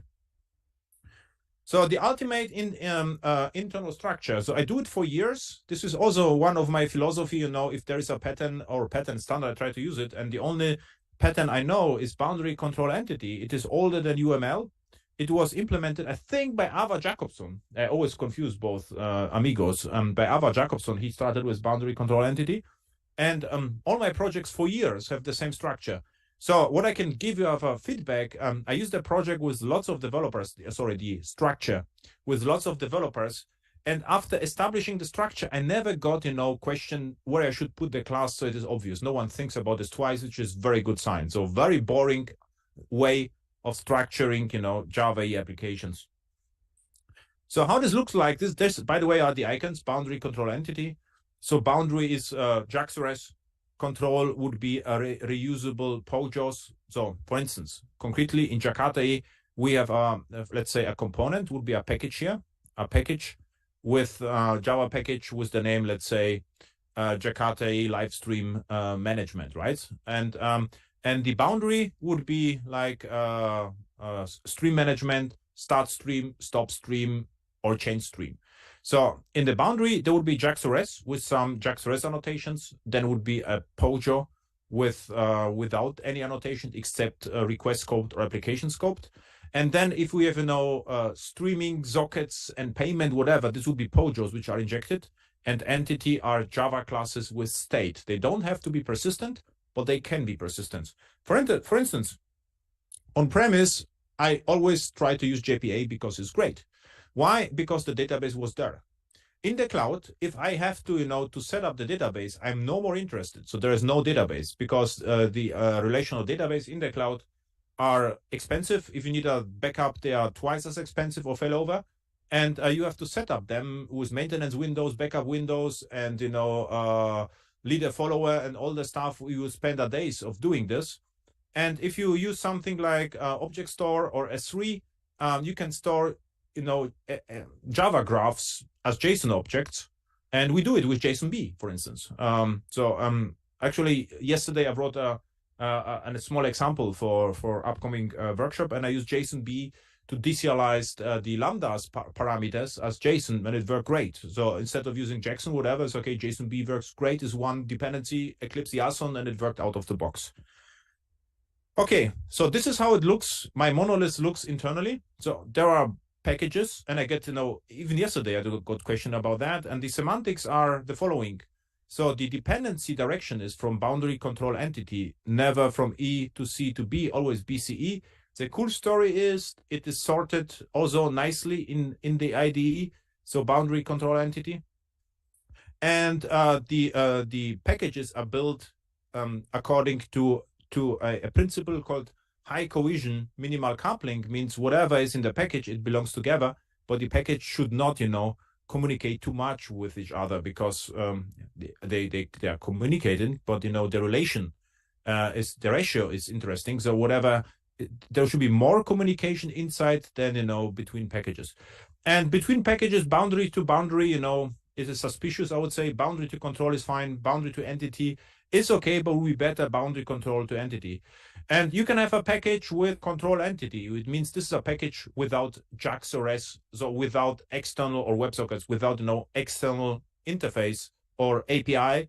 It can be just control an entity. You can have a package just with entities. This is less common, but it would mean this is just I'm just gathering entities for and all the other packages. There are no questions left. So okay, if you're not happy, with the names, we can write another book or find another book and we'll pick the names, but it's good enough. Okay, build.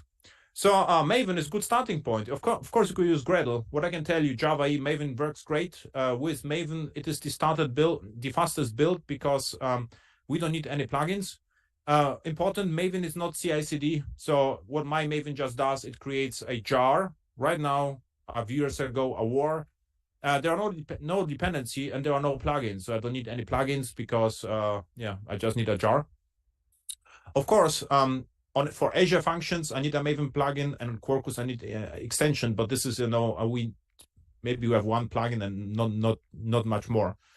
And all the automation happens in CI/CD. What means, for instance, if we need, let's say we have a relational database, then we need a Flyway DB for migrations. Then for me, it would be a stage in the CI/CD pipeline. It would be not a Maven task.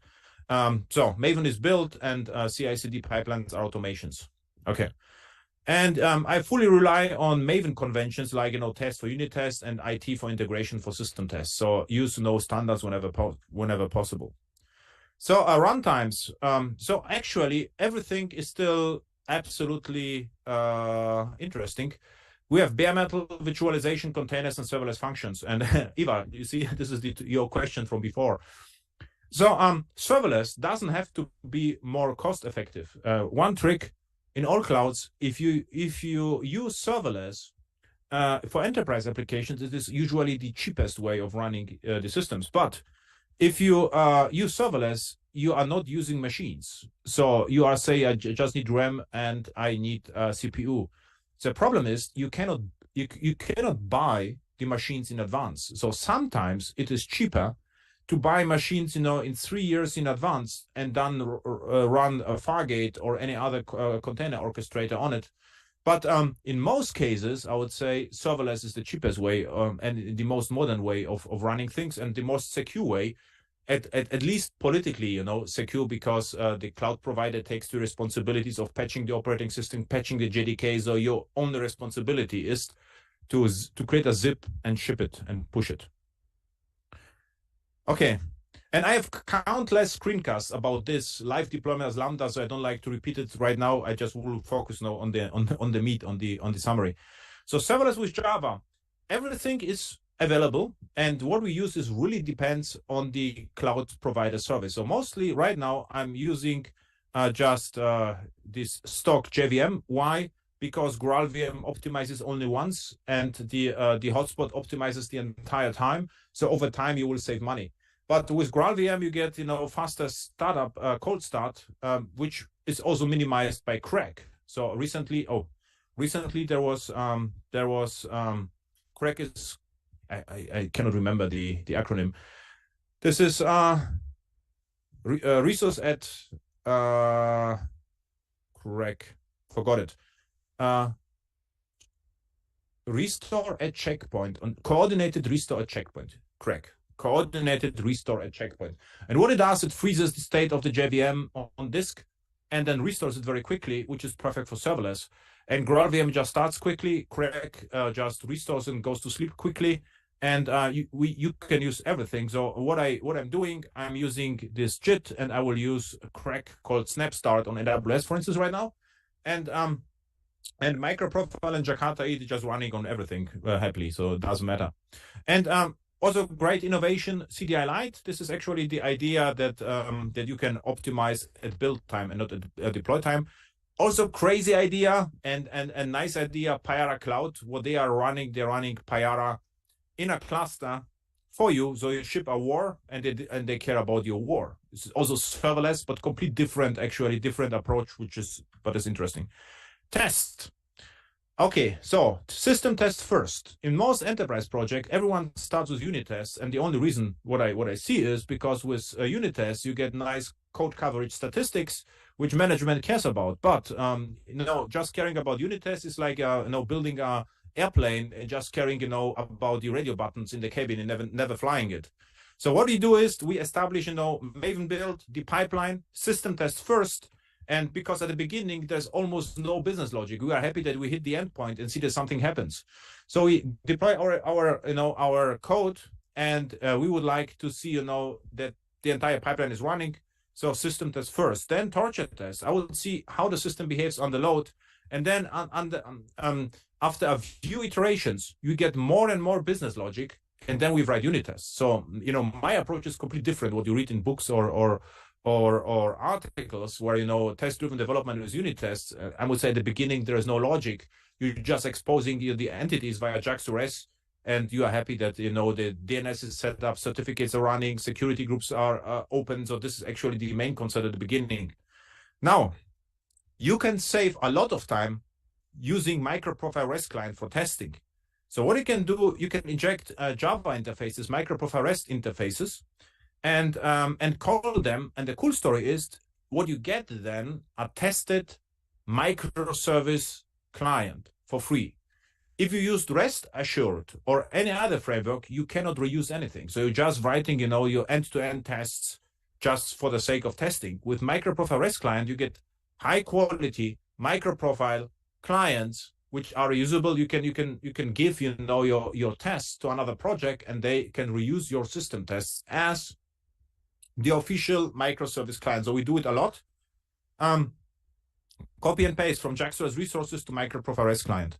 So an example, so a very simplistic JAX2S resource. By the way, this is from my GitHub project. This is later in the references from AWS Lambda. Actually, it looks like this.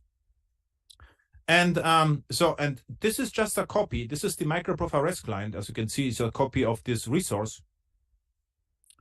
And in my system tests, and then I can inject with Quarkus test. Let's say there's an example. Use Quarkus test. I can inject this greetings resource and just test my endpoint. And the cool story is this is the environment entry. And the environment entry can be overridden in the pipeline. So in the pipeline, I know my DNS name, so it is overridden, and I'm calling the external endpoint. So this all my projects looks identical, regardless of environment. So we can reuse the interfaces. And another trick is if you put this greetings resource, microprofile REST client, to source main Java, you can actually build Maven clean package or deploy the system tests, and you will create a jar with all your interfaces, and this is becomes your official microprofile REST client. And by the way, I use the same interfaces for stress tests as well. Okay, so what happens then? It really depends on the project, but sometimes we build on the microprofile REST client interfaces, so we create a nicer way with builder patterns, whatever, to test the project and save even more time. Exactly. So this is the sessions 10 years after, from Java 8.6 to Quarkus, and they are the projects. And we have 5 minutes left, so you can ask me questions, or I'll show you my old project. So Ivar, if you have questions, now it's time to ask. Yeah, so I don't see any questions coming in right now. Do you have a question that they should ask you? No, I think whatever I said is no self-evident. So I would say, yeah, of course. There should be no questions left. This was just That's the spirit. Yeah. This is an 11 years old project. So I already migrated it to Quarkus. It was like the hit statistic for my blog, and if you take a look at this, this is the boundary control entity hits. So there is a hits counter country entity. This is how it looks like. Imports. It is on GitHub. A problem I have in most projects, I have NDA, so I cannot show you something from production. So I try now to find something which I can share with you. So logging. So we have several logs in boundary. statistics. We have a daily statistics resource, which is JAX-RS, which hits per day. This is yesterday, today, or whatever.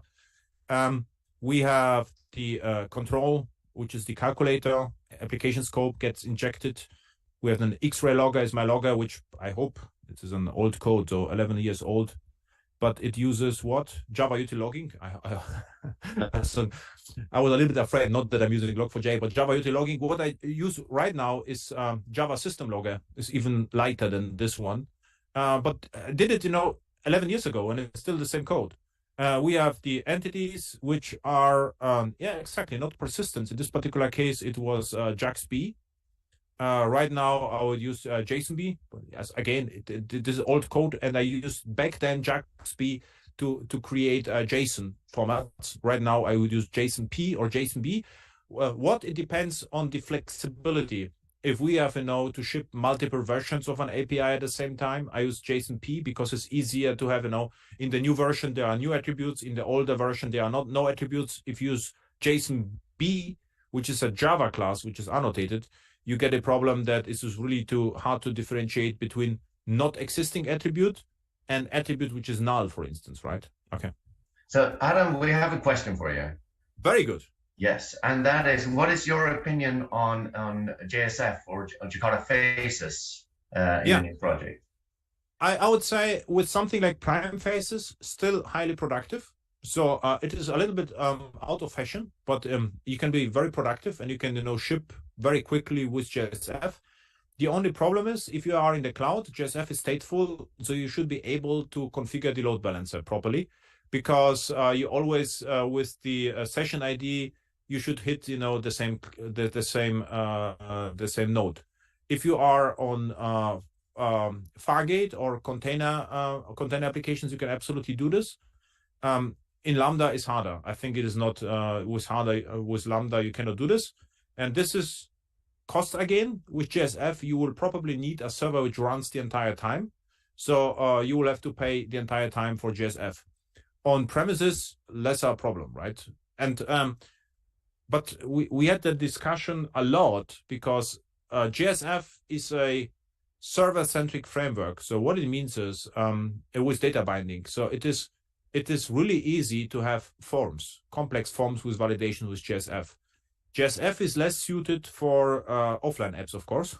And with web components, for instance, you can build offline apps, but if you have complex forms, you will have to validate twice in front end and in back end. So this is my opinion about JSF. So Arjan chimed in that Faces actually has a stateless mode as well. So you can of course, Arjan Times, I guess, right? Yeah.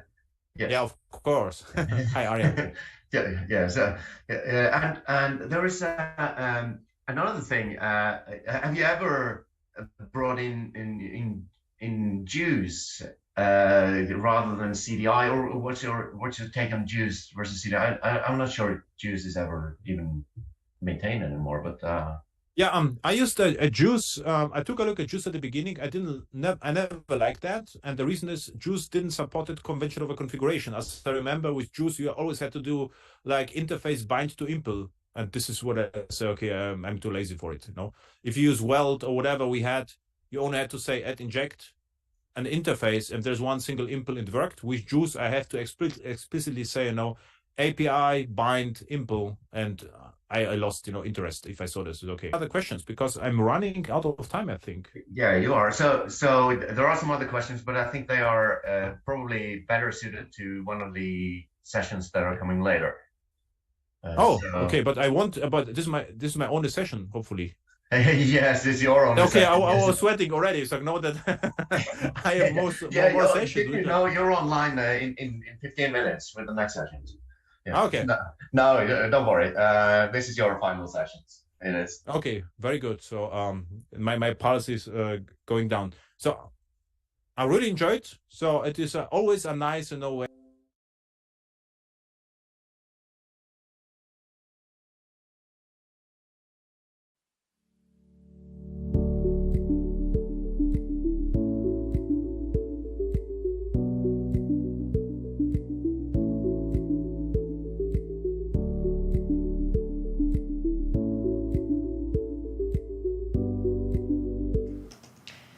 So that was quite an interesting talk from Adam Bean, right? And we actually had a good number of questions, I think, for him. Yeah, no, it's, I mean, being the moderator for Adam is always, you have to be on edge because he asks questions all the time. And yeah. So, but feel free to do so. It keeps us alive. Yeah.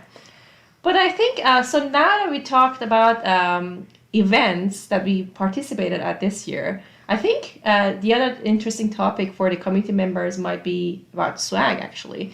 Yeah. And I think the question that we get asked most of the time is how can they receive a swag, right? I think the answer is pretty simple. They can just, the simple way to answer that is actually participation and getting involved, right? So we talked about, we need more contributors, we need the committee members to get involved. So one of the ways that you can actually receive swag is through contributing to Jakarta EE.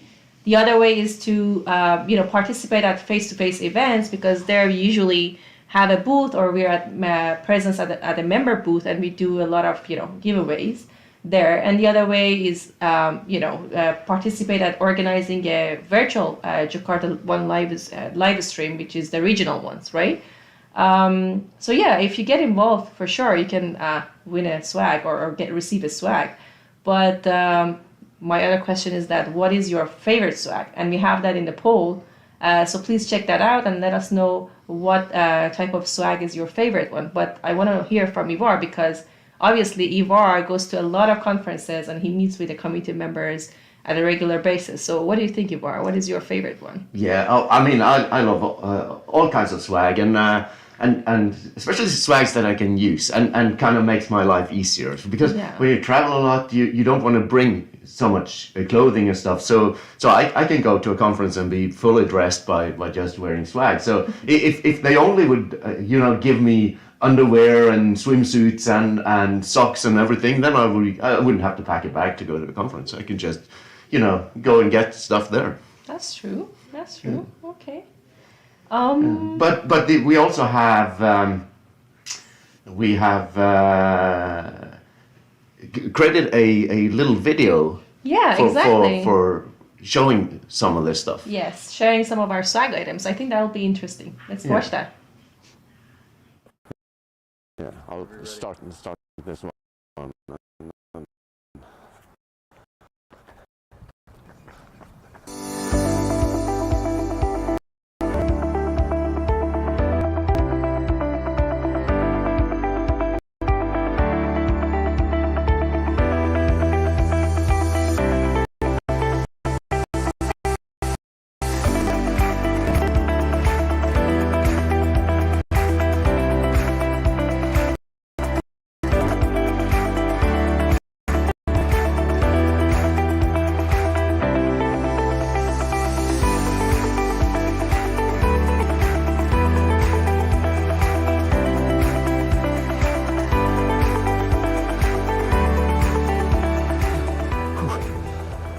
So, if you're at the Java conference around the world and you meet me there, make sure to join me for the community runs that I usually do there, and I'll hook you up with some nice t-shirts and we'll get for a run.